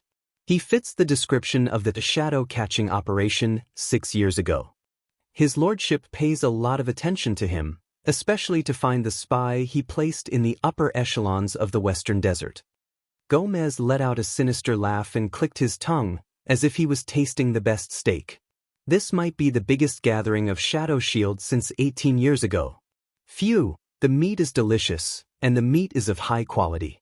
As long as it's cooked properly, it will definitely be the best in the world. Norb did not comment. He just elegantly lifted his dusty dress. Next, side dish. Gomez continued to read his list with great interest. The middleman of the mercenary business, the rather famous owner of My Home Tavern. Norb frowned slightly. Tampa, the successor of Half-Mouth Rooney more than 10 years ago. Witness confirmed. The cross-dressing man seemed to be deep in thought. He must have a lot of information and money in his hands. Gomez's eyes darted around slightly. This guy has always been very slippery, and we won't be able to use it against him. But after this battle, we can rub him flat, round, and trample on him however we want. Alright, this side dish is more or less a little greasy. Gomez shook his head in resignation and looked at the last line. Next is the final dessert. This time, Gomez's expression became solemn. Blood Whistle, the famous war mercenary group. Norb's expression also darkened. Disaster Swords. Witness confirmed. Their leader doesn't seem to appear often. I can't recognize him, but one of them stayed in the same cell with me for half a day before he went down. His companion called him Joseph, and he seems to be a regular in the prison. I can't get any information out of him. The other one is Klein, who is stationed in Northland. The last one is suspected to be a fugitive from our kingdom for many years. He is the former vice flag bearer of the Royal Guards, Colin Samuel. When he heard this, Gomez's lips curled up. The surprise is always at the end, isn't it? Those enemies of the Tower of Eradication are suspected to have escaped after launching the attack on the Tower of Eradication. They are large enough to be on the battlefield. The Lord is very interested in what they obtained after they broke into the Tower of Eradication, and he is also very curious about why they entered the Prison of Bones. It lingers on the tip of my tongue, and the aftertaste is endless. As a dessert, it's a perfect ending. He narrowed his eyes slightly and licked his lips, as if he was really enjoying the taste of the dessert. Norb looked at him and still did not say a word. Gomez rubbed his plump hands and put away the paper with an excited expression. He looked like a man who had just returned home after a busy day. So, this is the menu for today. All of them are here. That Sissy's people should be almost here as well. When are we going to take action, pull in the net, and eat? He looked at Norb, who was dressed as a woman, with hope in his eyes. He tried his best not to look at the latter's dress, which was fluttering in the wind, and the scenery that could be vaguely seen under the dress. But Norb only shook his head firmly. We are not going to take action. Gomez's smile froze. Say that again? The plump man seemed to be in disbelief. The prince is still inside, Norb said bluntly. We cannot take action. So what? It's just a prince. The plump man was very displeased at first, until he understood what Norb said. Gomez's expression changed. The prince? Wait, you mean the heir of the kingdom who came back from Northland? Norb did not say a word. He only nodded slightly. Gomez's lips opened and closed, and he twitched soundlessly. The decoy and fake bait for our operation this time. That troublemaker who ruined countless of our plans, Your Highness? Norb nodded. Gamus looked as if he had seen something unclean. He raised his chubby, stubby hands and covered his mouth in horror. That's the Prison of Bones. How did he get involved? Was he caught for prostitution? Or did he sell his ass like you? The plump man stared at Norb in shock. He even forgot about the latter's clothes and dignified appearance. I wish I knew. Norb shook his head. But that's what Nameless told me. The plump man looked like he wanted to argue. The words were at the tip of his tongue, but he could not say them. In the end, he could only slap his own face. I'm really King. Do you know what this looks like? It's like when the appetizers, main dishes, side dishes, and desserts are all served, and the guests are wiping their mouths and drinking wine while nodding in satisfaction. Then, the child prodigy prince suddenly jumps out with a big plate of prawns with pungent sauce and smelly sauce. He says, surprise. Hey, there's still one more dish. Pinch your nose and eat it, idiot. Fatty Gomez waved his arms and legs as he cursed in a vivid and hateful manner. What a genius. He practically ruined the entire table of dishes. And the most coincidental thing is that we are that idiot. Gomez looked like he was about to break down. But Norb was unmoved. He only shook his head and said in a low voice, the situation inside is unclear. Acting rashly will only be a meaningless risk. Nameless is the only person who can act. We must wait. Gomez finally calmed down. He gritted his teeth and said, "What's going on down there?" "I didn't ask much, but nameless, you know." Norb lowered his head cautiously. "He doesn't talk much either." "That's great. Missions related to the nameless are always thrilling and exciting." Gamus was full of sarcasm. "And we can't do anything now until that troublemaking prince is obediently rescued by the nameless?" Norb tugged at the hem of his dress and nodded quietly. Gomez spat on the ground. "It's hard to imagine that our menu now depends on that arrogant nameless who's like a lunatic." Norb furrowed his eyebrows. "Be careful with your words." "That nameless," the cross-dressing man said softly, "he's not from the department, but he's been able to act with us more than once. He's even able to grasp the key points of the situation so that we have to cooperate with him. Do you know what this means?" Norb pointed coldly upwards. Gomez's expression froze. He ground his teeth and said, "Damn nepotism?" Norb did not speak. With a pained expression, the fat man exhaled a patriotic sigh about the darkness of the bureaucracy and the muddle-headed royal family. "All right, then we'll wait here. That cold-blooded sissy will definitely not be happy." Norb shook his head. "That's not our problem anymore." Amidst the sound of the wind and sand, the two of them waited in the alley beside the prison of bones for a while. "Speaking of which, Norb."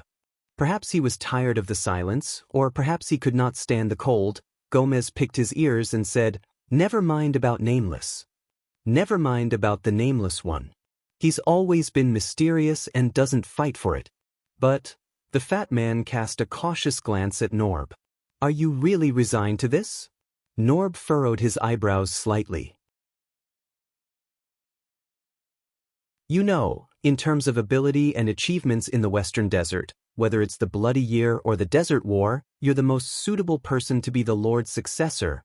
The fat man shrunk his neck and said in a seemingly meaningful manner, "But 10 years ago, when that Baron Bone kid came, the Lord groomed him as his successor." Norb suddenly turned his head. This time, the cross-dressing him no longer had an enchanting expression or a deliberate weakness.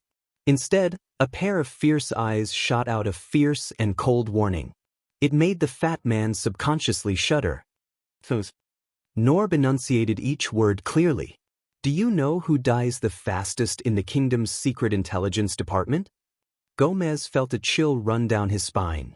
Knowing that he had said the wrong thing, he replied hesitantly, Someone who talks too much?" Norb smiled coldly. The cross-dressing colleague gritted his teeth like a wild beast about to kill. "It's someone who thinks too much." The fat man's expression froze slightly, and he shut his mouth resentfully. The atmosphere became very tense. Until Norb added the last sentence with a chuckle. "And the fat man." Gomez's expression froze. He looked at his slightly plump body, then shrugged in embarrassment, waved his hand, and said, "Forget it, you're the boss. As long as you're happy." The two of them returned to their previous silence. They quietly stared at the dark horizon of the desert. After a while, "I say, Norb, that." Norb turned his head around impatiently. The fat man's face was slightly red, and his expression was bashful. He coughed faintly. "Will you always wear female clothes in the future?" No one in the last level of Black Prison knew how all of this happened, including Samuel. In that fraction of a second, the former flag-bearer of the Royal Guards only saw a flash of darkness under the light of the fire. It gradually appeared in front of Ricky. It was as if the air had instantly turned into a piece of paper stained with ink, and the painter's creation was revealed. But this flash of darkness did not reveal a beautiful scene, much less a still life. It was a blade. Samuel really wanted to warn Ricky. Assassin. But he realized that when he recognized the shape of a blade, the murder weapon that appeared out of nowhere had already pierced Ricky's throat diagonally. It tore through his cartilage, lower jaw, tongue, cerebellum, and came out from the back of his skull mercilessly. Even the fastest brain could not keep up with the shocking change at that moment. Splat. The sound of metal-piercing flesh rang out. The leader of the disaster swords only managed to let out a grunt before his entire body trembled. Ricky widened his eyes in disbelief as he stared at the figure that appeared along with the blade. It was an assassin who stood face to face with him. His movements were indifferent, and he only thrust the blade forward with one hand. But it was already too late for him to reverse the situation. Under the piercing of the blade, the disaster sword's Crassus could only hear the gurgling sounds of blood coming from his mouth and his limbs trembling uncontrollably. It was as if he had lost his mind and was unaware of anything. The assassin nimbly pulled back the dark blade and shook off the blood on it. Asterisk thud. Asterisk Ricky fell to his knees and his upper body fell to the ground. He convulsed and lost his life in a pool of blood that gushed out from his neck. His eyes were still open, and he could not close them even if he died. Impossible. This was the next thought in Samuel's mind, which was almost completely blank. A person as powerful as Ricky? Shadow Shield's trick? How could it work? In the next moment, the assassin's figure disappeared again, like a piece of paper that was stained with water drying up in an instant. It was also in a fraction of a second that Samuel instinctively drew his sword. At the same time, he was prepared to shout. Asterisk whoosh. Asterisk, but aside from the sound of metal rubbing against leather, another attack came from the darkness, bringing with it the sound of a strong gust of wind. The former flag-bearer executed a perfect sword style. With a backhand slash, he deflected the flying hidden weapon. Asterisk thud. Asterisk, it was only then that Samuel saw clearly that it was a torch that had been extinguished for a long time. In that direction, Thales, who was still in the position of throwing the torch, stared at him coldly. But what surprised Samuel the most and made him pale with fright was that not only was the torch thrown by the prince at a tricky angle, it also had a strange spinning force that made the long sword in his hand tremble slightly. Impossible. In that fraction of a second, Samuel stared at the indifferent Thales in a daze. But even though he was not skilled enough, lacked strength, and his method was not very orthodox, but he's right. That method. He had met it before. 18 years ago. On that day. Samuel could not believe it. But why did the Prince of Constellation? He actually used the infamous assassin's flower and the knife-throwing technique unique to the Charlton family. Assassination knife. Samuel's absent-minded state only lasted for a fraction of a second. But that was enough. In the blink of an eye, the dangerous ink that once took Ricky's life appeared behind the former flag-bearer again. His murderous aura was so strong that it made Samuel's hair stand on end. Sich asterisk T. Before he fell to the ground and lost his senses, the flag-bearer heard the prince's slightly anxious shout. Keep him alive. Asterisk thud. Asterisk with a dull thud, Samuel fainted and fell to the ground. Asterisk clang. Asterisk his torch and long sword fell to the ground at the same time. Not far away from him, Ricky's corpse lay motionless in a pool of blood. He no longer breathed. Phew. Thales took a deep breath. His nerves, which had been tense for a long time, finally relaxed completely. The sin of hell's river in his arms, waist, and calves gradually faded away. The soreness he felt after imitating Jayla's posture of throwing the knife suddenly surged into his body. He was so tired that he sat down on his butt. Phew! Thales gasped for air, but a smile appeared on his face. These disaster swords. Damn mercenaries. So what if they have more people? The prince criticized in his heart. After waiting for so long, I finally got the chance to be alone. A truly powerful person planned everything. They did not care about winning or losing in a moment, did not care about strength, and did not care about honor or disgrace in a moment. The one who laughs last is the winner. Asterisk whoosh. Asterisk Thales roared madly in his heart for a few seconds as he stared at Ricky and Samuel on the ground. Then he wiped off the sweat on his forehead and smiled foolishly. Rustling sounds rose behind him. It seemed that even Zacriel, who was behind the fence, was secretly moved by this swift and decisive kill. But Thales had no time to care about him. He raised his head and looked at the dark figure in front of Samuel. Thales sat on the ground and panted. He massaged his sore right arm and watched the figure's back. For a moment, all sorts of feelings welled up in his heart, and he could not put them into words. You're just going to stand there? The prince asked. The figure froze for a moment. Finally, the figure slowly bent down, picked up the torch Samuel left behind, and turned around. He walked towards Thales step by step. His footsteps were light, as if nothing had happened. Thales quietly watched the figure's appearance under the light of the torch. It's still the same. The same figure. The same attire. The same weapon. The same strange. The figure stood in front of Thales and seemed to be sizing him up carefully. Thales did not say a word and let him size him up. A few seconds later, the figure spoke in a muffled, hoarse, and deep voice. "It's been a long time, Your Highness. You've grown up quite a bit." Thales clenched his fists, and his heart trembled slightly. When he heard the familiar yet unfamiliar voice, a sense of familiarity and peace of mind that he had not felt for a long time rose in his heart. It chased away every inch of fear and nervousness in his heart. It was as if from this moment onwards, the outcome had been decided. Thales averted his gaze. He first took a deep breath, then snorted through his nose and shrugged. "That's it. Nothing else to say?" The torch in Black Prison flickered slightly. The figure in front of him was silent. He did not say a word. Thales was silent as well. With complicated emotions, he looked at the familiar dark purple mask on the figure's face, the faintly discernible mechanism behind the lens, and the short sword with a dark luster in his hand. The scene of their first meeting appeared in his mind. The silence did not last long.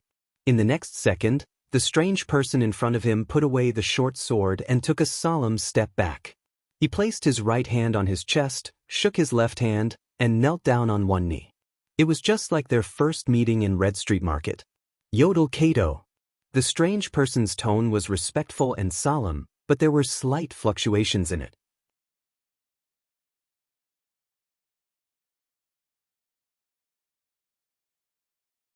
Chapter 428.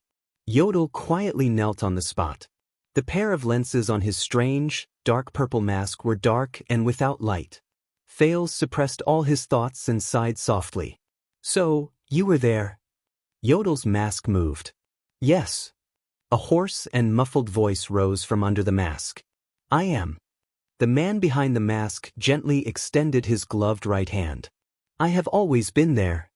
Thales was silent for a few seconds. The soreness in his arm gradually disappeared. He sucked in a deep breath. "Yes." The prince raised his head and flashed a gentle smile. "I know. I have always known." He grabbed Yodel's hand and stood up with the latter's help. The torch in Yodel's hand swayed slightly and illuminated the area. But when it shone on Yodel, its color seemed to be restrained, and there were very few reflections. It only made his mask look even more mysterious and profound. Thales let go of Yodel's hand and stared at him quietly. Not long ago, Nicholas and Monty's bloody battle in the land of barren rocks was not only thrilling, but it also brought disaster to the innocent. Poor Thales was caught in the middle of the battle. He was the core bargaining chip that both sides wanted but could not obtain, and he was also the key method they used to control their enemy. He was even heavily injured and lingered between life and death. With a rare opportunity, the sin of Hell's River rose and devoured the teenager at that moment. While Thales lay on the ground, dying, and suffered the uncontrollable pain of the sin of Hell's River, his sensitive senses that were stimulated at that moment gave the Prince of Constellation new information. Besides the Star Killer and the Raven of Death, who were fighting to the death, and himself, who could not move, Thales sensed a fourth person. The fourth person's barely discernible breathing, the fourth person's footsteps rubbing against the ground, and the fourth mysterious figure hidden in the shadows, as if separated by a curtain. It quietly leaned against the huge rock where the white blade guards fought. Its body was like a boulder, and it did not move at all. It was almost one with the environment. Even when Thales was in danger, it quietly lurked, indifferently and cautiously waiting for the victor between Nicholas and Monty. But the two supreme class elites who were engaged in a fierce battle knew nothing. Just like the past, Thales might not recognize that figure, but this did not stop him from recognizing that curtain through his temporarily strengthened hell senses. It was a wonderful and unusual invisible ripple that separated color and sound, one that even the prince himself had experienced before. path of shadows. At that moment, Thales suddenly understood that if the scheming Raphael was right about one thing in the headquarters of the Secret Intelligence Department in Dragoncloud City, it would be this. We will ensure that you have trustworthy forces and people protecting you from the outside of Dragoncloud City to the Great Desert. Of course, the number of people won't be too many, but they are all elites rarely seen in the world. We will make sure that you have trustworthy forces and people protecting you from the beginning until the end. It was Yodel.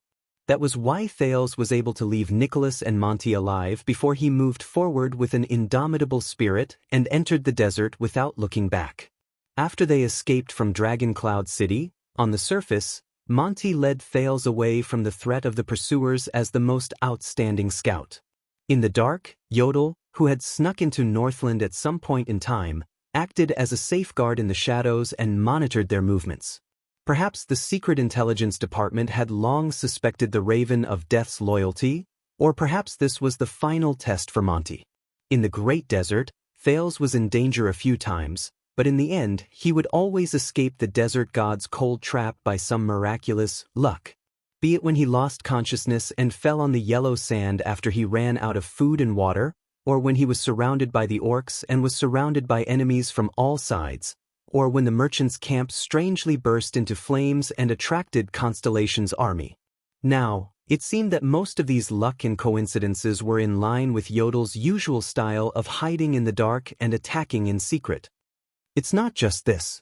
Maybe on the way out of Heroic Spirit Palace, maybe that black-robed swordsman who attacked with dual swords. In that second, Thales, who had a myriad of thoughts in his mind, quietly looked at Yodel's mask. He looked at the man who had always been a man of few words and remembered the first time he appeared in Red Street Market and the scene when he extended his hand to the little beggar. He suddenly realized that he was already as tall as the masked protector's shoulder. At this moment, "Who are you?" A deep and drawn-out voice rose from the air. Thales subconsciously became vigilant, but he noticed that Yodel did not move. He only turned his head to look behind him. He looked at the prison cell shrouded in darkness. What a terrifying ability to hide yourself. Zakriel's voice, which sounded old and tired because he had gone through too much torture, came from the darkness. Before you drew your sword, I didn't even feel anything strange. Thales frowned. He noticed that Yodel was a little too quiet. But that mask... In the darkness, Zakriel said faintly, "I recognize that mask." Mask? Thales' eyebrows twitched. He quickly looked at Yodel and paid special attention to the strange, dark purple mask. It was the thing that had piqued his curiosity since the first time they met. Zakriel's cold laughter traveled into his ears. Bright God Scheme is also one of the dowries of the Elf Queen. It's not without reason that it has been classified as a forbidden item in the royal treasury for 300 years. Bright God Scheme? What kind of name is that? There were emotions in Zakriel's words that made Thales feel uneasy. Hiding, disguise, observation, insight, and even delayed damage. The prisoner in the prison said slowly, "It can give its owner too many benefits, almost as much as the price it demands." Price? Thales could not help but glance at Yodel again. But the latter only remained silent and did not say a word. "Who are you?"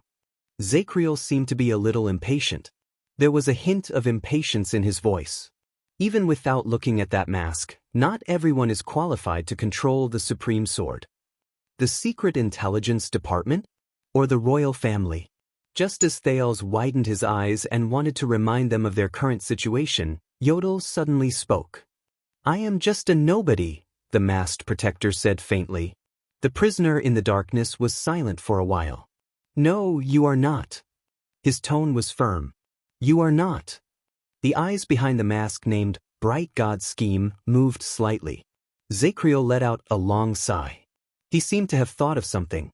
"I've said it before. A long time ago, when I taught you unarmed combat in Renaissance Palace, I said it. There was an indescribable desolation in the words of the former watchman of the royal guards. You are not suited to be a royal assassin." Thales saw the masked protector's body, which had not moved for a long time, sway after he said those words. Zachriel sighed and uttered an affectionate name. Young Yodel. The scene seemed to have frozen in the air. Only the light from the fire continued to flicker. A few seconds later, Yodel slowly turned around. His hoarse voice rose laboriously. Long time no see. Thales looked around awkwardly. Obviously, this was a reunion that they had not met for a long time. You should not have worn that mask. Zachriel did not listen to Yodel's words. There was a faint sadness in his voice. You should not have. These were his last words. With a rustling sound, his movements were lost in the darkness of the prison cell. Yodel did not speak. Thales, who had been affected by the atmosphere to the point that he did not even dare to breathe loudly, rolled his eyes.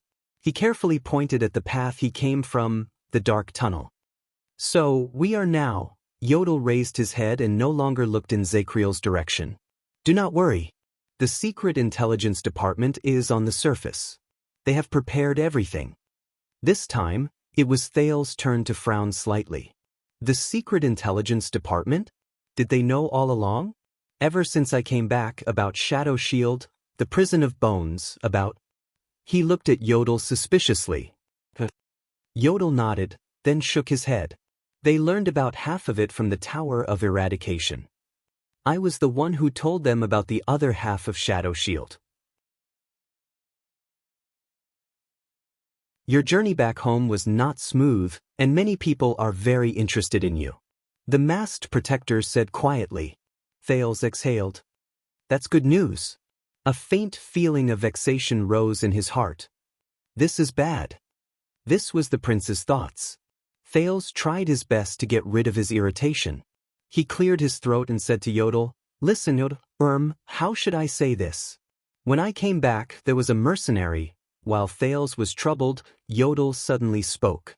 Quick rope. He spoke in a simple and straightforward manner. Thales was stunned. The Secret Intelligence Department doesn't know about him. Yodel seemed to know what Thales was thinking. Let's see what we can do. Thales opened his mouth, then closed it again. He looked at Yodel and suddenly felt very grateful to the man. He was grateful for the other party's understanding. But Yodel obviously did not need the prince to thank him. He consciously nodded slightly and turned around. We should go. Thales' eyebrows twitched. Oh, wait a minute. Under the prince's signal, Yodel held the torch and followed Thales to Ricky's fallen body. Thales looked at Ricky lying in a pool of blood. It was hard to imagine that just an hour ago in the tavern, this man had effortlessly taken him down. He's dead just like that? The leader of the disaster swords. The prince could only shake his head in resignation. He squatted down and pushed Ricky's body flat. Ricky's empty and lifeless eyes were revealed. Sorry to disturb you, Honorable Crassus. Excuse me, Honorable Crassus. Thales stared at Ricky's pale face with complicated emotions. He took out the dagger that had been confiscated from Ricky's bosom, waved it at the dead man, and buckled it on his waist. He did not care whether Ricky could hear him. I believe this is mine. Yodel stared quietly at the sheathed dagger and watched the prince talk to a corpse. He remained silent. Thales searched Ricky's bosom again. His movements were skillful, and he went straight to the point quickly and efficiently. It was as if he had returned to his childhood, when he searched for unconscious drunkards or unclaimed corpses in the smelly gutters of Lower City District. And this? Thales sighed and took out an expensive piece of yellowed paper. He shook it open in front of him and looked at the inscription, Laid Star. He sighed a little. I believe it's not yours either. The prince did not have the time to read it carefully. He took a deep breath, folded the unusual letter carefully, and put it away in his bosom. Yodel suddenly spoke at this moment. Weapon. Thales turned his head around. You should take his weapon. Yodel's mask moved slightly. We are not out of danger yet. You can't just rely on a dagger for self-defense. Thales raised his eyebrows. All right. The prince shrugged and looked at Ricky's waist. He stared at the long and slender saber that was wrapped tightly in a cloth and had never been unsheathed. I'm guessing that this sword is useless in his hands. Thales pried open Ricky's belt and tore off his saber belt. You are a good man, Ricky. Thank you for your protection and generosity. Thales mumbled to himself as he unwrapped the cloth and revealed the long sword in front of his eyes. This is not an ordinary sword. Thales had this feeling the first time he saw it. He saw that the guard of the sword was inlaid with a soft silver diamond, which gave the weapon an elegant, quiet, and noble feeling. Its carefully cast handguard and hilt formed a standard right angle, looking neat and strict. From the tip of the sword to the body of the sword, there was a beautiful arc, and even in the dim light of the fire, it looked smooth and glossy. When Thales grabbed the hilt and lifted it, he immediately realized that the weapon in his hands had an amazing sense of balance. It was smooth when he swung it, without any sluggishness. Good fellow. Thales swung the sword a few times and clicked his tongue in admiration. Compared to it, the weapons of the Northlanders looked like they were crudely made. Even the creations of the Constellations seemed inferior. As for the weapons of the orcs, but what attracted Thales the most was not its shape, but the inscriptions carved on both sides of the blade. The language of the ancient empire, Thales muttered as he flipped the inscriptions on the blade back and forth. But compared to the other language of the ancient empire, this time, he could only recognize a few phrases on the 2 lines of inscriptions. What do you mean by endless? Thales looked at the inscriptions, which were completely different from most written words, with a headache. What do you mean by eternal? My God! I really need to cram on Constellations culture. Thales shook his head and took out the last thing from Ricky's bosom. He only glanced at it before he casually tossed it to Yodel. Hey, take this. It will be useful. As for him, Thales glanced at the unconscious Samuel lying on the side. Remembering his sensitive and complicated identity, he sighed. Let the Secret Intelligence Department handle it. At this moment, Yodel's figure suddenly flashed. Asterisk whoosh, thud. Asterisk there was a swift sound. Before Thales could react, he was pushed to the ground. Hold him down. An anxious and angry shout rose from the passageway, Don't hurt our target. Thales panted heavily. Leaning on Ricky's sword, he pulled Yodel's arm and stood up. With lingering fear, he looked at his original position. An arrow was nailed to the ground, and the tail of the arrow trembled slightly. But now was not the time to be glad. In the next second, a flash of sword light as fast as lightning came from the air. It met with another dark sword in the air. Asterisk clang. Asterisk a piercing sound rang in the air. Thales felt a burst in his eardrums.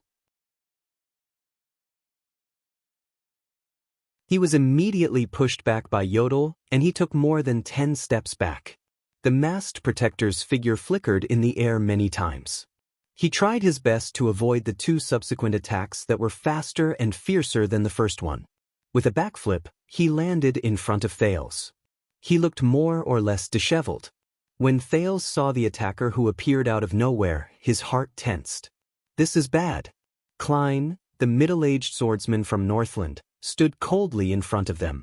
He glared at Yodel with resentment, and the twilight longsword in his hand trembled non-stop. He was not the only one. Asterisk thud. Thud. Thud.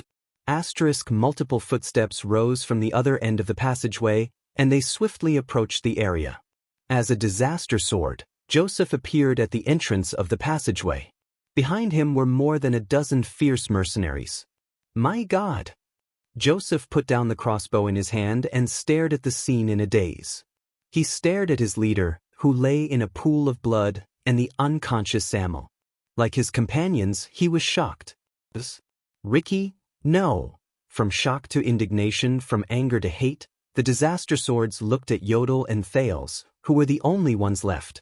Thales gritted his teeth and clenched his fists. They're here too fast. Just now, when Yodel knocked down 2 people, he was practically silent throughout the entire process, and it took a long time to pass through this passageway. How could they be so fast? Encirclement formation. When he saw the situation clearly, Klein shouted. His face was full of anger. The disaster swords spread out in a semicircle. Their gazes were fierce, but they carefully surrounded the prince and the protector. Thales subconsciously raised Ricky's sword in the face of countless hateful and murderous gazes. Yodel bent his knees slightly, and the supreme sword in his hand was switched to a reverse grip. Ricky was right. Klein stared at the leader's corpse on the ground with hatred, then at the special longsword in Thales' hand. He was right. In the end, he raised Twilight and pointed it at Yodel, the masked protector. As expected, you sneaky bastard. You've been following us in the dark and causing trouble. Thales thought of something. He knows. He stared at the leader of the disaster swords on the ground in disbelief. Ricky knows? Klein spat hatefully. He was extremely indignant. Of course he knows. The middle-aged swordsman from Northland said coldly. Just now, when we were facing off against Shadow Shield, you were the one who launched the sneak attack and started the fight, right? You wanted to see both sides suffer and benefit from it. Yodel did not say anything. Klein gritted his teeth and said, Ricky has been suspicious since then. The battle started too quickly, too suddenly, and we were caught off guard. It doesn't seem like Stake's style of coercion and temptation. Thales understood something and his face turned pale. That means, so, Ricky deliberately withdrew his men and brought me here. The prince stared at Ricky's corpse in a daze, then at the empty hall. Just to lure out this rat who secretly caused destruction. Joseph coldly threw away his crossbow and pulled out two strangely shaped hand axes from his back. An expert assassin who lurks in the dark, and even has the ability to hide his body. All the disaster swords stared fiercely at Yodel. The only thing Ricky did not expect was that this rat who hid himself had the ability to kill him. Klein stared at Ricky's corpse on the ground. His eyes were filled with hatred. He didn't even have time to send out the ambush signal. Thales stared at Yodel with an unpleasant expression. But he could only see the dark purple mask. Did you know the one wearing the mask? Klein's long sword trembled slightly. Thales could see the power of eradication gathering in his body, bursting forth along with his anger. I promise you, you will pay for this. The disaster swords got into formation, and the hall was filled with murderous intent. Thales immediately felt a headache coming on. Yodel slowly raised his head. His faint voice came from under the mask. I know. I knew from the beginning. In the next moment, the torch in Yodel's hand was extinguished and fell to the ground. The masked protector disappeared without a trace like morning dew. He instantly disappeared from everyone's sight. It was incredibly strange. He's invisible again. The disaster swords were obviously very experienced. They were not confused by the scene in front of them. Klein roared. Don't use your eyes, use your power of eradication to feel that murderous intent. At that moment, Thales' hair stood on end with his hell senses. He felt the dozen or so disaster swords in front of him lift their swords and prepare for battle. Their power of eradication spread out from their bodies. They were all different. Some gathered in a certain place, some surged endlessly, some ignited a rhythm, and some grew endlessly. But all of them were turbulent, ruthless, and crazy. Even Thales felt an inexplicable pain when he looked at them from afar. They were very different from ordinary people. Take down the small one first. No matter what trick it is, if he wants to attack, he must first show himself and show his murderous intent. Klein calmly ordered. He had the mercenaries surround the exit and pay attention to every corner. Klein observed his surroundings and said coldly, the moment he shows himself, he will die. The moment he shows himself, he will die. Thales' eyelids twitched. He instantly felt that something was wrong. 18. Thales slowly retreated and counted the enemies in front of him. He moved his lips and whispered to the empty air, 18 of them. There are also a few elites who are not inferior to Ricky. Can you do it? A unique hoarse voice rose quietly in the air. It was the same as 6 years ago. They have numbers, a formation, and are prepared. They also know of my existence.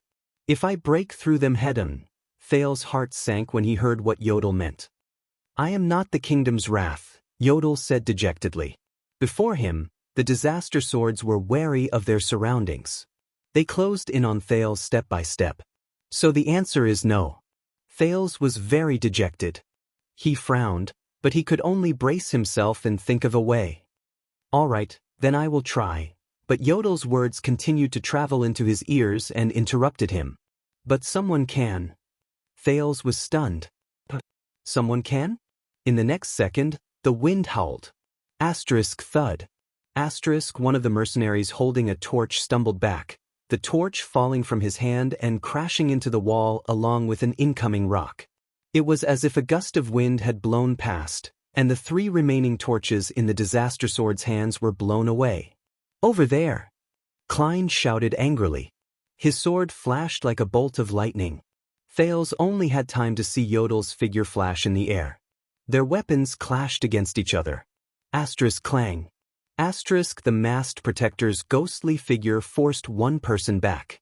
Then he retreated pathetically under the pincer attack of 3 people. After he dodged countless enemies, he rolled, but his back was pressed against the stone pillar in the hall. He had nowhere to retreat. Surround him and kill him. Klein's murderous voice was merciless. But in the next moment, Yodel's figure disappeared from the stone pillar again. Asterisk bang. Asterisk a heavy hammer smashed against the stone pillar where the masked protector had disappeared, and stone chips flew everywhere. F asterisk CK. Joseph cursed, having failed at the last moment. The disaster swords calmly turned their heads around, got into formation, and waited for another chance. But a few seconds later, asterisk crack, asterisk a strange sound traveled into the air not too far away. The disaster swords were stunned. Klein frowned and turned his head around. What's going on? But right after that, another disaster sword discovered the enemy's tracks and shouted a reminder to them. Over there! The mercenaries turned their heads and found Yodel's figure by the wall behind the hall. Kill him! Joseph roared and charged forward with his men. For weapons were drawn at the same time, forcing Yodel to be flustered. But Klein saw more. He saw the masked, dark, and strange person put his left hand on the wall and gently let go of a ring. Ring? Beside the ring was an iron plate with words carved on it. Klein's expression changed. He instinctively turned his head and saw a familiar emblem on the stone pillar where Yodel had disappeared. The eye that leads to omniscience. At some point in time, the long crystal green key that originally belonged to Ricky was inserted firmly in the center of the emblem. No, that was Klein's first thought. In the next moment, rough metal scraping against metal and the clear sound of machinery rang out continuously. Asterisk crack, crack, crack. Asterisk the disaster swords were so shocked that their movements became chaotic, allowing Yodel to escape from the encirclement again. He hid in the shadows and even knocked away a torch. Asterisk crack, crack. Asterisk the noisy and piercing sound of machinery rang out for a few seconds, tormenting everyone's ears. Asterisk thud. Asterisk then, with a muffled sound, it disappeared abruptly. It was as if the blade of an axe on a guillotine had gone through the friction of death and blood. With a loud bang, it fell to the ground.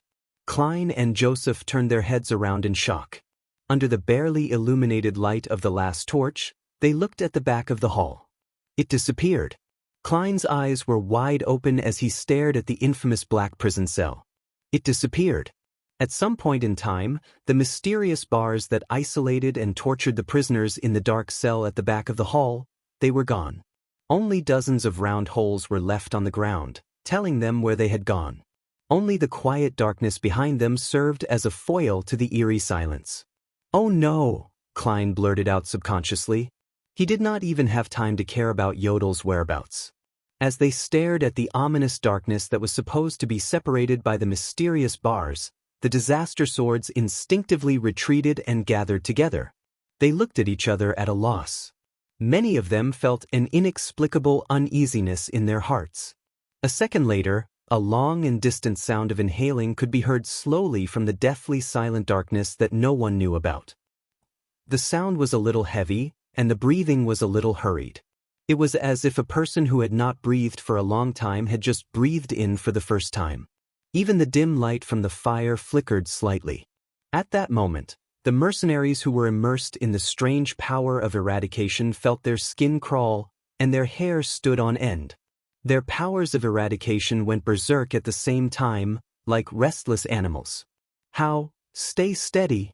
Klein gritted his teeth and shouted, "Formation!" Under the surging power of eradication, the mercenaries had to restrain themselves with all their might. They suppressed their uncontrollable anger and the inexplicable panic that attacked them. Then they looked at the mysterious darkness. The sound of exhaling rose again in the darkness. Compared to before, the aura this time was much more dull and steady. Whoosh! It was also a little boring. Rustling sounds came from the darkness. Beads of sweat rolled down Klein's forehead. He gripped the hilt of his sword tightly and suppressed the touch of greed that was operating madly in his body. He was on guard against the unknown darkness in front of him. What's going on? He knew that there were not many situations that could make the disaster sword's power of eradication go berserk.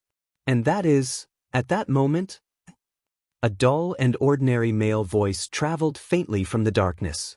"I really should shave." His accent was pure, and there was sadness in his voice. Puzzled and terrified, the disaster swords looked at each other at a loss.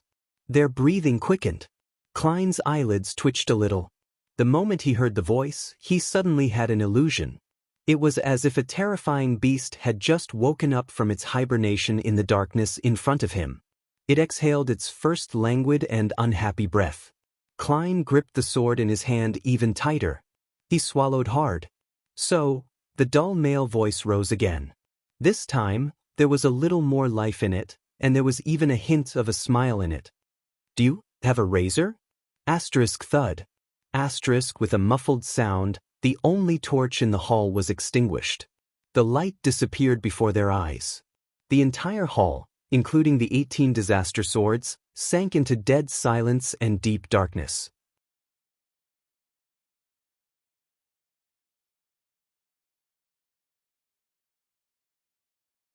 Chapter 429. It had been a long time since Thales experienced this feeling.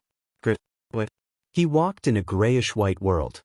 From the ground to the walls, from the gravel and waste wood to the sand and dust, even the air shone with a faint white light, as if the darkness around him had been swept away. There were no other colors. His surroundings were very quiet. Faint shouts traveled into his ears, as if the people in the water had heard the shouts from the shore. Just like another grayish-white world. The teenager was a little dazed. That's not right. His vision was a little shaky and unstable. Occasionally he saw double images. The dazed Thales shook his head desperately.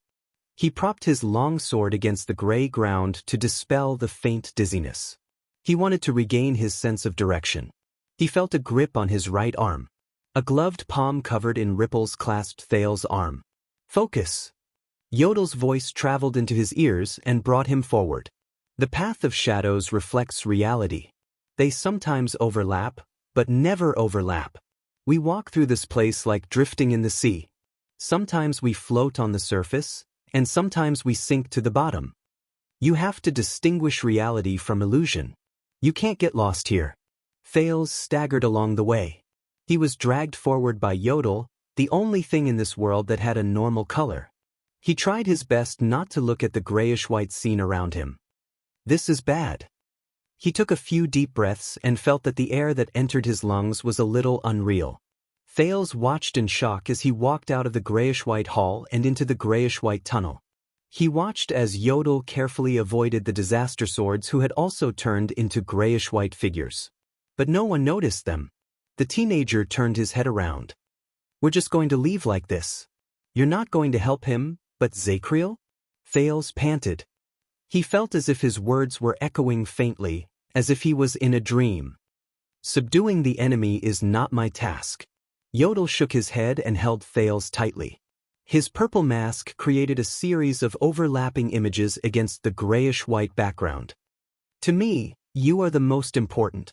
In the grayish-white world, they sped up, walked out of the tunnel, and arrived at the stone steps. A few mercenaries who were stationed there seemed to have received some sort of signal.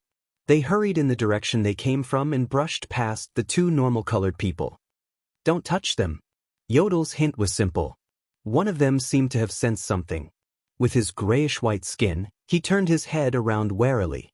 His gaze swept past Thales and Yodel. Thales did not even dare to breathe loudly. He only followed Yodel's footsteps and moved, trying his best to avoid the other people's sleeves. A few tenths of a second later, the mercenary shook his head, dispelled his guard, and followed after his companion. Thales breathed a sigh of relief. But Zachriel, the teenager, looked worriedly at the road behind him. He's been locked up for more than 10 years. Let's not talk about his mental state, but his stamina, strength, and reflexes have all declined. Yodel still shook his head. He was a man of few words. It won't affect his fighting. Really? Thales frowned and exhaled. He's only one person. He has to face 18 of them, maybe even more. Yodel did not seem to care about this question at all. He just kept moving forward. He will find a way. Suppressing the faint dizziness, Thales fell silent. However, Yodel suddenly spoke. "We can't go around it. We need to reveal ourselves for a while." Thales was stunned. What? Very soon he no longer had to wonder. There were a few corpses lying beside the narrow stone steps in front of him.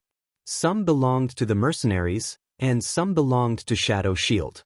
Grayish-white blood splattered all over the ground. It seemed that the battle between Shadow Shield and Disaster Swords was still ongoing. The three masked assassins in black seemed to be the only ones left. They put away their weapons and were finishing up the battle. But the moment one of them raised his head, he shuddered. Shing. A short sword pierced through his chest, and it was pulled back with a swish. What followed was a purple mask that appeared out of thin air behind his shoulder. His companion beside him was unusually vigilant. He immediately drew his weapon, but the masked ambusher was faster than him. The ambusher closed in on him and swung the short sword in his hand gently. Whoosh. The unlucky assassin's last move was to cover his throat, which gurgled like flowing water, and fall limply to the ground. The last assassin, who was further away, turned pale with fright. He instinctively retreated. But another long sword, which shone with silver light and had a beautiful arc, had already cut through the air with great force. It went straight for his head. Whoosh. The assassin raised two strangely shaped weapons with handguards and crossed them above his head. He slid and prepared to roll to the side with the force of his block. But something unexpected happened.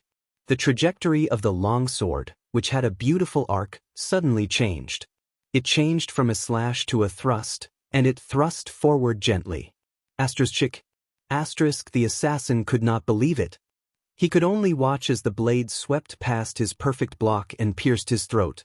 Thales pulled out the long sword steadily and looked at the blood on it with disgust. On the other side, Yodel, who had just rushed over after finishing off the two assassins, stared at the prince quietly. The gears behind his spectacles turned slightly.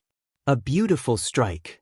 Yodel put away his short sword and said meaningfully, "So, you awakened to the power of eradication." Thales did not answer. He only nodded. Northland military sword style. Two moves from two different offensive styles. Thunderbolt cross style and ambush style. They were connected by the twist of fate. But the teenager stared at the assassin with blood dripping from his throat with a complicated gaze.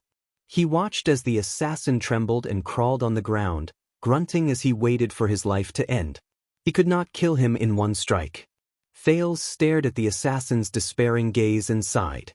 The moment he drew his sword to fight against his enemy, the Disaster Sword's fanaticism and enjoyment when they killed their enemies kept appearing before his eyes. And the moment the sin of Hell's river surged and imitated the twist of fate, that faint emotion reached its peak. "I hate this." Thales shook his head. He gritted his teeth and raised his sword, wanting to end the assassin's pain once and for all. But Yodel suddenly extended his hand and grabbed Thales' wrist tightly. Under the prince's puzzled gaze, the masked protector squatted down gently. With a thrust and a draw of the short sword in his hand, he took the enemy's life. Thales put down his sword and watched quietly as the masked protector stood up. He swung his sword gently, and the blood on the supreme sword was instantly wiped clean. It was as clean as new. Yodel patted him on the shoulder.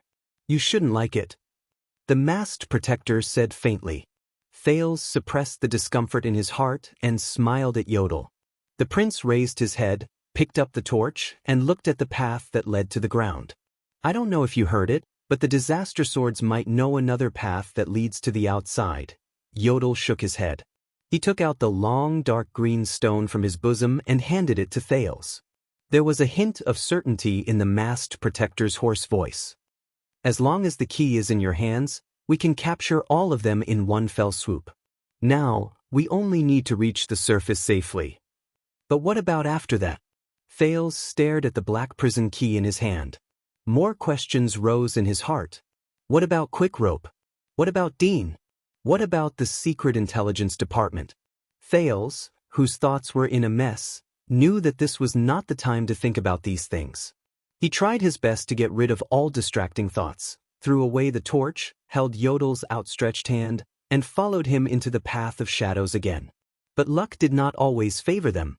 When they went up another floor and arrived at a corridor, Yodel suddenly trembled slightly. "Be careful. There's something strange ahead." Before the prince could react, the masked protector quickly let go of Thales' arm. Thales, who was still enduring the discomfort in the path of shadows, only felt his surroundings tremble. The grayish-white world in front of him rippled again, and like a receding tide, it returned to its normal color, darkness. Thales grunted in pain. He supported himself with his sword while the dizziness brought about by the change in the world. He trembled and retched. "What's wrong?" While he was puzzled, Yodel had already disappeared from his sight. But almost at the same time, the moment Thales appeared, a familiar and terrifying male voice rose from the darkness in front of him. "I knew that you would always find a way to escape, Your Highness." As the fire lit up, a fair-skinned man with a torch appeared in front of Thales with a friendly smile. "It was not in vain that I waited here in fear for so long." When Thales saw this person, he felt a headache and had to prop his forehead up with his hand. What a coincidence! The prince's lips twitched. He called out the name of the person in front of him in annoyance, Steak. Steak shook the torch in his hand and smiled from ear to ear. Thales suddenly missed Ricky's group of mercenaries. "Disaster swords, aren't you supposed to kill all these people? Why are you so useless?" There was no point in thinking too much. Thales tried to clear his mind of unnecessary emotions. He vigilantly used Hell's senses to observe his surroundings. Steak looked at his vigilant face and arched his shoulders in a resigned manner. He looked a little comical. But Thales knew that comical was definitely not one of the adjectives that could describe this guy. "Don't worry, Your Highness." Steak raised his hands with a sincere expression. "I am a businessman. I don't like violence when I can solve things through negotiation." "Is that so?" Thales looked at him with a headache and sensed the information from Hell's senses. "You don't like violence, then why are there at least a dozen breathing sounds hidden in the darkness behind you?" "That's really reassuring," Thales said with a fake smile. He tried to find Yodel's location, but Yodel still did not show up. He did not use the path of shadows to bring him out either. This meant that the enemy was difficult to avoid and very difficult to deal with. "What will you do, Yodel?" "Fortunately, our astute Baron LaSalle is not here, so I will be honest with you." Steak seemed to be very happy. "Don't worry, Your Highness, we have never intended to hand you over to the Northlanders. We are only working with them with the help of King Chapman's intelligence channels. You know, we are not very good at constellation." "Never intended to hand me over to the Northlanders?" This was the expression Thales wanted to give him. But he could not. "So, you want to say that you want to take me for yourself?" Thales maintained his expression and twitched the corners of his mouth. Steak shook his head. "No, our goal in coming to Bladefang's camp is to meet you alone." Steak narrowed his eyes into slits, and his expression became serious. Let's see if the legendary intelligent prince can become our savior. Thales was slightly stunned. Savior? But in the next second, Stake's words and actions caused Thales, who had been on high alert, to be shocked. Stake lifted his cloak and knelt on one knee before the prince. He was incredibly respectful. He was even more respectful than Yodel. The honorable first heir of Constellation, Your Highness Thales Jadestar. Stake's voice was submissive, his tone respectful, his posture humble, and he did not look hostile. Stake Kos, on behalf of Shadow Shield, we are willing to pledge our loyalty to you and be your vanguard to redeem the heinous crimes we have committed and reverse our fate of deteriorating with each passing day. Please accept our sincerity.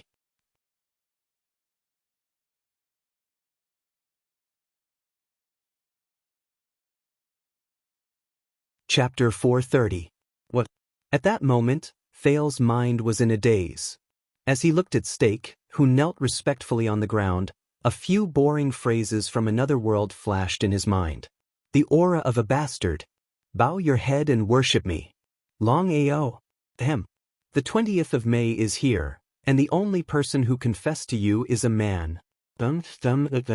Thales shook his head vigorously to get rid of these boring thoughts. Don't forget, Yodel is still next to me. Damn it. The Prince of Constellation had a strange expression on his face. He looked at Stake with a complicated expression and ruffled his hair, which looked like a bird's nest.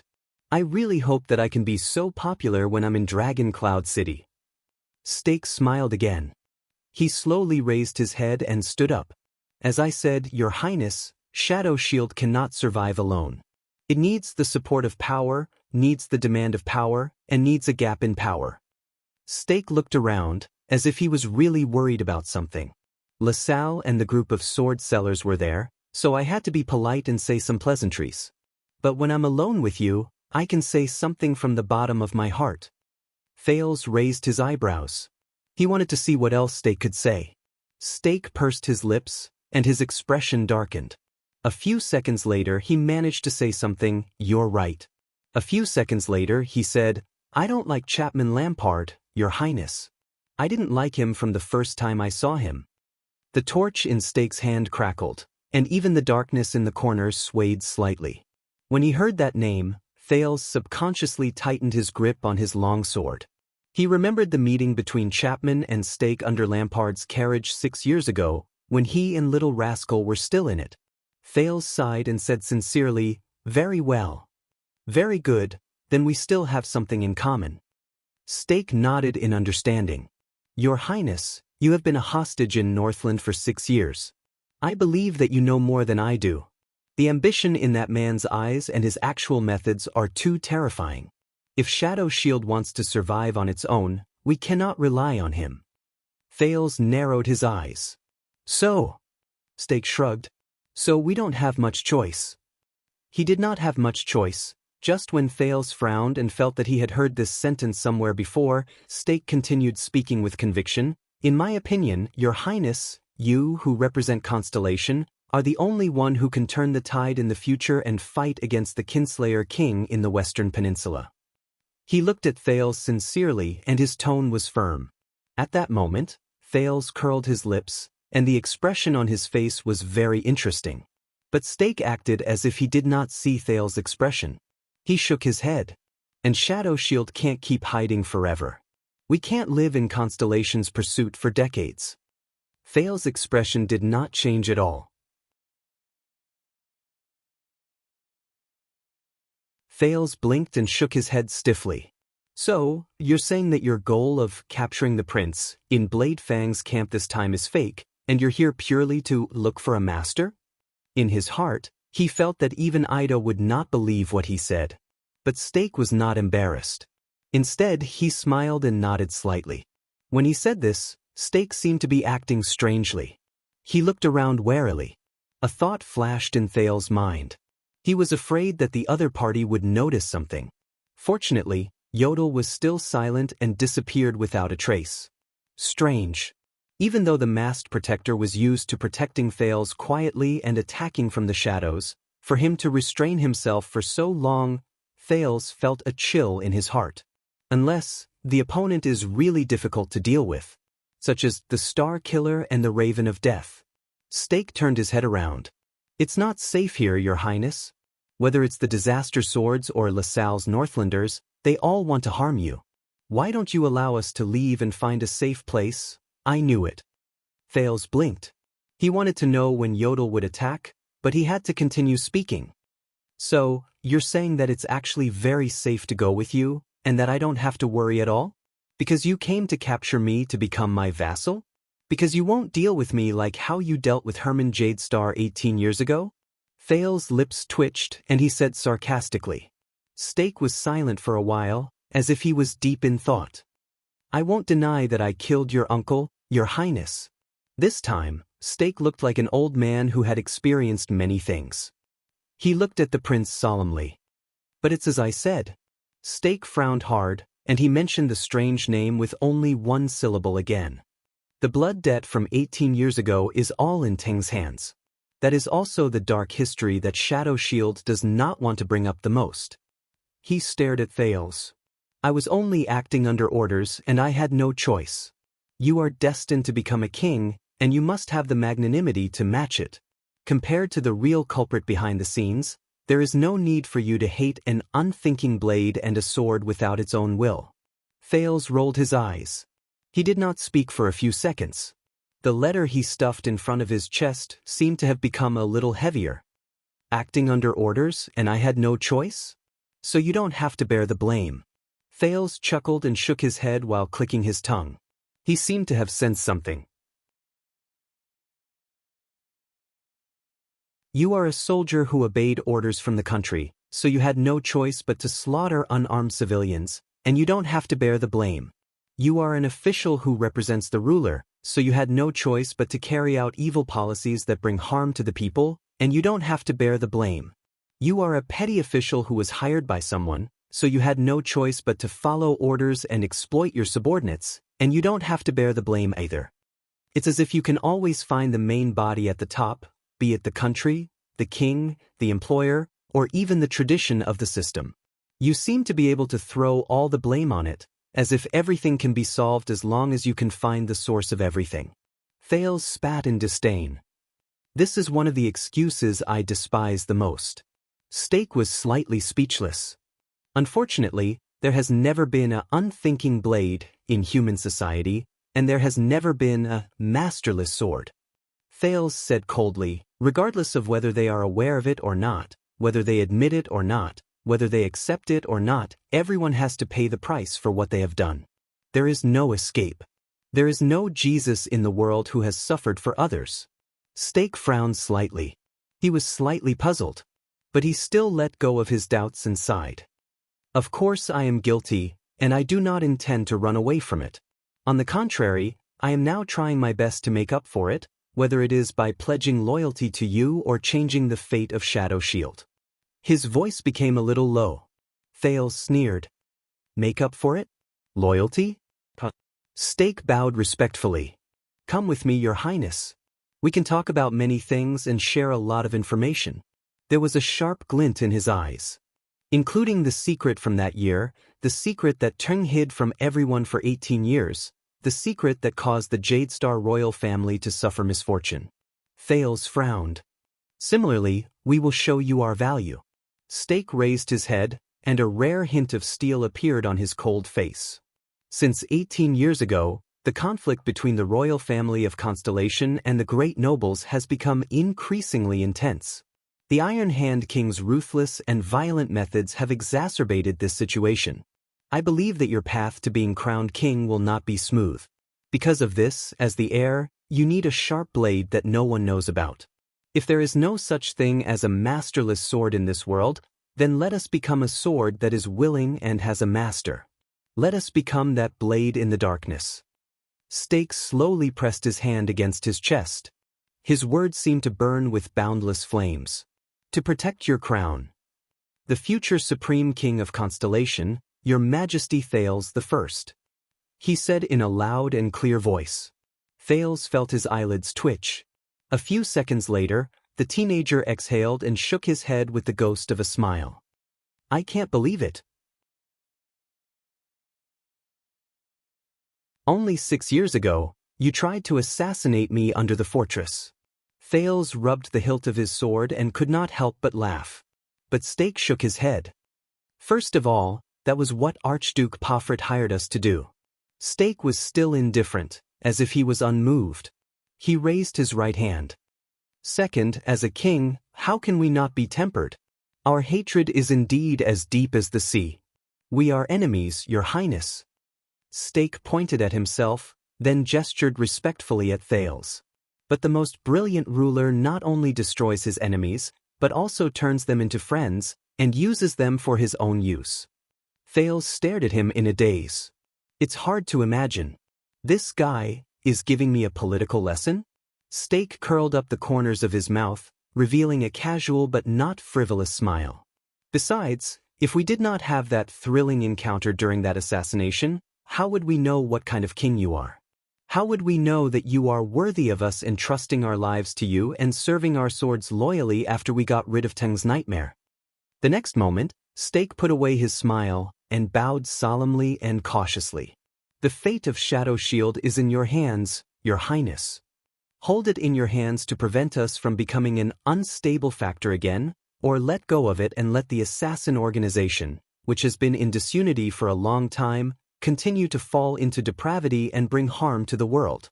It is all up to you. Please show me the magnanimity of a king, the bearing of a ruler, be wise and decisive, and think thrice before you act. The magnanimity of a king? Thales stared at Stake, dumbfounded. His jaw almost dropped to the floor. Fortunately, he did not say King of Glory. But Thales still stared at him in a daze. He felt that his impression of Stake had been refreshed. My God, Quick Rope should have hired you to bring in business for him. Thales shook his head and clicked his tongue. Why would a person like you be an assassin? It's such a waste. Isn't it better to be a president? Stake only smiled humbly. So, what do you mean? Are you willing to come with us? We have too many things to report to you regarding your future and Shadow Shield's future. Thales exhaled and wiped the sweat off his forehead. Very well. Thank you for your kindness. You may leave now. Stake narrowed his eyes slightly. Thales waved his hand awkwardly. When I return to Eternal Star City, you can send me a message. I'll be happy to talk to you about the future of Shadow Shield. Stake smiled and shook his head. Of course we're willing to do that, but unfortunately, I don't think your father will be happy. Thales snorted softly and said, I'll convince him. But Stake denied this. I'm afraid that won't work. I'm sure that hatred and anger have blinded King Kessel's eyes. After Teng left, it's not that I didn't send a message to the Secret Intelligence Department, but every time, it was like a stone thrown into the sea.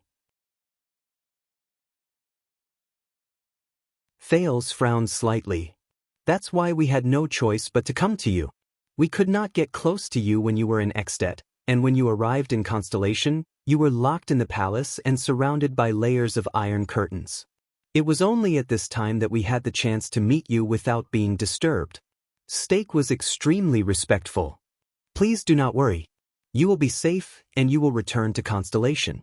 We will be your quietest and most powerful ally. We will only appear when you need us. Thales stared at him for a long time. He clenched and unclenched his fists. But the prince smiled at the last second. A prince with the surname Jadestar is in cahoots with Shadow Shield. Are you sure you're helping me, not threatening me or kidnapping me? Thales sneered. Stake's expression froze. You know, a long time ago, a damn old witch taught me this. The image of a pouting girl with missing teeth flashed before his eyes. It was replaced by an ugly face with a bloody mouth. It made Thales feel disgusted. The Prince of Constellation raised his head and said happily, Betrayal is the true meaning of an alliance. The black prison was silent. Faint sounds of fighting could be heard in the distance. He did not know whether it was an assassin, a swordsman, or someone else. Stake was silent. If that's what you're worried about, you don't have to. The leader of the assassins took a deep breath. There were too many people in the tavern just now, so it was not convenient for me to say much. But you must know that I have followed Teng for a long time, and I have also learned some secrets behind his impenetrable and mysterious veil. Thales thought about Yodel, and at the same time, he paid attention to the other party's actions vigilantly. But Stake's next words made him frown. Your Highness, you are not the only one. As far as I know, during the Bloody Year, one of Shadow Shield's employers. Stake sighed. The smile on his face was one of resignation and pity. He spoke slowly and his tone was a little deep. Also has the surname Jadestar. A few seconds later, Thales' expression slowly changed. What does he know? He could not help but think this way. The map? That weapon? But reality did not allow him to think too much. Stake gently extended his hand, looking sincere and pure. Your Highness, do you want to know who that is? Who is that? At this moment, Thales thought of something. In the next second, a dark figure with a purple mask instantly appeared behind Stake, as if he had emerged from a water curtain. Yodel! Thales tensed up. He did not have time to react, and he could not react. He saw Yodel jump out of the shadows with murderous intent and charge towards his target. The supreme sword rippled in the air. It mercilessly and cold-bloodedly pierced towards the smiling Stake. The sudden change in the situation happened at this moment. Asterisk bang. Asterisk there was a loud bang. The sudden strong light and loud noise caused Thales, who was in the state of hell senses and was paying full attention to the situation, to suffer greatly. He subconsciously closed his eyes and took 3 steps back in pain. Only the buzzing in his ears could be heard from both sides of his head. The sin of hell's river surged into his body and alleviated Thales' embarrassment. Thales could only use the most basic sense of touch to feel the ground. Fortunately, the sin of hell's river gave him waves of feedback, allowing him to sense the endless murderous intent that rose and fell in the distance. Hell's senses are not omnipotent. This was the biggest lesson the terrified Thales learned. When one is strong, there is a weakness, and when one is strong, there is a weakness. The strengthened senses did not just bring him convenience. The teenager did not dare to put down the sword in his hand for even a moment. His nerves were tense, and he was ready to swing his sword to counterattack at any moment. But he did not know whether it was because the enemy did not pay enough attention to him, or because he had no time to be distracted. Even when Thales' senses gradually recovered, he was not attacked. But this made him panic even more. Because, as expected, when Thales regained his sight and hearing, the moment he saw the situation clearly, he was instantly filled with rage. Stake was sitting by the side. Half of his body was bright red, and his left arm, which held a strange awl, was trembling slightly. He was panting.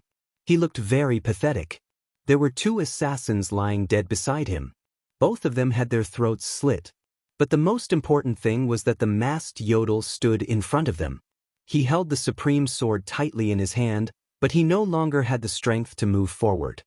His limbs were stretched taut, and each of them was entangled inch by a strange metal chain with barbs on it. From his joints to his tendons, the barbs pierced into his flesh and bound the masked protector tightly. The other end of the chain was held tightly by 4 different Shadow Shield assassins. Their gazes were cold, and they had great teamwork.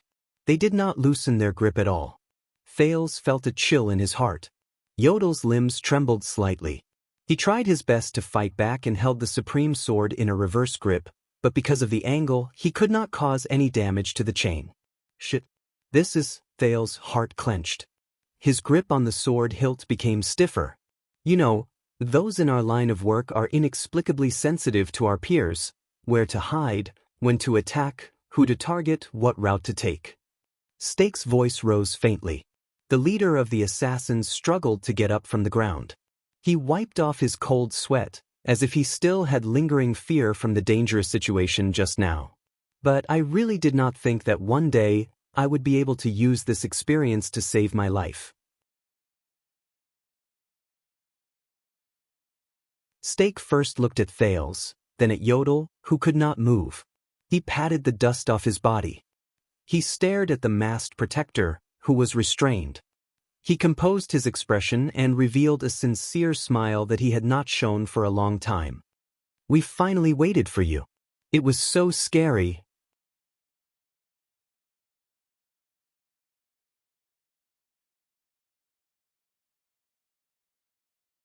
Chapter 431.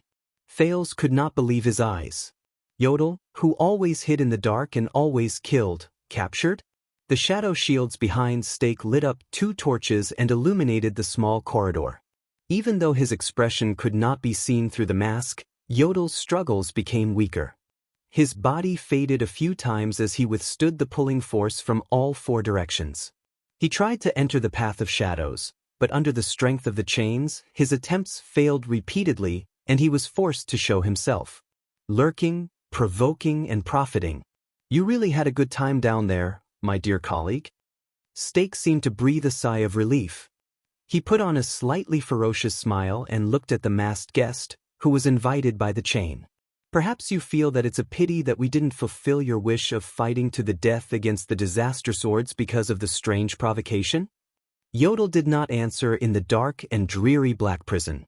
His dark purple mask was facing Stake, who was at least 5 steps away. His silence made Stake frown slightly. This is bad. Thales forced himself to calm down. He gritted his teeth, bent his knees slightly, and raised the silver diamond longsword in his hand so that it was at eye level. There were not many 2-handed sword styles in the Northland military sword style. Most of them were used to launch desperate counterattacks after their shields were broken. But now, he held the sword with both hands and looked at the chain-controlled messenger closest to him. I just need to force one of them to retreat. Thales called out to the sin of Hell's river that filled his feet. He was ready to exert his strength. No. The sharp-eyed Stake did not miss this scene. He raised his eyebrows, raised his index finger at Thales in an amiable manner, and shook it slightly. If it were me, I wouldn't have done that. Stake shook his head. His smile was still polite. Your Highness. As he spoke, he pushed the awl in his hand forward gently and pointed at Yodel's throat. This action made the anxious Thales stop in his tracks. After all, you have a precious body. Stake shook the weapon in his hand, and the smile on his lips grew wider. There was a hidden meaning in his words. If you are injured, I cannot afford it. Damn it. As he watched Stake's smug and confident smile, Thales took a deep breath and put down the longsword in the air. He had no choice but to give up on the idea of breaking through the encirclement. He tried his best to get rid of his irrational thoughts and desperately tried to think of a way to help Yodel out of his predicament. Yodel struggled with his right arm again. The tip of the supreme sword pierced one of the links on the chain, but the assassin holding the chain immediately exerted force in the opposite direction. The angle was tricky, and it crushed the masked protector's intentions. You've said so much nonsense. Thales looked at Yodel, who was fighting against the 4 people. He felt troubled. Just to lure him out? Stake clicked his tongue and shook his head. It's not all nonsense, Your Highness.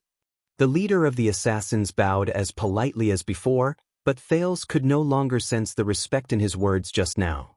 Please believe in my sincerity. It was as if he had grasped the last move on the chessboard. Calm down, Thales. Calm down. The prince took a deep breath and listened to Stake's direction with Hell's senses. The 4 people who were wrestling with Yodel were breathing unsteadily as they continued to consume their energy. The 2 assassins behind Stake rested quietly and were recovering their strength. Stake's left arm was still trembling slightly. It seemed that he was not completely unscathed after he fought against Yodel. But Thales looked worriedly at the darkness behind Stake. He could still hear multiple breaths coming from there. His greatest support was suddenly gone, and he could not fight against many people alone to save the hostages. What should I do? How can I? He looked at Yodel, who was trapped in great difficulty. He caressed Ricky's silver diamond longsword and felt its almost perfect balance, but he knew that he was in the most unbalanced situation he had ever been in. Stake seemed to have completely recovered from the sudden attack. He took a few steps to the side and sized up Yodel, who was bound tightly. He clicked his tongue. 6 years ago, 2 of my teams accepted Valorun's commission and went south to the land of Constellation, a place they had not dared to set foot in for many years. He sighed softly and narrowed his eyes as he looked at Yodel. In the end, after a failed assassination attempt in a carriage and the subsequent encirclement by the Secret Intelligence Department, only 2 sentries returned alive. When he heard this, Thales was slightly stunned. 6 years ago. Valorant. Assassination attempt in a carriage? Wouldn't that be? Stake snorted coldly. He swiped the awl in his hand across Yodel's mask. What a coincidence. In their description, there was also a similar mask. Yodel still did not speak, but Thales saw that the barbs on the chain that bound Yodel's arm had started to bleed, and the latter's struggles were getting weaker. But the masked protector shook his head slightly.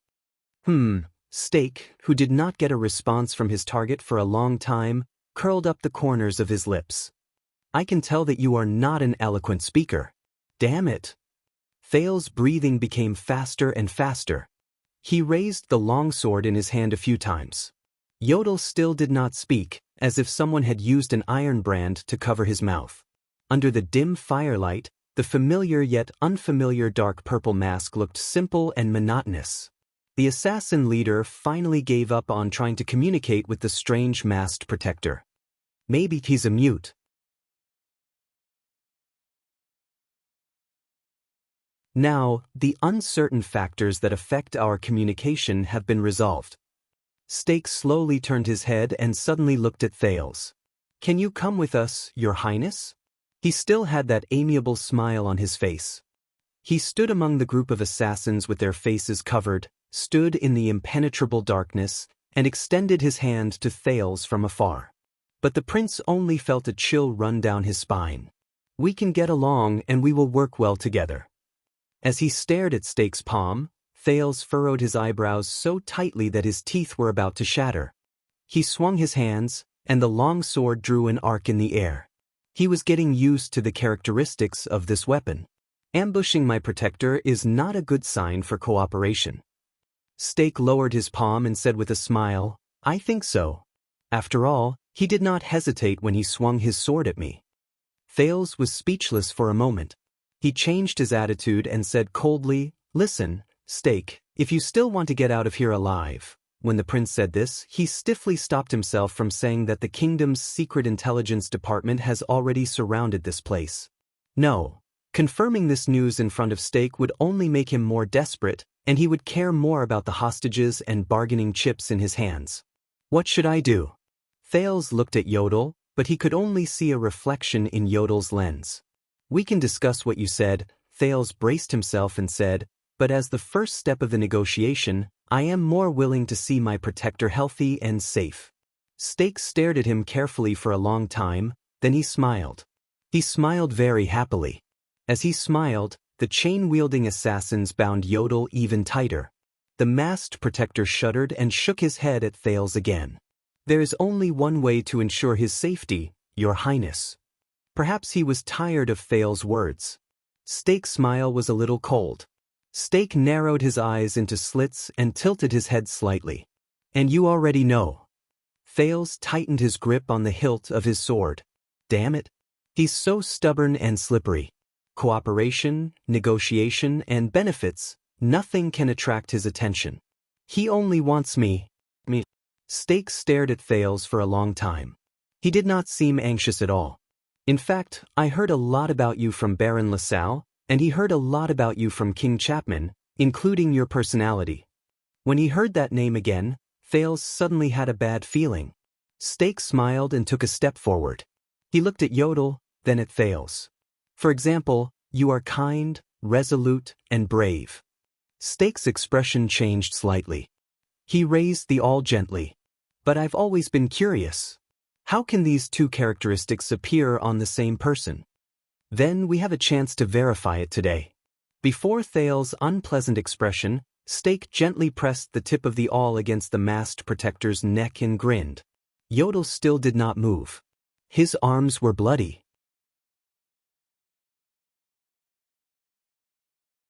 The assassins who tightened their grip on his limbs tightened their grip. What do you mean? Thales' face was pale, and he spoke faster. As I said, I am a businessman.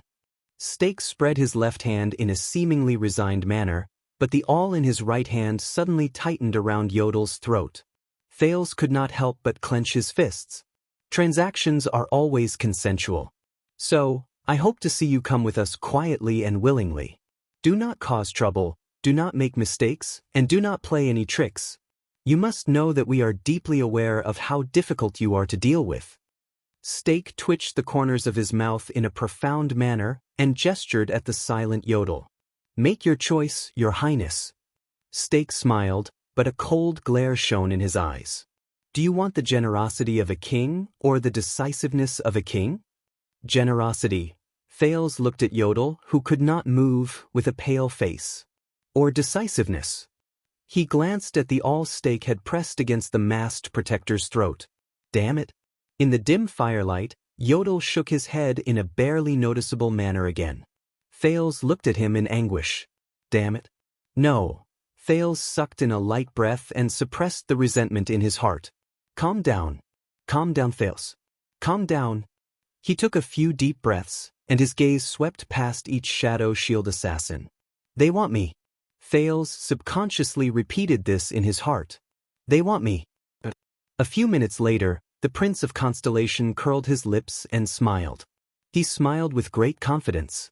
Steak looked at the prince and wondered whether he should use the awl in his hand to urge him to act.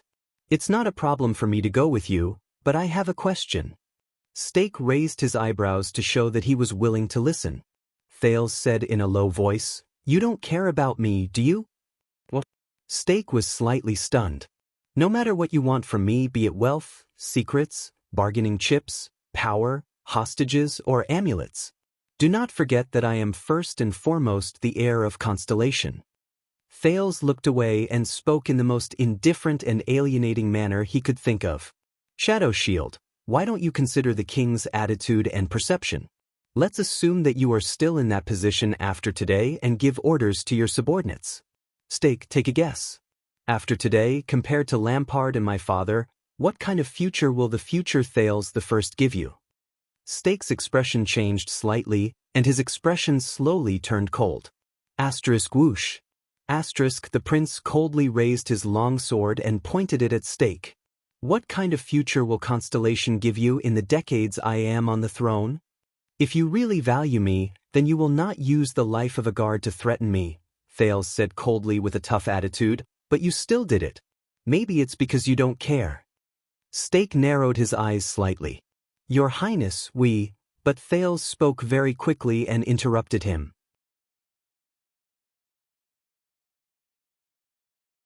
The prince said calmly and steadily, There is only one explanation for this. Perhaps you are not afraid of killing him, of angering me, and of the possible consequences. Every word he said made Steak frown even tighter. Thales looked at the incredibly disheveled Yodel from a distance. In his mind, the scene of him carrying the wounded and dying Thales as he moved through the roofs, alleys, sentry towers, and city walls of Eternal Star City appeared in his mind. He subconsciously clenched his fists. Perhaps being loyal to me and working with me was a lie, Thales said with a cold smile. Because when you came to me under the guise of flattery, you did not intend to let me ascend the throne at all. You did not want me to be crowned and become a king to cause trouble for you, right? Perhaps, after you took me away and used me, you intended to kill me. As he listened to Thales' words, Steak's expression became even more unpleasant. At that moment, Yodel's mask moved slightly, and the reflection of fire flashed through the holes of the lenses. From the looks of it, I have no choice at all. Thales gritted his teeth and raised his long sword. Once you kill him, it will prove your stance. For my future, for my throne, I can only fight to the death, and I will not rest until I bleed to death. He stared at each assassin with determination and coldness. Am I right? Black Prison suddenly became very quiet. Only the indistinct sounds of fighting could be heard in the distance. Yodel struggled again, but Stakes all pressed against him, making him unable to move. Stakes stared at Thales. It was as if he was getting to know him for the first time. A few seconds passed. Stake finally took a deep breath and tried to force a smile. Your Highness, we do not have to be in such a deadlock. But Thales interrupted him again. But you have a choice. Unexpectedly, the Prince of Constellation, who had a frosty expression just a moment ago, now smiled. What I said just now was just a hypothesis, Stake, a hypothesis that once you kill him, Stake frowned again. But I guess you are not the kind of person who is willing to walk down Ting's old path until the very end, Stake. So, if you want to prove your sincerity, prove that you are useful to me, and that I do not need to fight to the death, you might as well start now.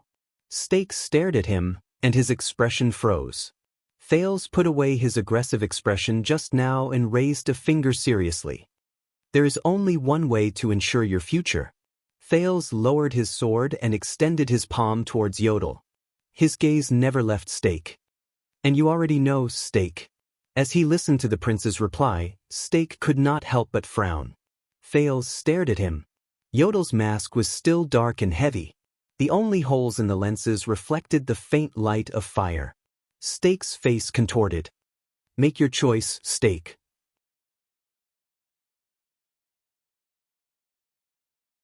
At that moment, Thales' eyes were bright, and he deliberately said in a deep voice, "You also have two paths in front of you.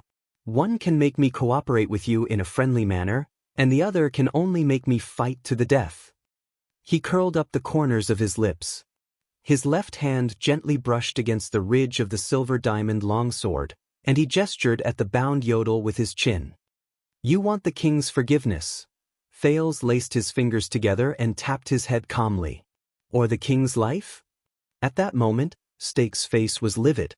Black Prison was terrifyingly silent, as if the people in the distance had been isolated. Even the sounds of the battle between the Disaster Swords and Shadow Shield did not come for a long time. The Prince of Constellation and the leader of the Assassin's gazes met several times in the firelight. The masked protector slowly lowered his head and did not move. Finally, after struggling for a while, Stake's expression relaxed completely. He forced himself to curl up the corners of his mouth and put on an indignant smile. "You live up to your reputation, Your Highness." Stake let out a long sigh. As if resigned to his fate, he removed the sharp awl from Yodel's throat and left the masked protector's side. At that moment, Thales finally breathed a sigh of relief from the bottom of his heart while he held his long sword tightly. Stake put away his weapon, rubbed his chin, and said in a profound tone, "You threw the dilemma of choosing back to me, and forced me to retreat without a choice. Who taught you this? A hot-blooded and brainless Northlander?" Thales chuckled. "My father." He lowered his long sword, and his mind wandered for a moment. His thoughts returned to the past. 6 years ago, he used this method to put an end to a bloody war between Constellation and the dragon. Stake nodded. But at that moment, Thales felt his hair stand on end.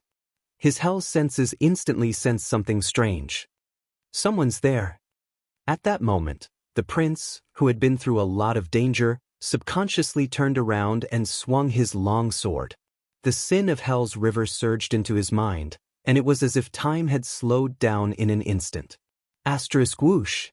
Asterisk with the sound of a sleeve slicing through the air, Thales saw the ambusher's figure clearly in shock and anger. The assassin. In that extended second, Thales saw the situation clearly in shock. 3 assassins in Shadow Shield's attire charged at him from his left and right. They were either wearing boxing gloves or wielding blunt weapons. On the other side, Stake put away a strange-looking soundless bone whistle into his bosom with a satisfied smile. "This is a diversion. They want to capture me alive. They're not prepared to negotiate with me at all."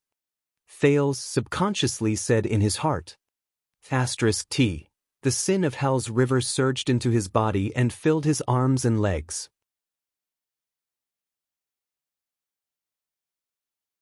It brought his long sword faster than usual, and he swung it at the ambusher to his left. But this was already his limit. Thales could not take care of the other two. "No, sh*t, h*t, it's too late." In that second, Thales thought in a daze. "I learned another lesson. Don't be like assassins, be reasonable." His sin of Hell's river reached its limit. It retreated from his mind, and time seemed to have returned to normal. But the fainting that Thales expected did not happen. Instead, there was *shik. The monotonous and crisp sound of metal piercing flesh rose abruptly. Thales was shocked. A weapon sliced through the air and flew towards the two assassins he did not manage to defend against. The two assassins looked as if they were hit head-on by a galloping warhorse. They trembled in the air and froze. Bang. The two of them flew in the opposite direction and crashed into the wall one after the other. Thales looked at the two assassins in shock. They were nailed to the wall one after the other by a weapon that sliced through the air. It was a normal longsword that pierced through their chests, and they were pinned to the wall one after the other. The only thing they could do was twitch. Stake and his companions could not react at all. They could only stare blankly at the longsword that shot towards them like a javelin, as if it had descended from the sky. It was still trembling on the wall. Thud. Thud. Thales did not have time to think. An unfamiliar figure suddenly appeared beside him. The prince turned his head around. He could only see the unfamiliar figure extend his arm and accurately seize the third assassin's throat. The assassin seemed to be in disbelief. He struggled to fight back, but his opponent did not give him any chance. He struck the wall beside him diagonally. Thud. A heavy, muffled sound rose. The unfamiliar figure pulled back his arm, seized the assassin tightly, and slammed him against the wall again. Thud. A second muffled sound rose. The assassin's opponent pulled back the assassin in his arm for the second time and slammed him against the wall one last time. Crack. A strange and ominous crisp sound rose. In the next second, the assassin slid down from his opponent's arm limply. He fell to the ground and did not move. The air became calm again. Thales looked at his surroundings with a dumbfounded expression. Two assassins were nailed to the wall. They were moaning in pain, and it seemed like they were about to die. There was another person who fell limply to the ground without a sound. From the moment the longsword flew over to the moment the last assassin fell to the ground, only a little more than a second had passed. The three assassins who were prepared to ambush him had all died. I'm really rusty. The newcomer walked to Thales' side, swung his left hand, and grumbled incoherently. The prince stared at this person, dumbfounded.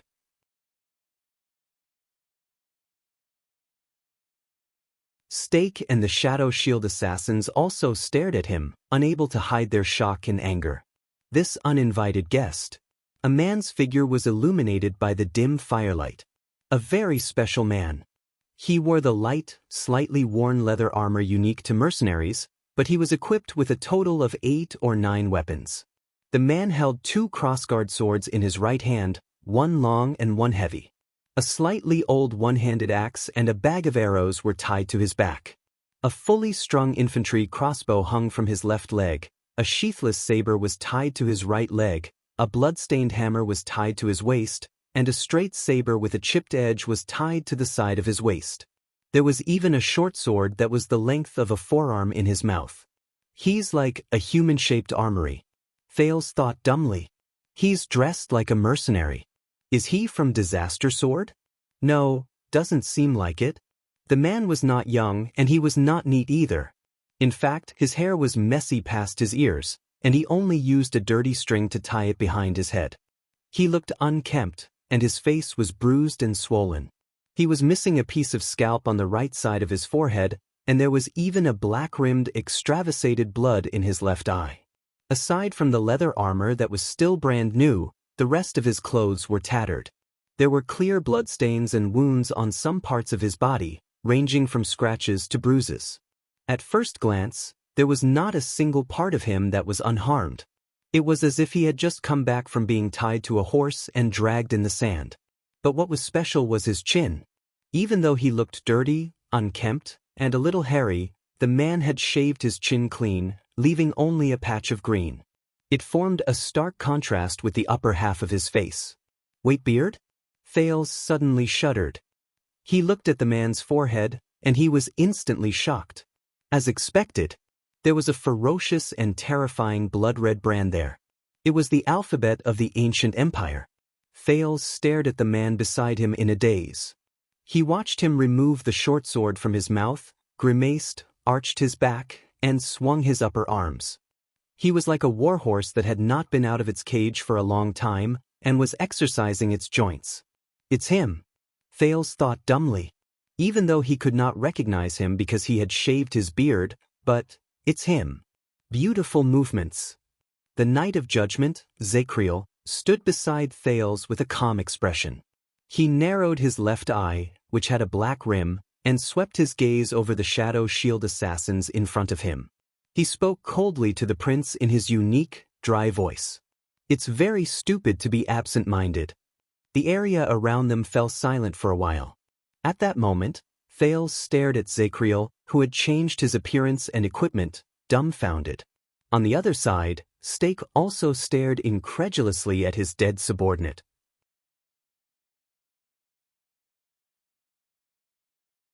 Even Yodel, who was tightly bound, shuddered a little. Where did you come from? Stake put away his shock and became extremely vigilant. He stared at Zacriel with his entire body tensed up and motioned for the assassins to bind Yodel tighter. This man gives me a very bad feeling. Zacriel snorted coldly, as if he was not interested in talking to Stake. He only stared at the captive Yodel and shook his head slowly. Stake scrutinized the new guest and asked cautiously, "Where is our sentinel?" Zacriel frowned slightly. "Sentinel?" Zacriel shook his head and mumbled, "I didn't run into any."